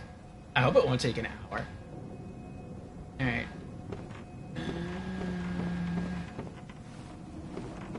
It always takes me a while to find the shortcut that we opened once I get back here. We're gonna go in trying the Great Sword. Hopefully we can stagger the boss. That'd be pretty nice. We'll see though. Alright. We do have an ad coming up in 9 minutes. I'm not sure how long the boss fight will take. So what I'm going to do is I'm going to use the bathroom real quick. And I'm just going to head and run the 3-minute ad now.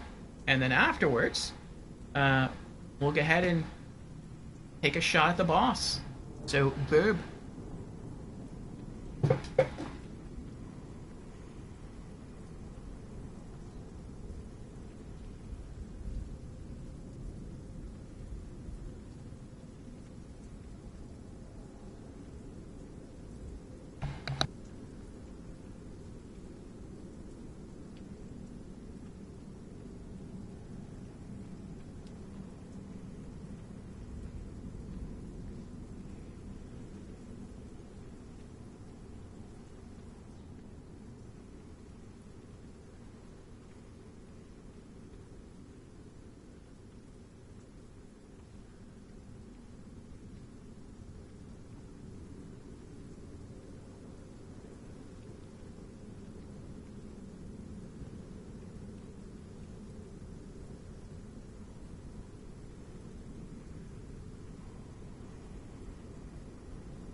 Okay, we are back. Right as the ad ends, too. Nice. Went to use the restroom, and got myself a full bottle of hydration here.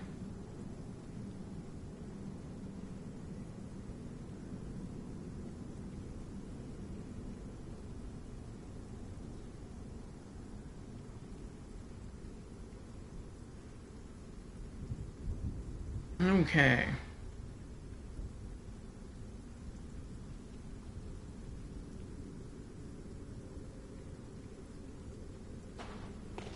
Here we go.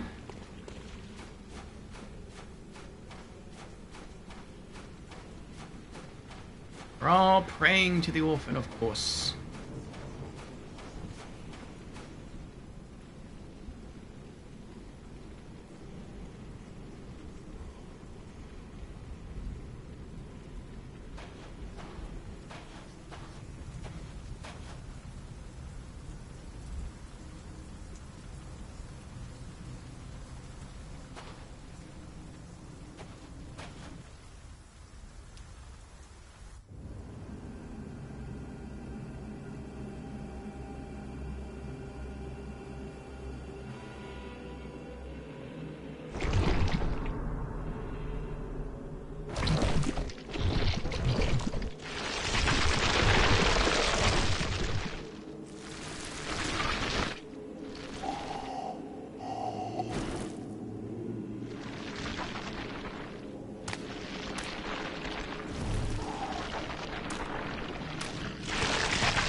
Seems kind of like a tragic figure there.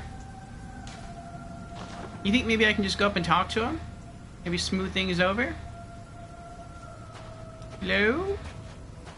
Boss? Boss? Can I call you Corsian? Corsian? How are you doing, Corsian?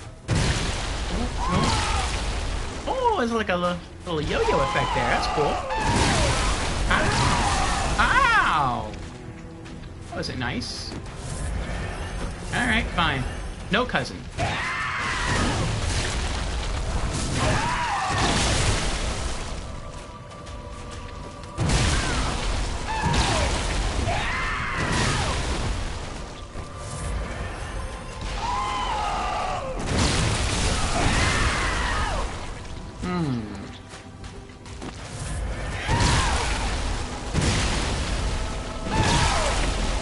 I didn't mean to do that. I'm dead.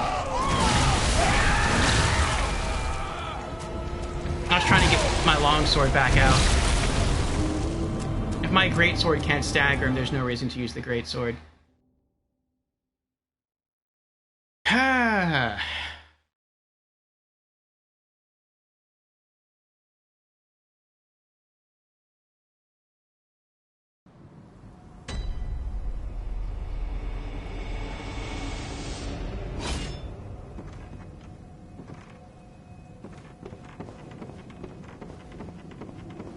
Death one.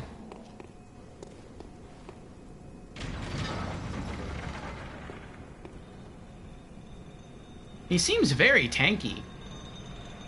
I think I hit him, I don't know if it was once or twice with my greatsword, and I still can even see his, like, how much damage he took.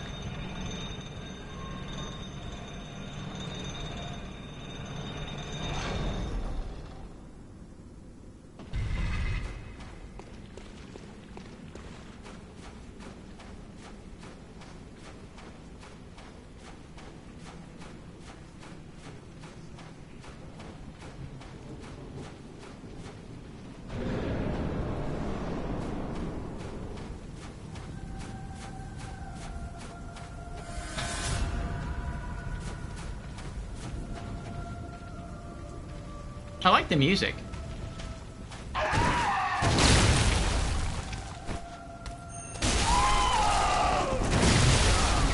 Aww. I was running backwards and that happened.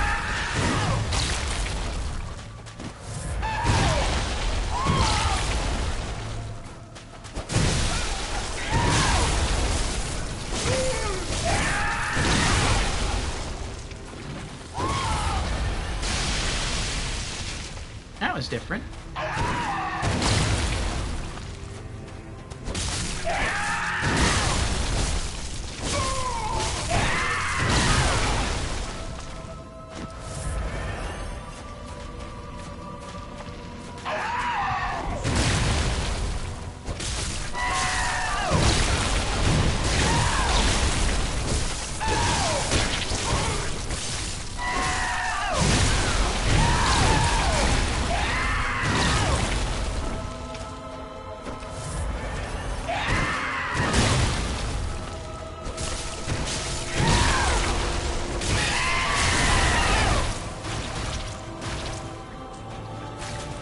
I don't know what that was about.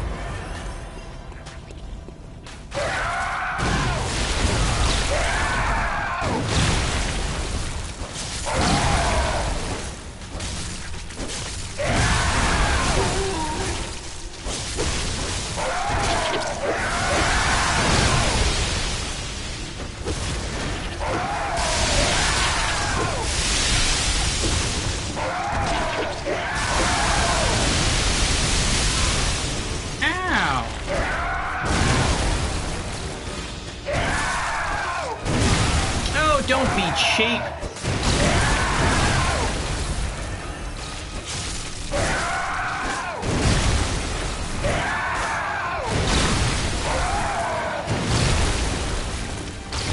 Are you a hunter? Why do you have to use ranged attacks? Why can't you just straight up fight?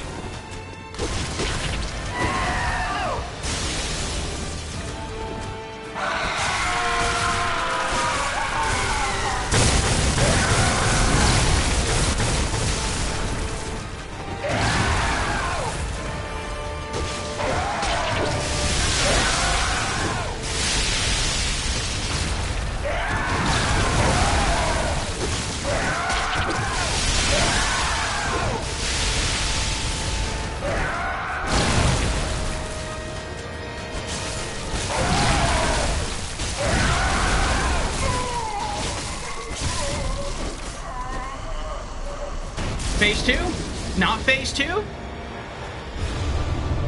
Oh! Trophy earned. Orphan of Kos. How about that?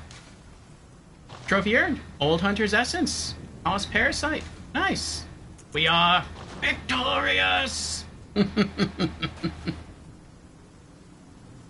Orphan of Kos. Blind playthrough. Second try victory. Not bad. Not bad. Not first try. We wanted the first try, you know, but second try ain't bad.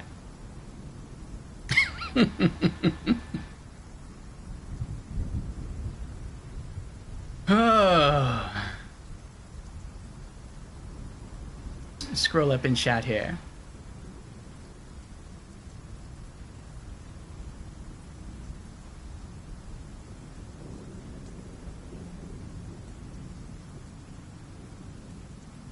Jan says, prepare to die. Slime says, hope you're ready. Stall for half an hour as I have a meeting. Squirmy. Oh, I'm sorry, Squirmy. All deaths in this time equals practice runs. I mean, we could say that. We could say that the first one was just a practice run.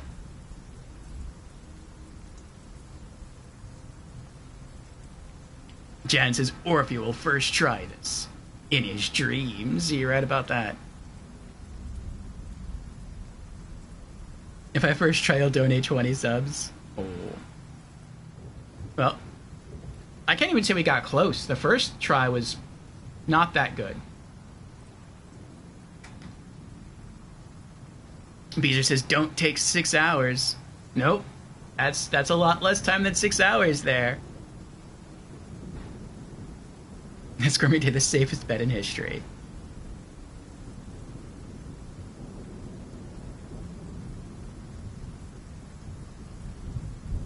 The amount of damage who can do is crazy. Me or the boss?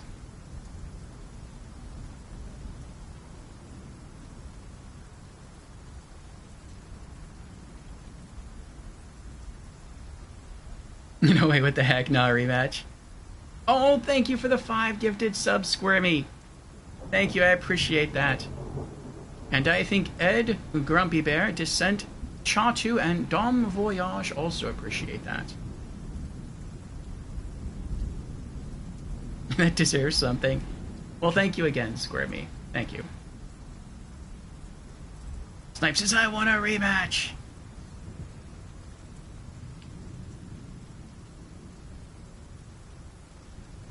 Yes, hey, Squirmy Duck just cashed in on that Orphan of Cost bet with a whopping 5 gifted subs, bringing their total to 11. Looks like Orpheus is not the only one making epic moves today. Thanks for keeping the community as lively as a Bloodborne boss fight, Squirmy. Yes, I agree. Chances I am speechless. Beezer says I was the only one with faith. Snipe can't accept it. He says cold shot. I don't know what that means. Orfeo is beat. Oh, wow. Jan says Orfeo beat Orphan of Cost 27 tries earlier than my first time. Whew. Creepy says I beat the Orphan in 4 attempts. Creepy's really good at Souls games. You should stream them more. Oh, my damage is crazy. Okay.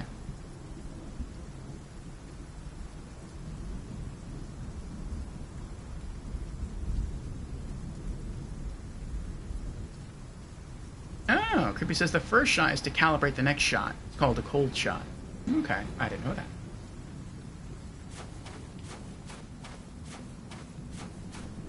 This I think I remember from Beezer's stream. I know I saw Beezer fight this guy, and someone's like, no, go back, you have to kill the shadow. And he's like, oh, I have to kill the shadow? Okay.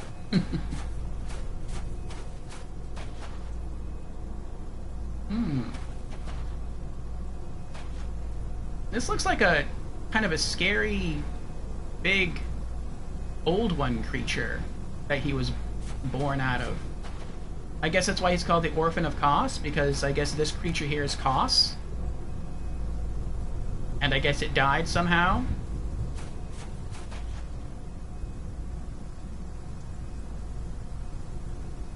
We'll get around to a new game plus. Yes, we will.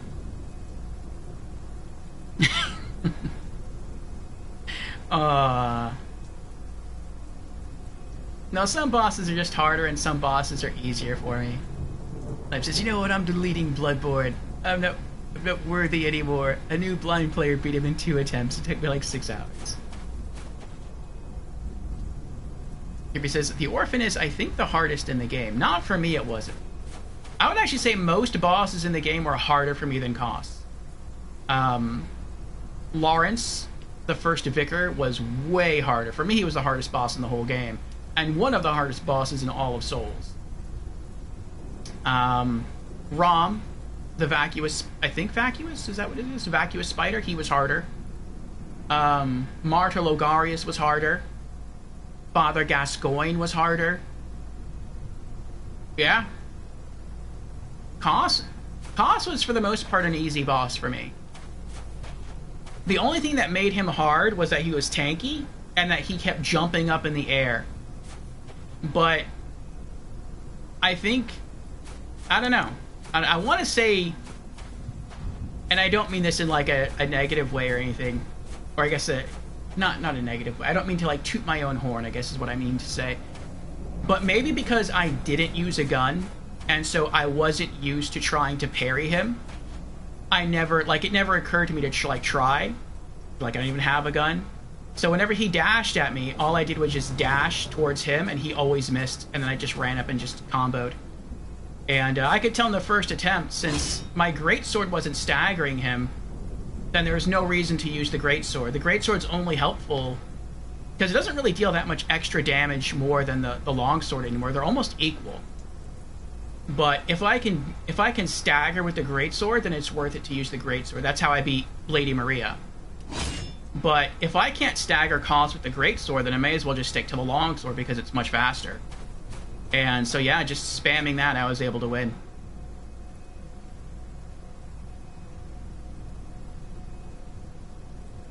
That's also how I beat Ludwig, who I would say Ludwig the Accursed was also harder than Koss for me.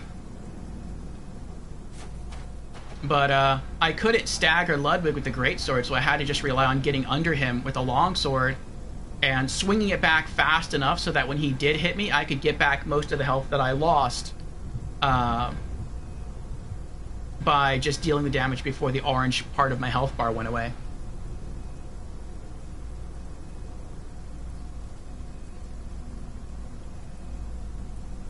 But yeah, I'm sure there's bosses for you, Snipe, that you took out a lot easier than I did.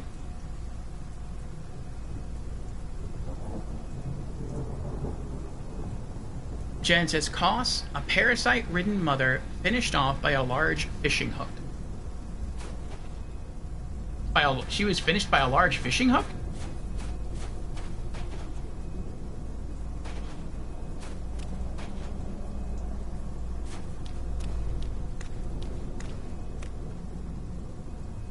I don't see a hook here.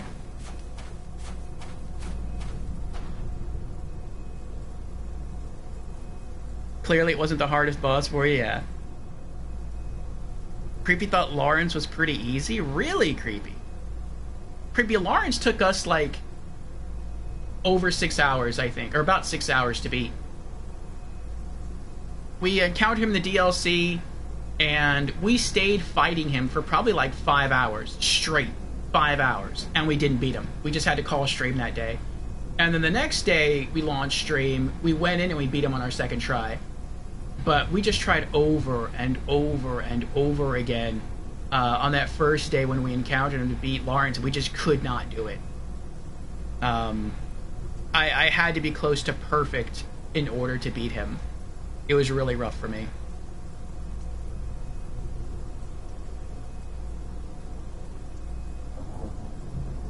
Oh, see, there you go. Friar Lawrence was easy for you, Snipe? Yeah, see, for me, he was incredibly hard. And last time we watched Lady Nilafar play some Bloodborne, like I said, it's still her first time through. She got to Martyr Logarius, and she beat him... I think she beat him either first or second try. And I was like, good luck. This is a tough fight for me. And she just went and just cleaned house. And I'm like, I can't believe that. Like, and she made it look easy. Like, there's a difference between someone beating a boss and, like, struggling through it, and then someone beating a boss and just making it look easy. And she made it look easy. And Squirmy Duck has also done that. Squirmy Duck with her, I call it her lollipop of death. What is it called? The pinwheel thing? Whatever that weapon is. Like, I've seen her run up to some bosses, and she just saws them, and you just see the health bar drop incredibly fast. And, yeah, some bosses that I struggled against, she just ran up and just done. So I guess it really just depends on playstyle and the weapon choice. Creepy says, I didn't use a gun. Oh, Creepy was like me. Took me 2 tries to not try blocking. Blocking does not work against Koss. Yeah, the only enemy I envision... The only boss, I should say, I envision using a shield against is Mikolash. That's about it.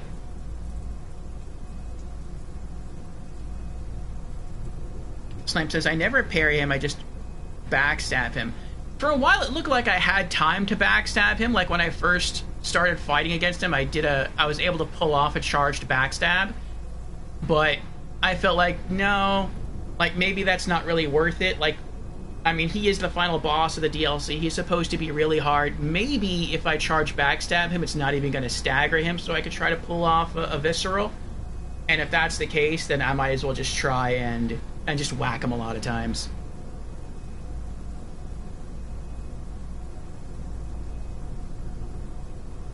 Yeah, Beezer says, like I said, those who have trouble with Lawrence beat Orphan faster. Plus, you have a sword. What about the sword? Is cost like weak against slashing damage or sword damage? Or holy damage? Since Charles told us that the Holy Blade of Ludwig actually has a hidden damage stat for holy damage.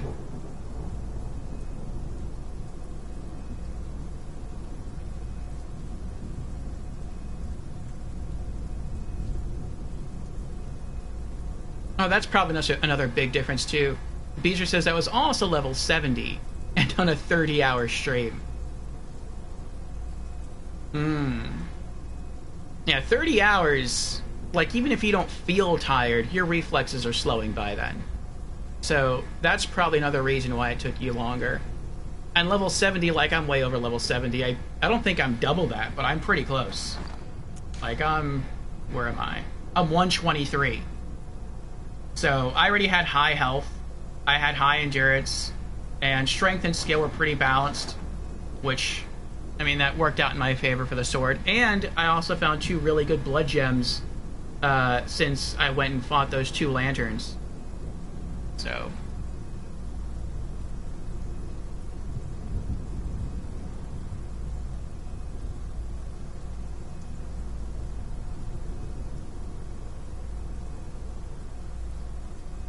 Oh, Koss is weak to stagger? Oh, I didn't know that. Okay. I thought maybe he just couldn't be staggered at all. Snipe says, the difference is I use different weapons than you. Oh. Yours didn't do as much damage? I see, I see. Which weapons did you use, Snipe? Alright, where's that shadow guy? There's the shadow guy. Can I talk to the shadow guy? I cannot talk to the shadow. Okay. Alright. Send you back to the Shadow Realm.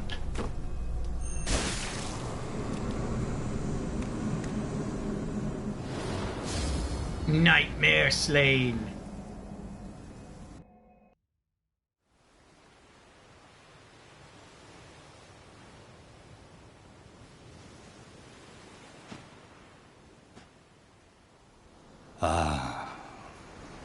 Sweet child of Koss, returned to the ocean. A bottomless curse, a bottomless sea, accepting of all that there is and can be.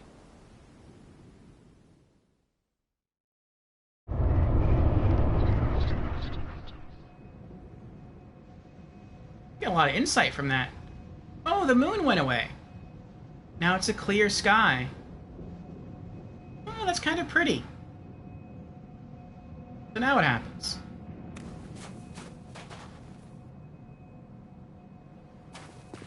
I kind of want to just run out there, but I feel like I'll get so far and then I'll just sink and die.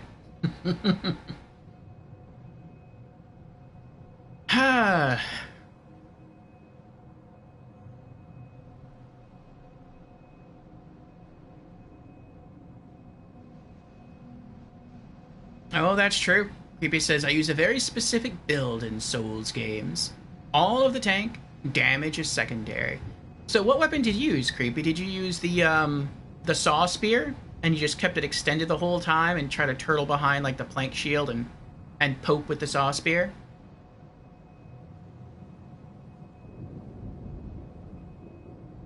Jan says, I like to imagine Dark Souls 3 cleric Orpheus keeping him staggered with his great mace.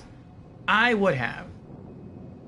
Since he seems like a water creature, I would have brought my lightning-infused Great Mace plus 10, and I would have just tried to keep walloping his head.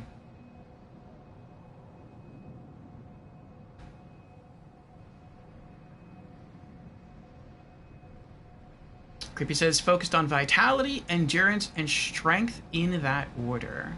I see. I did pretty much the same thing, I just went down the list. I did put points into skill, but that's because the sword scales off both strength and skill. So even now, I'm still not sure how it really scales.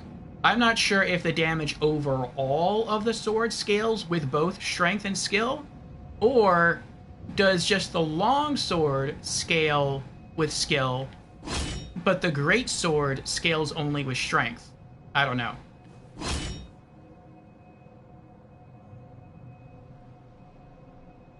Did I use the cords? I did not use the cords. They're still in my inventory.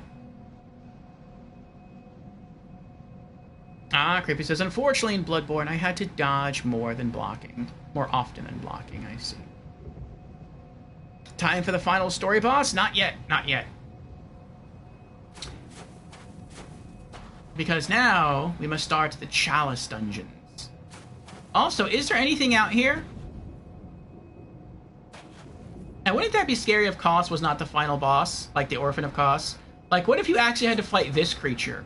What if you actually had to fight Kos, and then you beat this boss, whatever attacks you can imagine it doing, and then as it dies, it slumps over, and phase 2 is you have to fight the Orphan of Kos.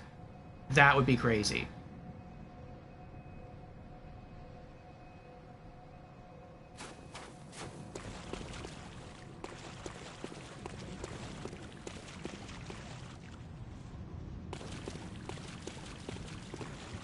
It would be wild if something crazy happened out here, like maybe tentacles came up from the bottom of the ocean, grabbed me and dragged me down, and I just instantly died.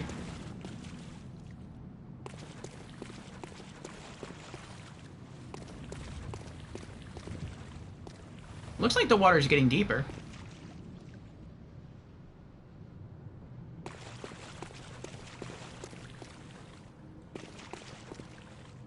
Oh, there's an invisible wall. Okay.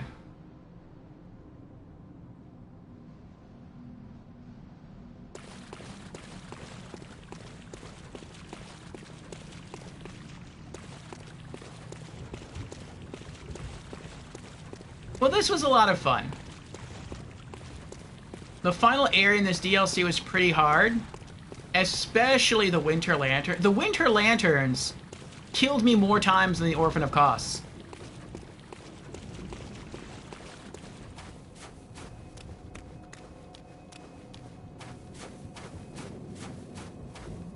Now what happens if I go back? Will they all get mad and try to kill me? Ew, look at all that sprayed blood.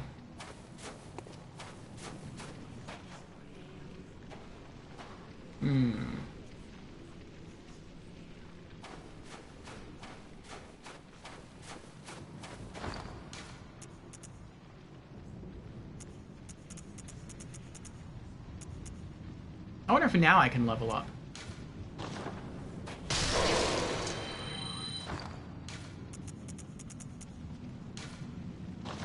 Nope.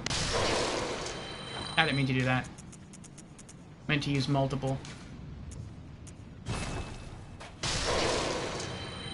Oh yeah, we can level up now.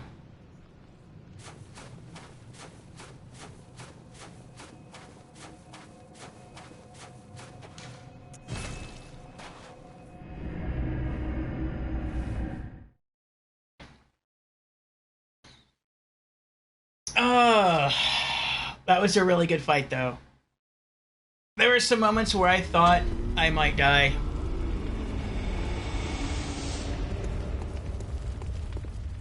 Gammon awaits you at the foot of the great tree. Go on, good hunter. Very well. Let the echoes become your strength. Let me stand close. Now shut your eyes. Let's do Vitality. What is that? HP plus 23 and physical defense plus 1.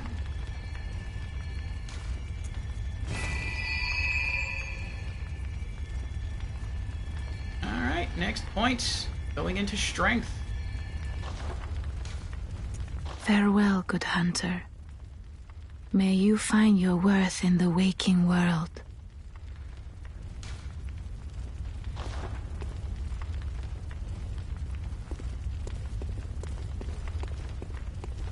Let's fix up the weapon. Oh, we got something, didn't we?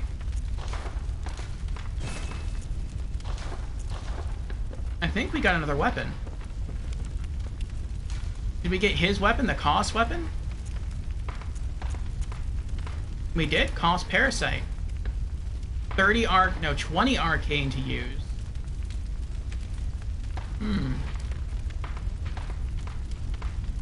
When the carcass of Koss washed up on the coast, its insides were teeming with tiny parasites, unlike any found in humans. This atypical weapon can only be clasped tight and swung, but a Koss parasite is said to stimulate phantasms inhabiting a lumenwood.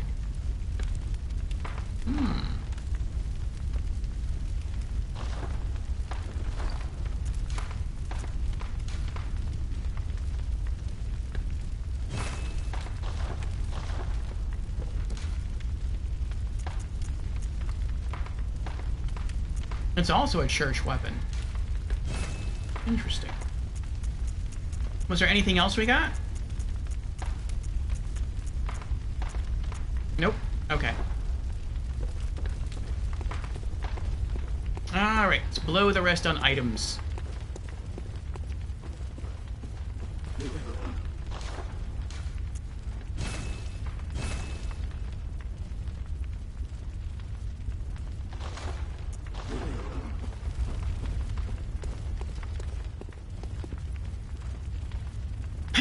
Well, that was fun. Gehrman will continue to wait. Yes. Yes, he will.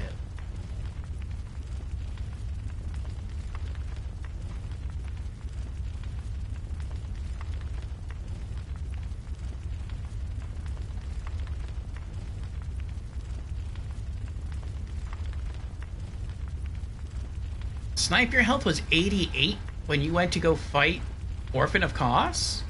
That sounds like he would one-shot you with almost anything. That was a rough fight. That had to have been really rough for you. Oh, that makes sense. Creepy was using the rifle spear. But you don't think you used it long. I can understand using it, though. It's a spear. You like being tanky with spears, and it has a built-in gun. So it kind of, you know, fulfills two functions at the same time. Stabby and blasty. Pointy and pew. Pew, pew. Alright, now I still don't know how to do the Chalice dungeon stuff. I was going to look that up later.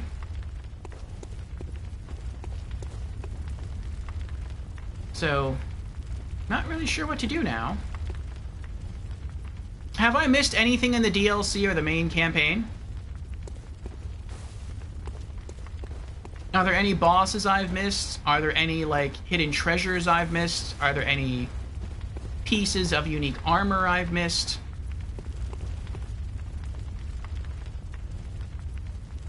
I've done everything?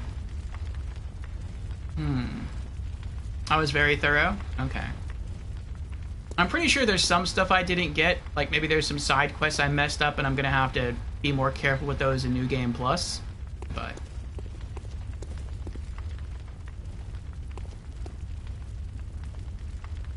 absolutely, yeah.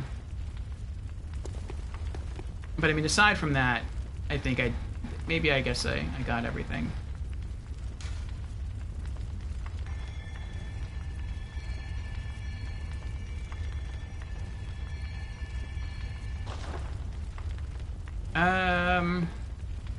What does this one do?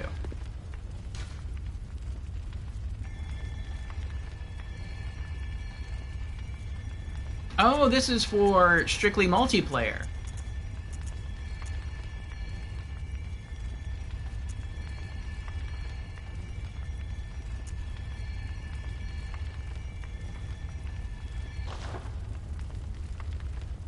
The player-generated dungeons. What does it mean? What do you mean by player-generated dungeons? Is there like a mode in Bloodborne where you can just go in and like create your own dungeon map and place creatures there?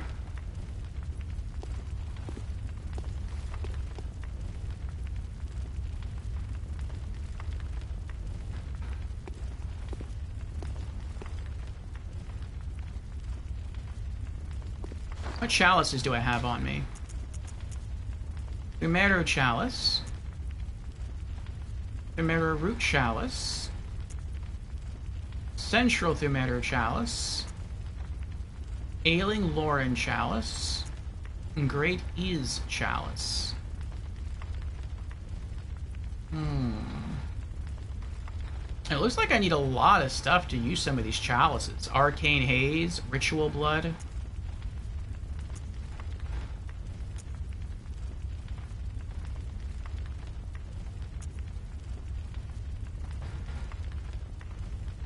I don't even know where I get this stuff. Ritual Blood 1. Jen says, not exactly. It's hard to explain. Better to just look up when you are off stream. Okay. Ruby says, I did use the saw spear for a while. Started with the cane. I remember on my first go-round. Okay. Check the Insight shop for a couple. Alright.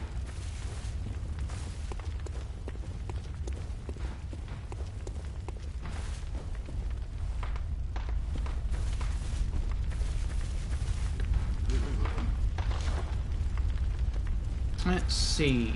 We have...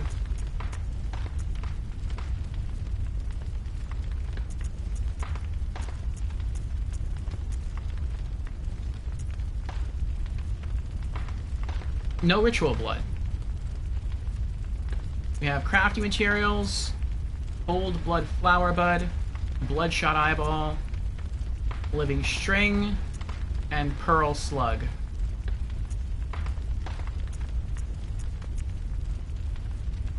Oh, we can buy Maria's armor set.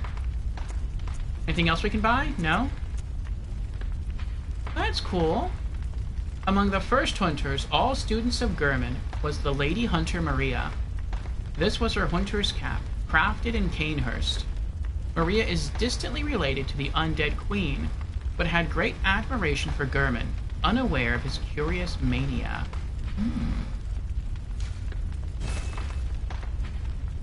Maria Hunter garb.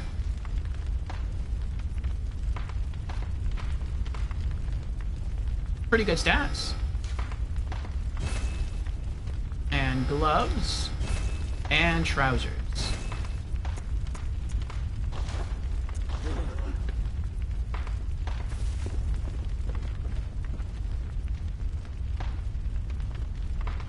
You also remember hating the cane, says Creepy? Yeah, I know some people love it.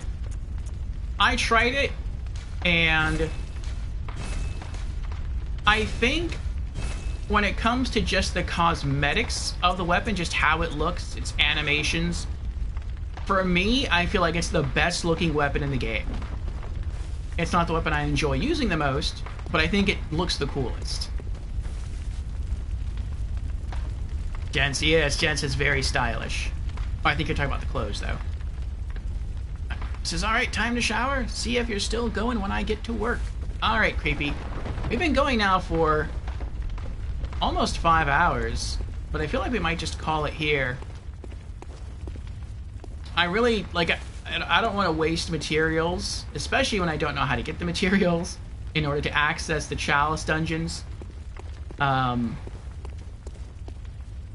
And I was told that I should look up how to get to the specific boss in a Chalice dungeon in order to get a needed trophy.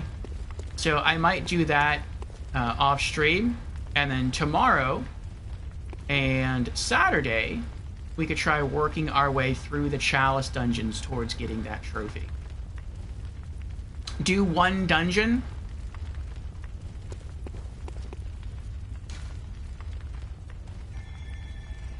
I don't know if I can. I mean, I could just re-enter this dungeon.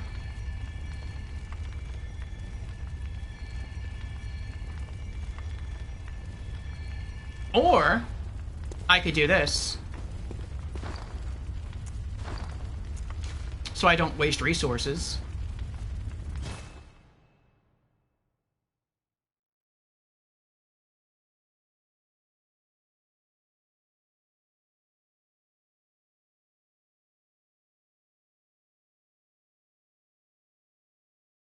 I could dive into online mode, and then I could just try using the first altar.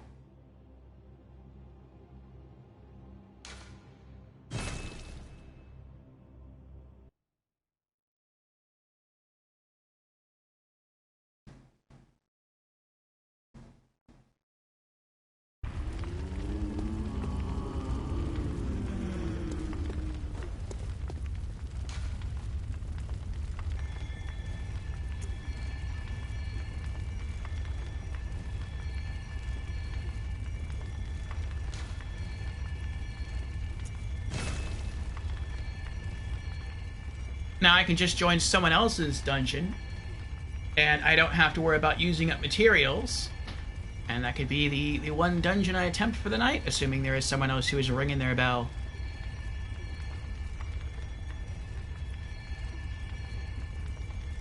He says also, I don't want to stream Soulsborne or Souls-like games because I get frustrated when trying to deal with streaming and focus on bosses. You saw me playing Remnant. Well, you can just shift your attention back and forth between the game and stream chat whenever you have, whenever you feel like you have time.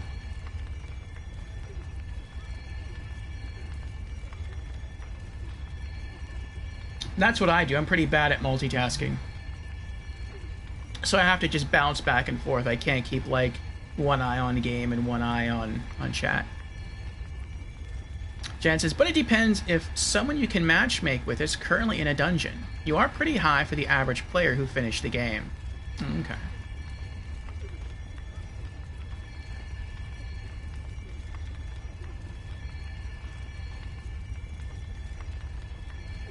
Well, we'll wait a little bit longer. And if not, then we might just call it and then just start the dungeons tomorrow.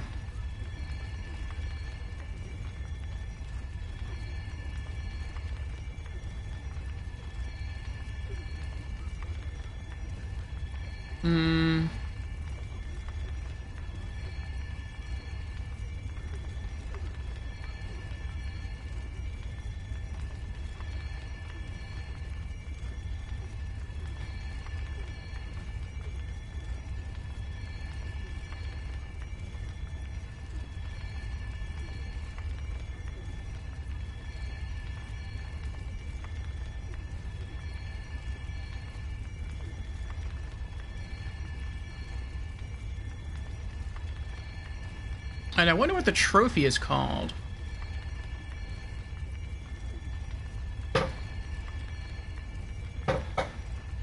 Orpheus can begin his research. Yes. Because there's a lot to learn about these dungeons. Especially that one trophy that gave Beezers and I so much trouble. The Yharnam Pthumerian Queen.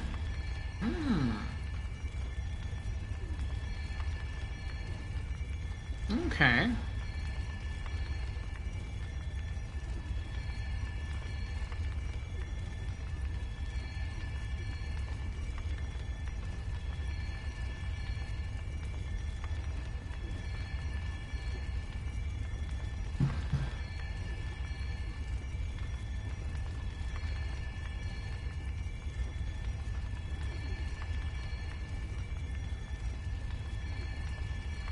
Okay. Well, now I can start looking up that name. Name of the trophy, too? Okay. Yharnam Pthumerian Queen.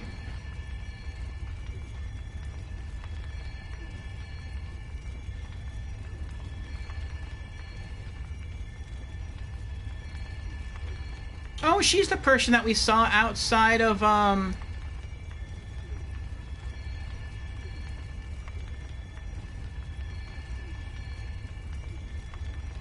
the boss fight for Murgo's wet nurse.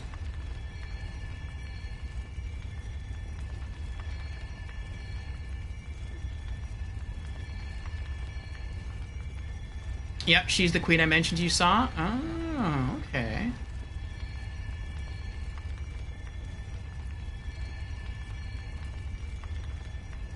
Oh boy. Friendly encounters, Moonside Lake, and the Nightmare of Mensis. Boss fight, Great Thumero Ihil Chalice Layer 3.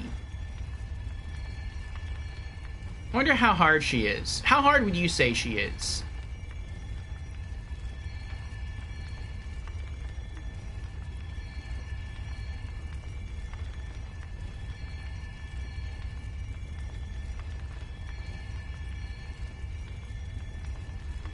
Getting to her is harder than she is? Okay. But what boss would you compare her to in terms of difficulty?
I'm trying to find, like, how to reach her. It doesn't say. I'm gonna have to look up, like, a special guide later, I guess. Jen says, I was gonna say I got her in 2 tries, so she's pretty easy. But you beat Orphan in 2 tries, so I gotta be more specific now, lol. Well, maybe I'll first try her.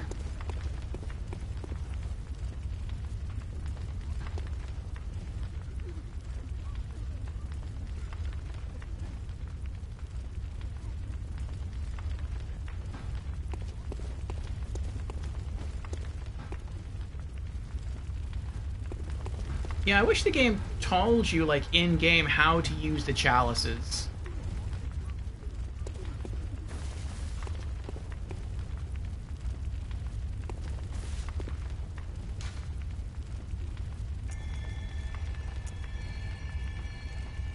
Like, I don't know what any of this means. Conduct a chalice ritual to create a chalice dungeon. I understand what that means. Chalice dungeon search. Find an accessible chalice dungeon. I'm not sure what that means. Maybe that has to do with multiplayer? I don't know. Search by chalice glyph. Find a chalice dungeon using a chalice glyph. I don't know what chalice glyphs are.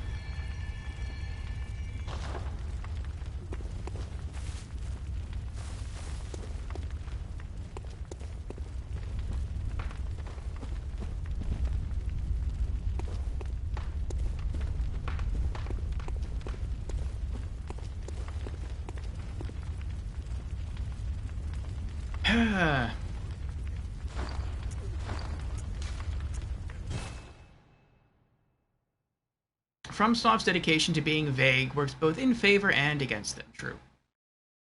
Search by glyph is perfect if you know what random generated dungeon seed you want ahead of time.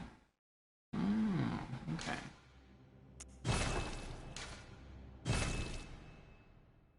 I want to go back and take a look at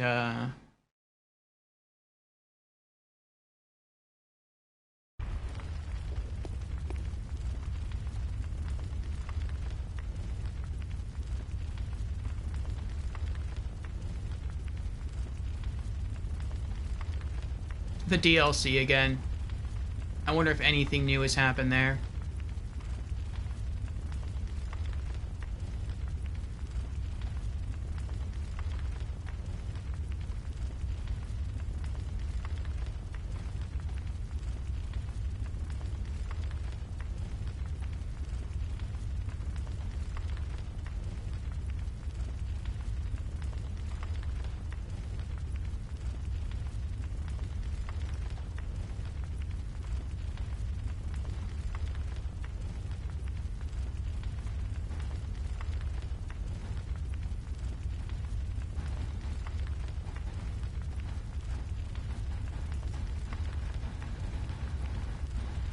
Okay.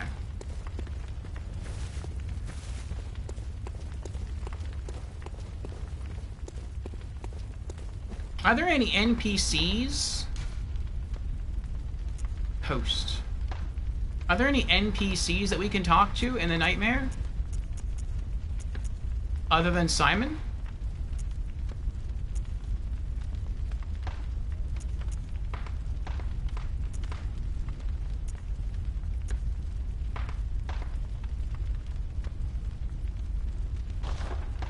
I don't think there are, right?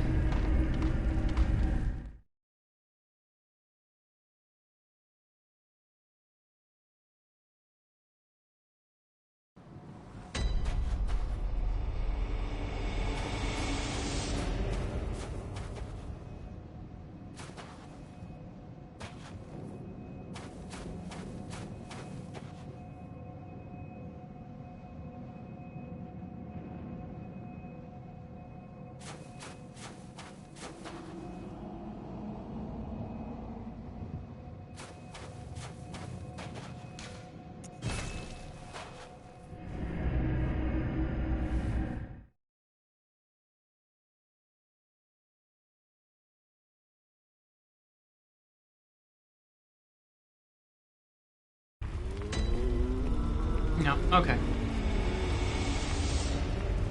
Jen says you murdered the others. The one with the bell putting a hit on you, and the summonable one that repeats lines. Oh, actually, I didn't kill that one. Unless someone else killed him.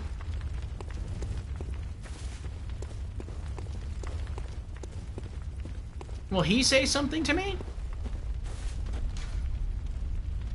Where's that at? That's, backwards from the research hall.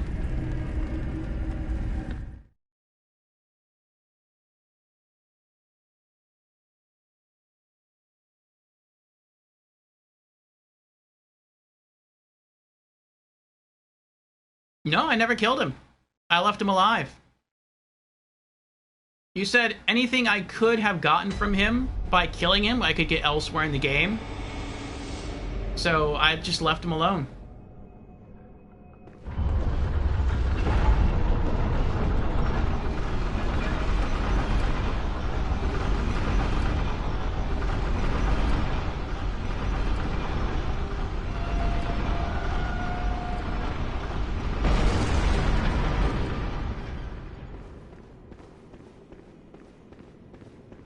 Will we have new dialogue now?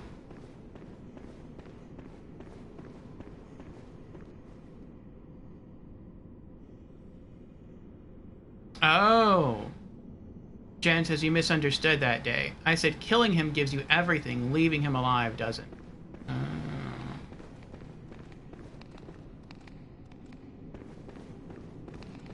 Now, are these guys alive again? No, they stay dead. Interesting.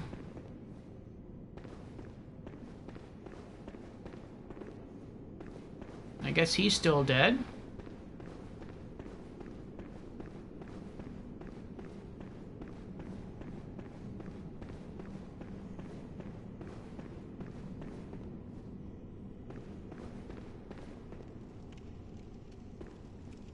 Okay.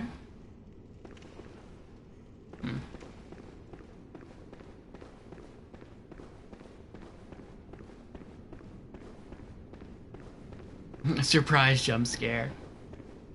That would be creepy if he looked up at you and screamed like some of the jump scares that happen in Yggdrasil Dungeon in Dark Souls 3. Streams had 500 plus comments. Shrouded by night, but with steady stride. See, there he is. Colored by blood, but always clear of mind. Proud unto the church. Beasts are a curse, and a curse is a shackle. Only ye, the true blades of the church. Hello?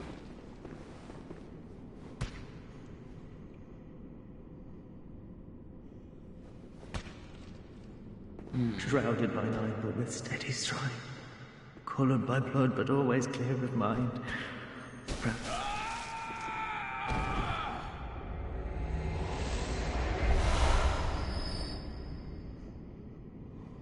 Wow. Full, Yharnam set.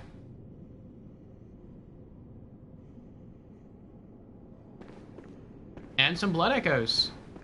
I might have gotten some insight there too, I'm not sure.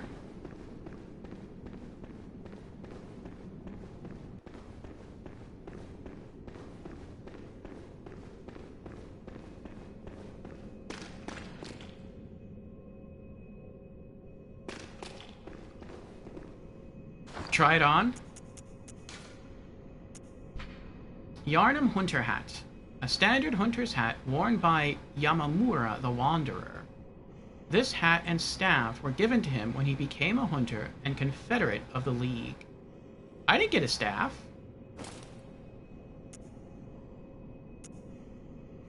Haki Heori. Garb of a distant eastern land worn by Yamamura the Wanderer. This eastern warrior pursued a beast for honorable revenge, then became a hunter of the League, but when he stared straight into impurity, it drove him mad. Old hunter armbands.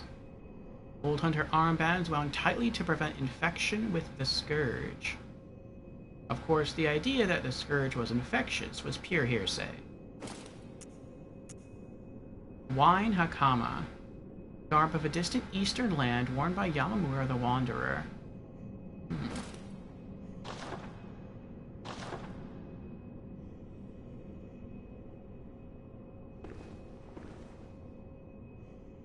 It looks okay.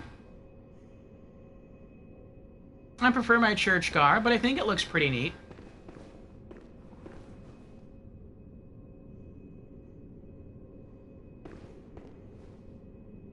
Doesn't fit the Dracula face? Not really, no.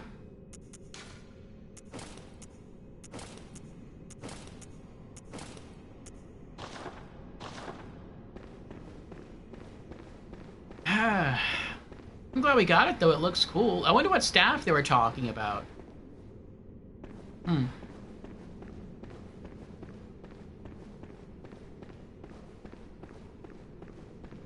Maybe it's a weapon I got elsewhere.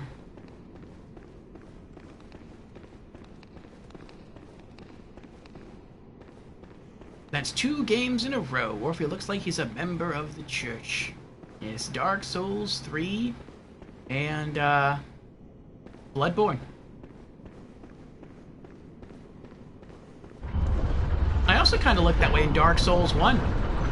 I wore Paladin Leroy's armor, and I replaced his headpiece, because I didn't like the headpiece, with the helmet of Lord Gwyn, or with the crown of Lord Gwyn.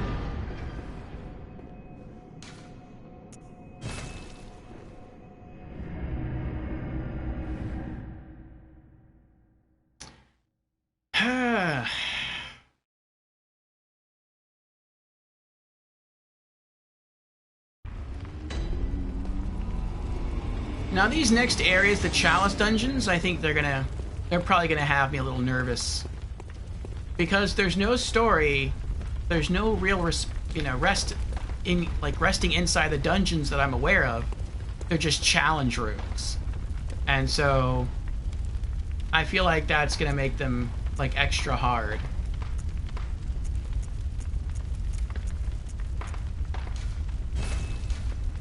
Because they're like designed for people who want that extra challenge.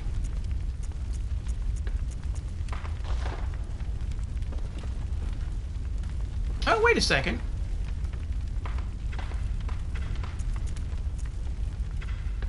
Oh, okay. I thought I had been putting all this stuff in storage. Maybe that's why I couldn't take any or use any of the other chalices, because I didn't have the rituals. No, I kept all the ritual stuff on me. Ritual Blood 2, Ritual Blood 5, Tomb Mold, Old Blood Flower Buds, Arcane Haze, Bloodshot Eyeballs, Living String, Red Jellies, Pearl Slugs, Inflicted Organ, and Yellow Backbones.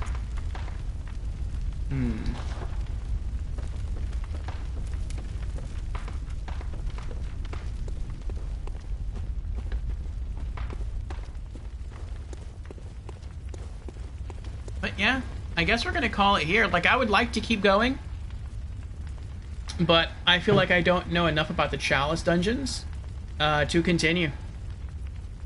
So, yeah, I think we'll just call it here. Let me see if there's anyone else streaming right now that we can throw a raid over to, and then once I end stream, I'll get on top of researching more when it comes to the Chalice dungeons. So we will be ready for tomorrow.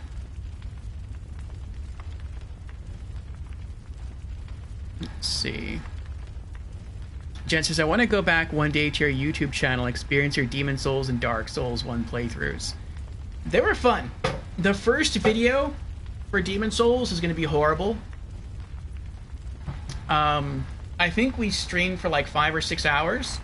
And during that time, I spent the vast majority of time trying to lure the, I forget what they're called, the undead soldiers at the beginning of Boletaria. I was trying to lure them to walk through a fire so they would burn themselves alive. Because I couldn't kill them with weapons, and I couldn't effectively kill them with magic. Because I ran out of magic very quickly because I chose the magician class and not royalty. And I didn't get very far at all that first day. But after that first day, I got a lot better. Off stream, I practiced the dodging and patterns and melee and getting backstabs and stuff like that. And so from the second video on in Demon Souls, it picks up. Jeep says, thanks for the stream, Orfeo. Can't believe I missed the boss fight. It was over pretty quickly. Orphan of Kos was a not a difficult boss for us. So, yes. Much easier than Lawrence, the first vicar, was. Okay, so is there anyone streaming? There is. Okay. We do have another Souls streamer on, and they are streaming Souls. Oh, I clicked the wrong thing there.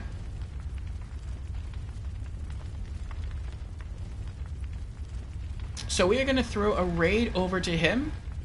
His name is Charles Q. Banks. He is one of my 3 original inspirations to start the Souls series. Right now he's streaming Elden Ring, and he is running his Gerald the Witcher playthrough. So he's rocking like 2 swords. I think either 1 fire or 1 regular sword plus 1 magic sword. And oh, no, we are not going to raid Charles because he literally just ended stream. So okay. So oh, and look at that. We were just talking about him. He's here. Hello, Charles.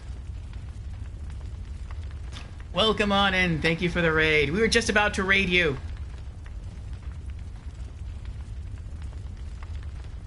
Yes, we have actually wrapped up here for the day. This is awkward.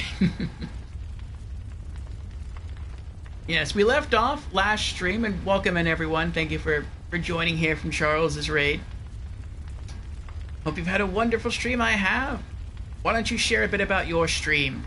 I was just telling people about your Witcher build in Elden Ring. But we started today at the fishing hamlet in the DLC of Bloodborne, and we slowly made our way through, looting all the goodies, killing all the baddies, until we finally got to the boss, Orphan of Kos, and we beat him second try. And that was it. Then we came back here, and we were thinking to start the Chalice Dungeons. We did start the Chalice Dungeons probably a while ago, but we only ever did 1 Chalice Dungeon. The first Thumeru Chalice Dungeon, however you're supposed to pronounce it. And that was it. We just went on to the DLC after that. But as I understand it, there is a specific boss that you need to find and defeat in the Chalice Dungeons, and I don't know how to do that. And so I was going to end stream and then do some research off stream in order to figure out how to do that, because I know you need certain materials to use certain chalices. And then tomorrow we were going to try to do that and probably spend Saturday going through Chalice Dungeons as well. Charles says, yes, well, we defeated Lord Rykard, not sure who that is, completed all the quests up through Volcano Manor and Farum Azula. Farum is in Elden Ring? Ooh. As in the Farum mentioned in Dark Souls 2. And just entered Consecrated Snowfield. Also defeated Astel.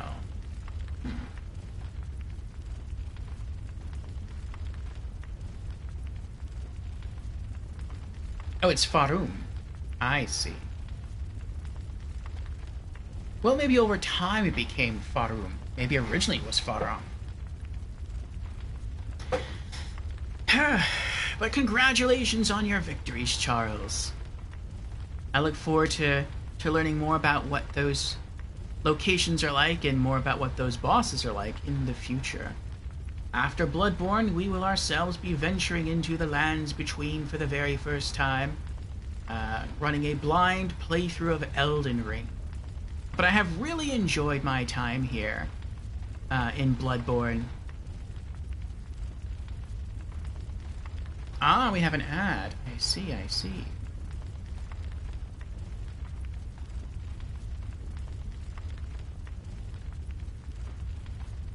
Well, I had a lore question for you, or I had some lore questions for you there, Charles. But I can wait for the ad to end if you cannot hear me, though I know some people say they can hear me during ads, which is interesting. I can never hear anyone else during their ads, but apparently some people can hear me during my ads. Charles says, thank you, friend. I look forward to seeing you get through the unique Chalice dungeon bosses. Yes, I like how they're unique. When we went into the first Chalice dungeon, this one here, we had to fight, I don't remember how many bosses we fought, it was maybe 3 or 4, and they were all unique. They weren't recycled bosses from the main campaign, they weren't bosses from the DLC, they were unique bosses, and I think that's really neat.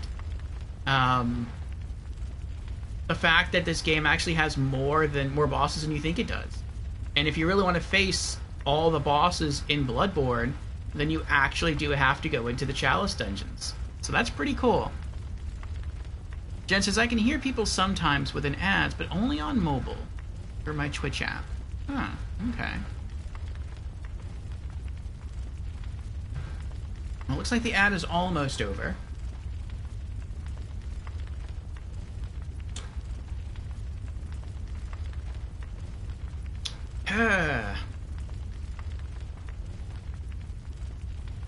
But yes, my lore questions, Charles, if you can hear me, related to the story of Bloodborne.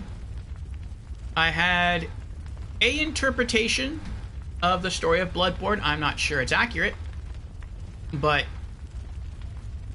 it might be. But then if it is, not everything I think pans out.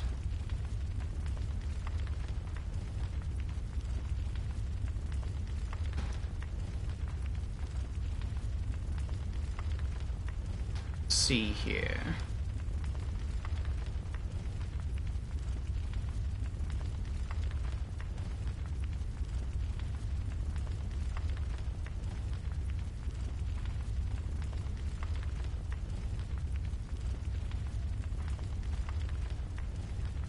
Okay, we are back. Nope, almost back. There we go. Welcome back, everyone, from the ads. Thank you for sticking around to support the show. Charles, be ye still there? I was going to ask you about a story, or at least how I interpreted the story of Bloodborne to be. You be here, okay. So I went on a rant, and I've kind of gone over this rant, I think twice, being a bit confused by the story of Bloodborne. In that the other Dark Souls games and Demon Souls give you a, not surprising, they give you the what and the why, but Bloodborne never gives you the why, and that's what confused me. And so at first I couldn't piece things together. I thought, well, in Demon Souls, you know, if you ask someone, well, what are you doing in Demon Souls? Well, you are going around killing demons, eventually killing the 4 Great Lieutenant bosses, in order for the Great Old One to invite you into its lair, and then that's when you'll have the chance to strike it down. And it's okay, well, if that's the case, why are you doing that? And it's like, well, you're doing that because there is a curse in Boletaria, and if you do not stop it, it will spread over the whole world, and demons will kill everyone. So, okay, we have the what, we have the why. Dark Souls 1. What are we doing? Running around killing demons. And then we are eventually going to fight Gwyn and rekindle the first flame.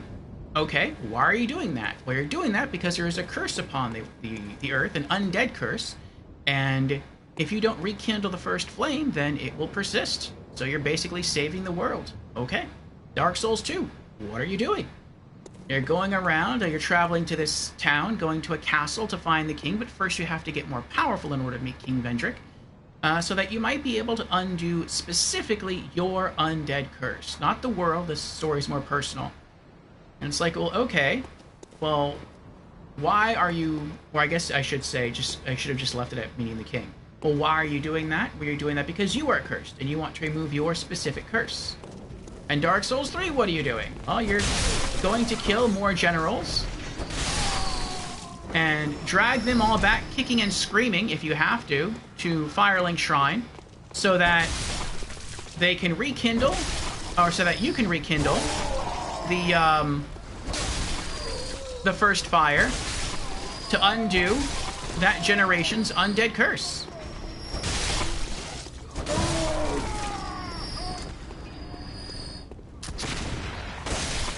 And so,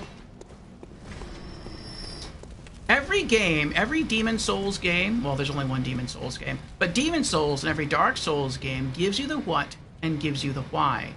And it's like, okay, so what happens in Bloodborne? Well, in Bloodborne, you run around and you kill people so that you can gain blood in your pursuit of the Pale Blood. Okay, why? I don't know. The game never tells you. We do know some things about blood, though. We know that it can cure. So, is our character sick? And he's searching for a cure? Is someone else sick? Does he have a significant other? Does he have a child? Is he working for a king, trying to obtain a cure to save a kingdom? The game never tells us any of this. Or maybe it's not for a cure, because if you take enough blood, it also gives you power.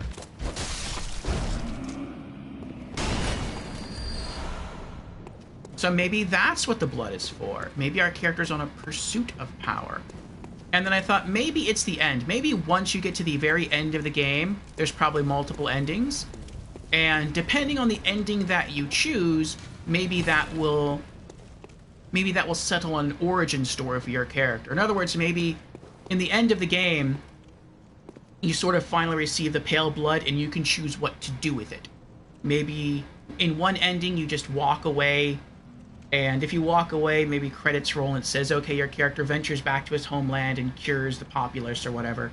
Or maybe you can just get the Pale Blood and stab it into yourself. Maybe that's an option, and if you do that, it says, well, your origin story was to become more powerful, and that's why you sought the Pale Blood. I don't know. Which ending did I get? None yet.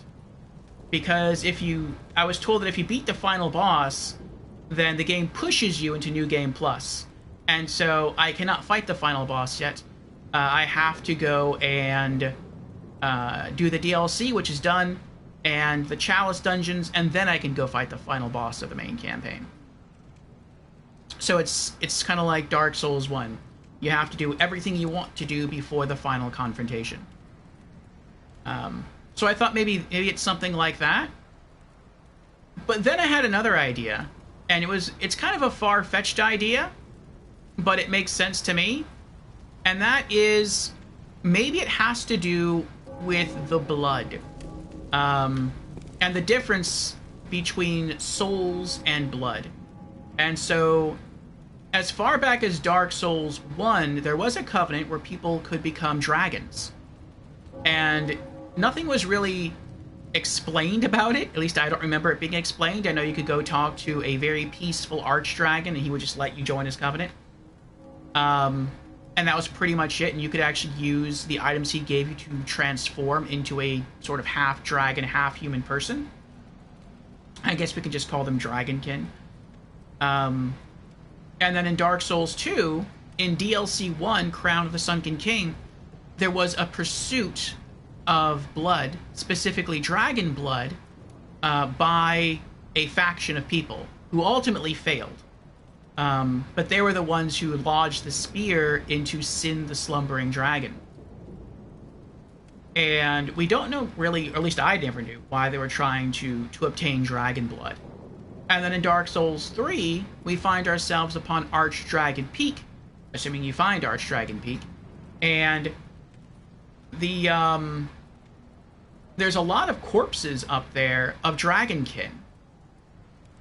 And it seemed that people were trying to pursue becoming a dragon, at least so far as I could gather from the lore, in order to avoid the hollowing, in order to avoid the undead curse.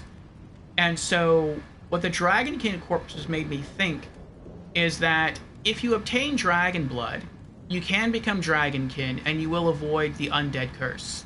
Now, you will still die of old age, you won't become immortal, maybe you'll live for an extended period of time, but you will avoid the undead curse. And so, and I guess the reason why you can't become immortal that way is because even though you're Dragonkin, you lack the hard scales of an actual dragon.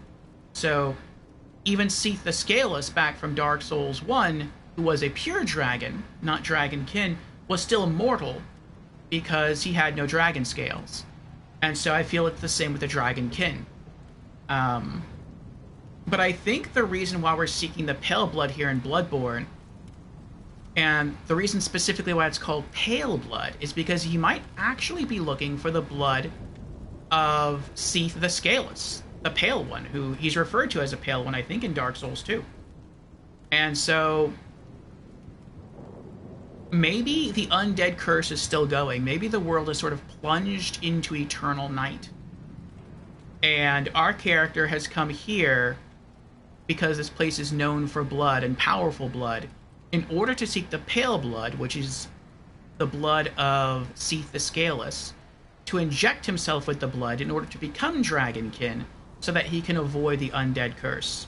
Now, I don't know if he's aware that not only will he avoid the undead curse, but that he'll also become Dragonkin. And I also don't know if he's aware that if he becomes Dragonkin, he's still going to die. That doesn't make him immortal. If he is on that quest, if he is on the pursuit for dragon blood to become immortal and to avoid the undead curse, then that could make him one of the most tragic heroes in all of Souls. Because even if he achieves his hard-won goal of finding and obtaining the pale blood, it's not going to give him perhaps what he thinks it's going to give him. It's not going to give him eternal life. It's just going to give him the life of a Dragonkin. And so I kind of wanted to float those ideas by you and see what you think. I know you've already beaten the game, and so you have more information to work with than I do. But does any of that sound correct? Let me scroll up in chat now. I was on a rant.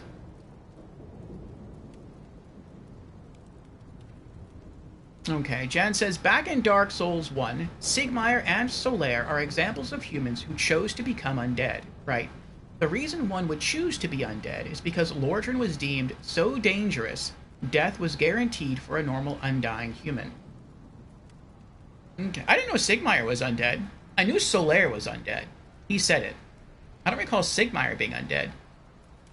I actually thought Sigmire was alive. Charles says, oh, not yet then. Well, I'll not talk about that. The endings don't explain anything, but they do infer some important things. Okay.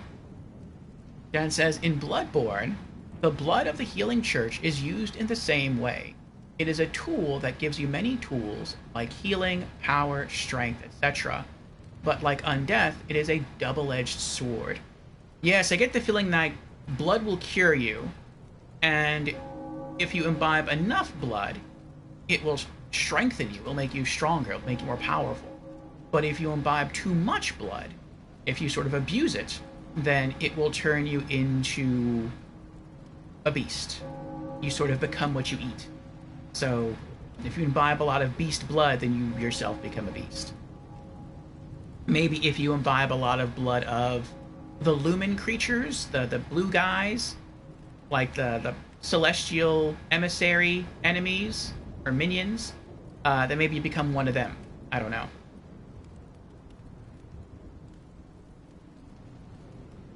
Jen says, the downside to willingly turning undead is dying so much you become hollow. In Bloodborne, the downside of the healing church's blood is the classic lesson from Berserk. Fighting monsters often means becoming a monster yourself. The Vile Blood Queen's blood is seen as corrupted by those of the church. but in truth, the church's blood is equally as corrupt. Charles says, well, they corrupt in different ways. Vile blood... Interesting. Vile blood turns you into vampiric mosquitoes. And gargoyles. Interestingly enough, King What's-His-Name turns into a zombie. Martologarius? Him? And the church blood turns people into beasts and Cthulhu monsters. It did look like Martologarius was a hollow. Maybe he got to the top of the church and just chose not to imbibe any more blood. He was just seated there to guard the entrance, and that was it. So maybe eventually the undead curse took hold of him. And he hollered.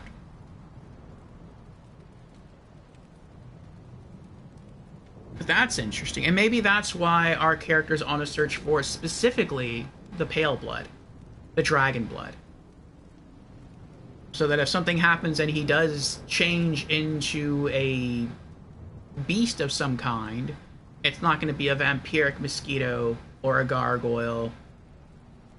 It's going to be a dragonkin. So, maybe that's how he prefers to live out the rest of his life. Charles says, so I like your thought pattern. All those things I think are true. The theme of transcendence beyond death is here too. But the different factions attempt this in different ways. The church equals beast blood from a certain bloodletting beast from the chalices. Oh, maybe I haven't met that beast yet. The Academy sought it from the Great Ones.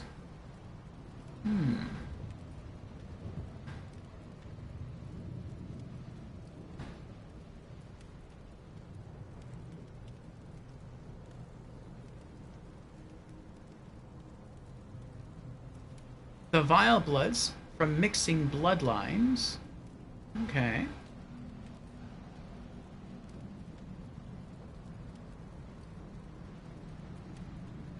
Jan says, the classic story of humanity messing with things they absolutely shouldn't. Charles says, it's all blood, though. The power comes from the life in the blood every time.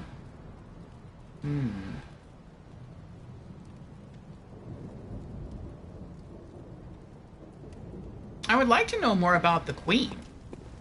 It seems the Queen is actually immortal, the Vile Blood Queen, because her heart is pumping. And even when her body is destroyed by Alfred, her heart is still pumping. And you can do something, I don't know what we did, but you can do something after you beat Ebrietas and go to where she was praying at what looked to be the altar of a dead Rom, and bring the Queen back to life.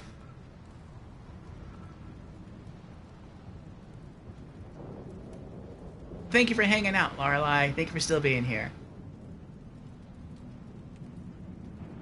Charles says, and these shared memories in them.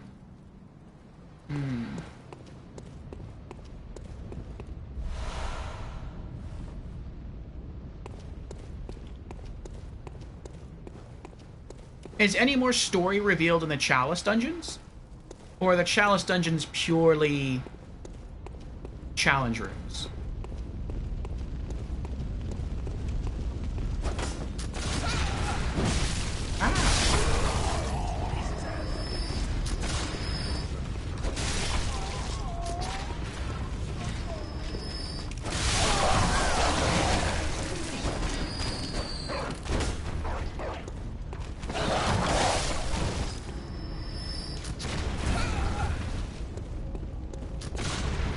I'm so tanky now. Charles says, my theory is that the reason the blood has such powers is because the Lord souls remain, passed down from person to person through blood transfusion, passing all the shared experiences and powers from the dead to the living. There are definitely items from the chalices that add some context, and some bosses add clues.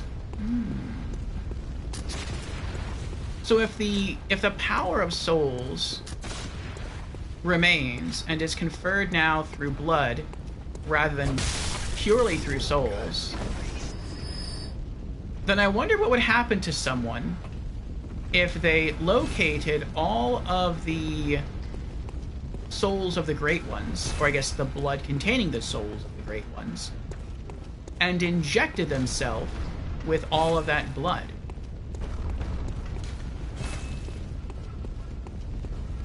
But isn't that essentially what happens in, like, all of the Dark Souls games? You gather all the souls of the Great Ones. But you don't keep the power, though. You do use it for something. Usually you use it to offer it to relight the first flame. I could see that tying into a Bloodborne 2. In Bloodborne 1, you're only going after one of the souls. And even then, it's not really a soul that's of a Great One. Seath was never a Great One. He was just a dragon. It's just that he also had part of Gwyn's soul. So...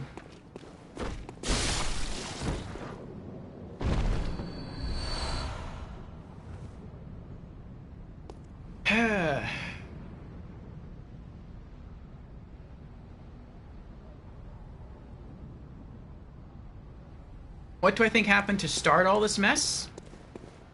I feel like Bloodborne is a sequel to Dark Souls 3. I feel like Bloodborne is Dark Souls 4, but it takes place in the future. I feel like, and to some degree it doesn't really matter what canon ending I think Dark Souls 3 has, but I feel that, at least the way I think Dark Souls 3 ends, though again I guess it doesn't really matter, is that the person chose to have the Firekeeper hold on to the remnants of the first flame, and so darkness fell upon the earth. And they tried to go off and try to maybe find out a different way they could use the first flame in order to perhaps end the curse once and for all. And I think that's sort of what the hero in Dark Souls 2 was trying to do, if you chose to have him leave the throne room rather than rekindle the first flame. It was to try and find a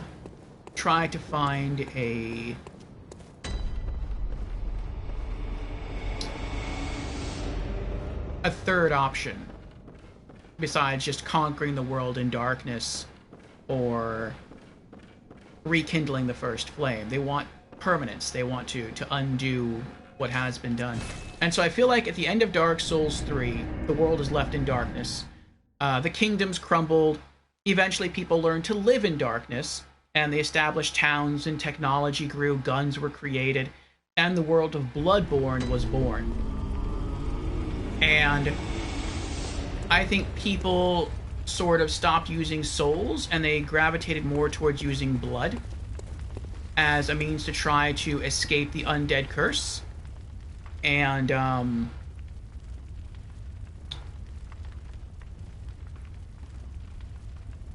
that has worked perhaps for some people, and I think that's what our character is trying to do. I think our character came here because they knew this was a place where powerful blood can be found, and that's why they seek the pale blood.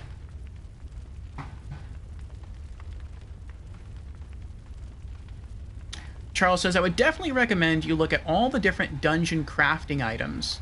They give so much lore, it's kind of crazy. The chalices themselves do as well.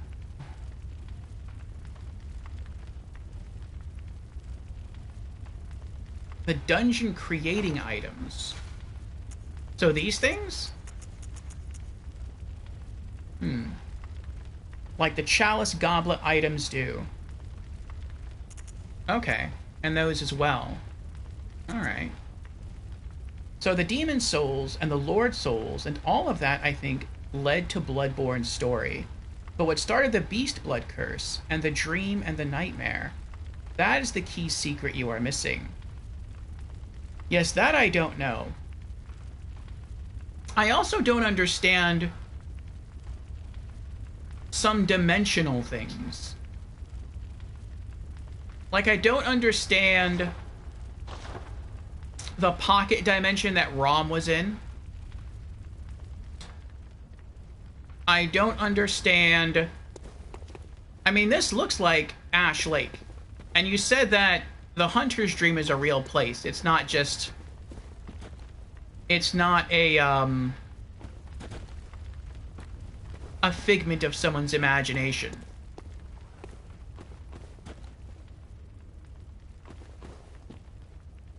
But then...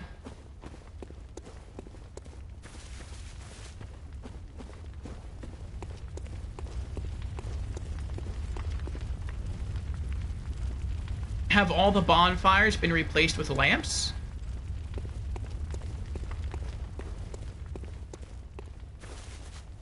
And where do we go when we leave the Hunter's Dream? Do we go to another part of Ash Lake where there are no trees anymore? Or do we go back to the world above? What I would call the world of Dark Souls 1.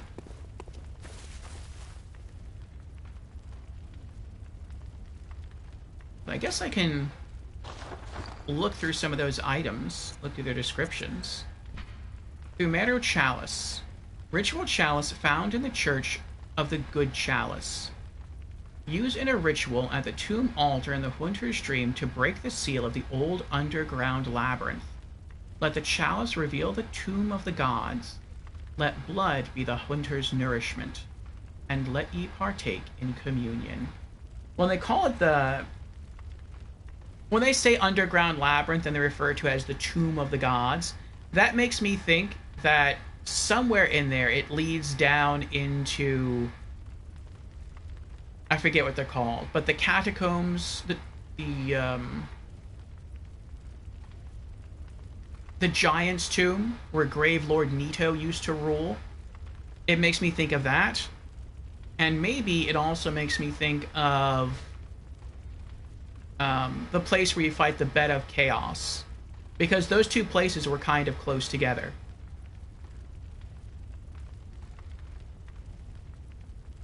Charles says, I do think the light of the lamps does come from what remains of the first flame. Interesting. Okay. Fumero Root Chalice. Root Chalice that breaks multiple labyrinth seals. Root chalices, used in rituals to break old labyrinth seals, are said to change the labyrinth's form each time. The old labyrinth was carved out by the Fumerians, superhuman beings that are said to have unlocked the wisdom of the Eldritch Truth.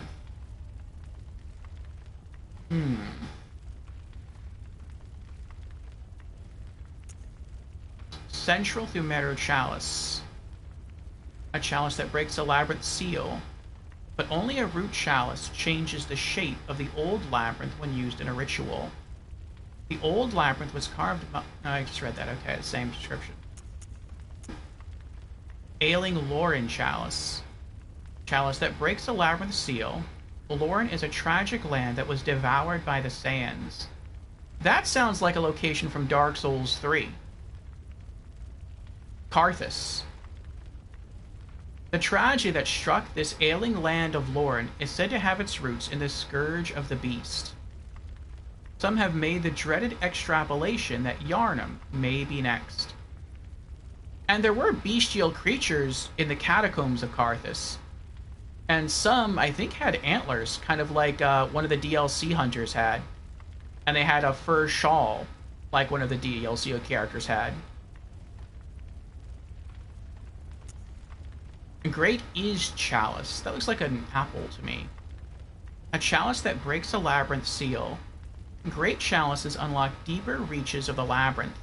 The Great Is Chalice became the cornerstone of the choir, the elite delegation of the Healing Church. It was also the first great chalice brought back to the surface since the time of Byrgenwerth, and allowed the choir to have audience with Ebrietas.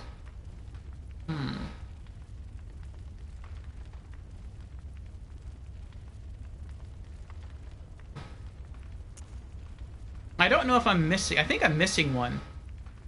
I know in the loading screens there's something called a Hintertomb Chalice. I haven't found that. Ritual Blood. Material used in a Holy Chalice ritual. One of the basic ingredients used to satiate a Holy Chalice is this incoagulable blood. When all is melted in blood, all is reborn. Tomb mold. Material used in a holy chalice ritual. Mold that grows from rotten flesh and blood inside the old labyrinth. Matures to bear giant spores.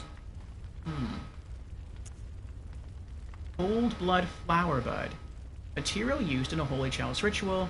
Pale vegetation that commonly grows on cold blood in a place long ago abandoned. Also, what was the hunter's nightmare? And the nightmare of Mensis? Was that like another crazy location that's real, or was it false? And who are the amygdalas? Why can you only apparently fight one of them? And it doesn't seem like you can damage the others. Need to find all the other chalice bloods, like 2 through 7.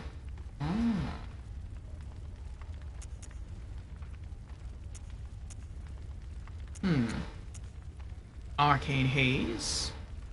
The tiny smatterings of haze that are found in certain ritual materials, sometimes required for special rites. The additional rite, Sinister Bell, makes the bell-ringing woman appear, and when she rings a sinister bell, hunters from other worlds will be beckoned as adversaries. Oh no. So do I have to find bell ringers and kill them in order to reap arcane haze to use that to open unique chalice dungeons? Ugh. Bloodshot eyeball. An exquisite eyeball removed quickly after death, or perhaps even before, used to unlock the seal of the old labyrinth hintertombs. Living string. The immense brain that Mensis retrieved from the nightmare was indeed lined with eyes on the inside, but they were of an evil sort, and the brain itself was terribly rotten. But even still, it was a legitimate great one, and left a relic. A living relic at that, which is a precious thing indeed. Red jelly. Stillborn infants born of a creature of unknown origin, of the type found in some corners of the old labyrinth. Pearl slug. This reminds me of Demon Souls. Of all the strange life forms that reside in the nooks and crannies of the old labyrinths, the slugs are clear signs of the left-behind great ones. And that was another cave system you had to go through in order to find the slugs back in Demon Souls. But it was on a very isolated island. Inflicted organ. Special body parts collected by the Healing Church. What was this gruesome bait used to lure? The additional rite, rotted offering, beckons ungodly forces, normally terrifying things, but also worthy prey for a special hunt. And yellow backbone is the last one. Special body parts collected by the Healing Church. What was this gruesome bait used to lure? The additional rite, rotted offering, beckons ungodly forces. Okay, I read that too. I mean, that gives me some thoughts, but I don't know. Maybe by exploring the Chalice dungeons tomorrow and Saturday, I'll have a better idea of what's going on.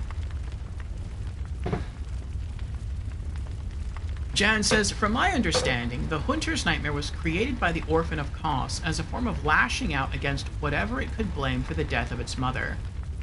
Charles says, yeah, the dreams and nightmares are the memories and nightmares of hunters made real in pocket dimensions by the will of the Great Ones, who have made some kind of agreement with their hosts.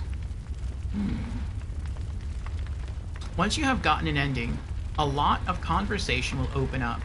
I don't want to spoil too much yet. Okay. I have been told, before I fight Gehrman, and I'm going to do so, that I should consume each of these 1/3 of umbilical cords, and so we'll be doing that. And, but yeah, I don't know when that's going to happen. I mean, if we can get through all of the Chalice dungeons tomorrow, so that we can get our trophy, then maybe Saturday, we'll just come in and throw ourselves at the final boss. So, We'll see, though. We'll see. I really am going to miss Bloodborne, though. It's been a lot of fun. I like the attire. I like that there's no equip load. I like my pretty shield. I love the weapons and how they change into other things, from the silver longsword into the great sword just by snapping it. It's been a really fun system of upgrading my character and upgrading the weapon with blood gems. And yes, I would like a sequel or just more DLC for Bloodborne. I'll take that too. Jens is correct. Your goal is to solo every boss in your first playthrough. And in order to do that, you must consume all 3 for spoiler reasons.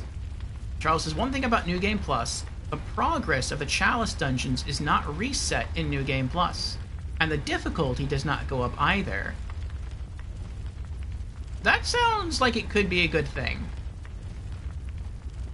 Because eventually you're just going to keep getting stronger and stronger, and so you're just going to be able to come back to the Chalice dungeons and probably clean house.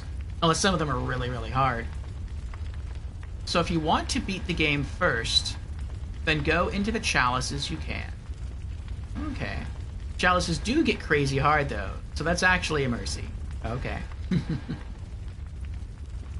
Well, I hope I don't have to go through all of them. Part of me would like to go through all of them, but I at least want to go through all of them enough to get the trophy that's in here.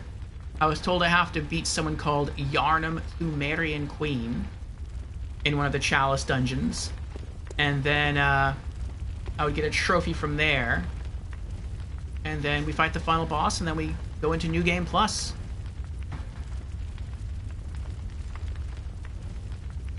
But do you think you'll ever do... Is the last unique boss? Okay.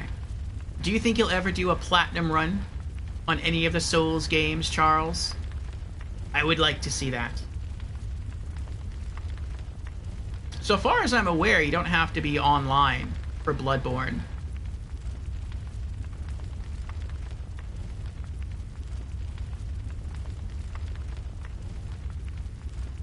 Oh, you already platinum Bloodborne.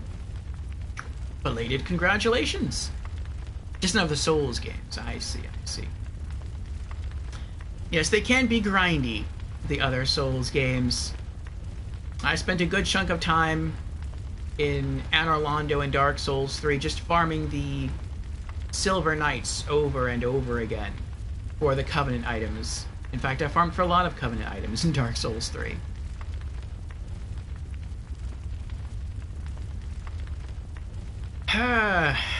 Yes. Oh. If you ever want to join us for any multiplayer, you are more than welcome to, Charles. Yes, probably, maybe starting next week, if not maybe the week after. We'll be going into co-op, New Game Plus, and Bloodborne, and that will be fun. Charles says, I started trying in Dark Souls 3, but I gave up after having farmed out the Covenant item for the Leaf Blade in the Farum Keep Covenant. Oh, yes, yes.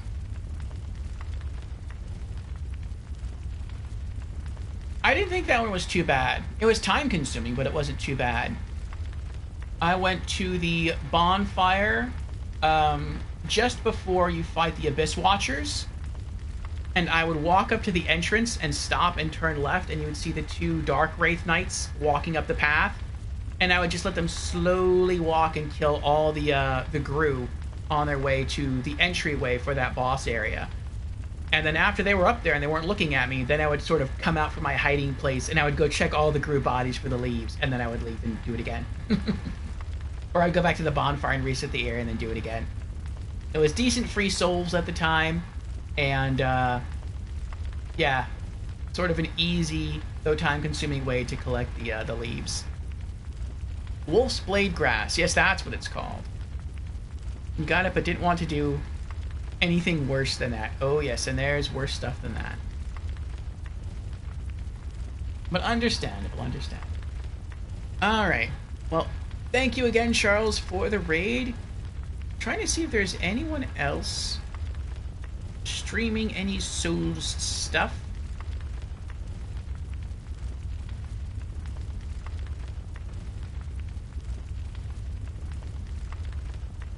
No, I don't see anyone. I think we'll just go ahead and call it here then. So yes, thank you everyone for being here. Thank you for coming out today. Thank you, Charles, again for the raid. Thank you, Squirmy, for the gifted subs and for the resubscription. And thank you everyone for keeping me company in chat today. Thank you to Fusion. Thank you to Jans. Thank you to Snipe.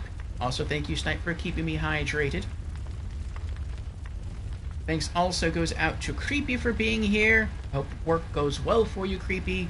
Thank you to Dread for being here. Let's see. Thank you to everyone who came over in Charles's raid. Thank you to Sheep for being here as well. Thank you to Lorelei.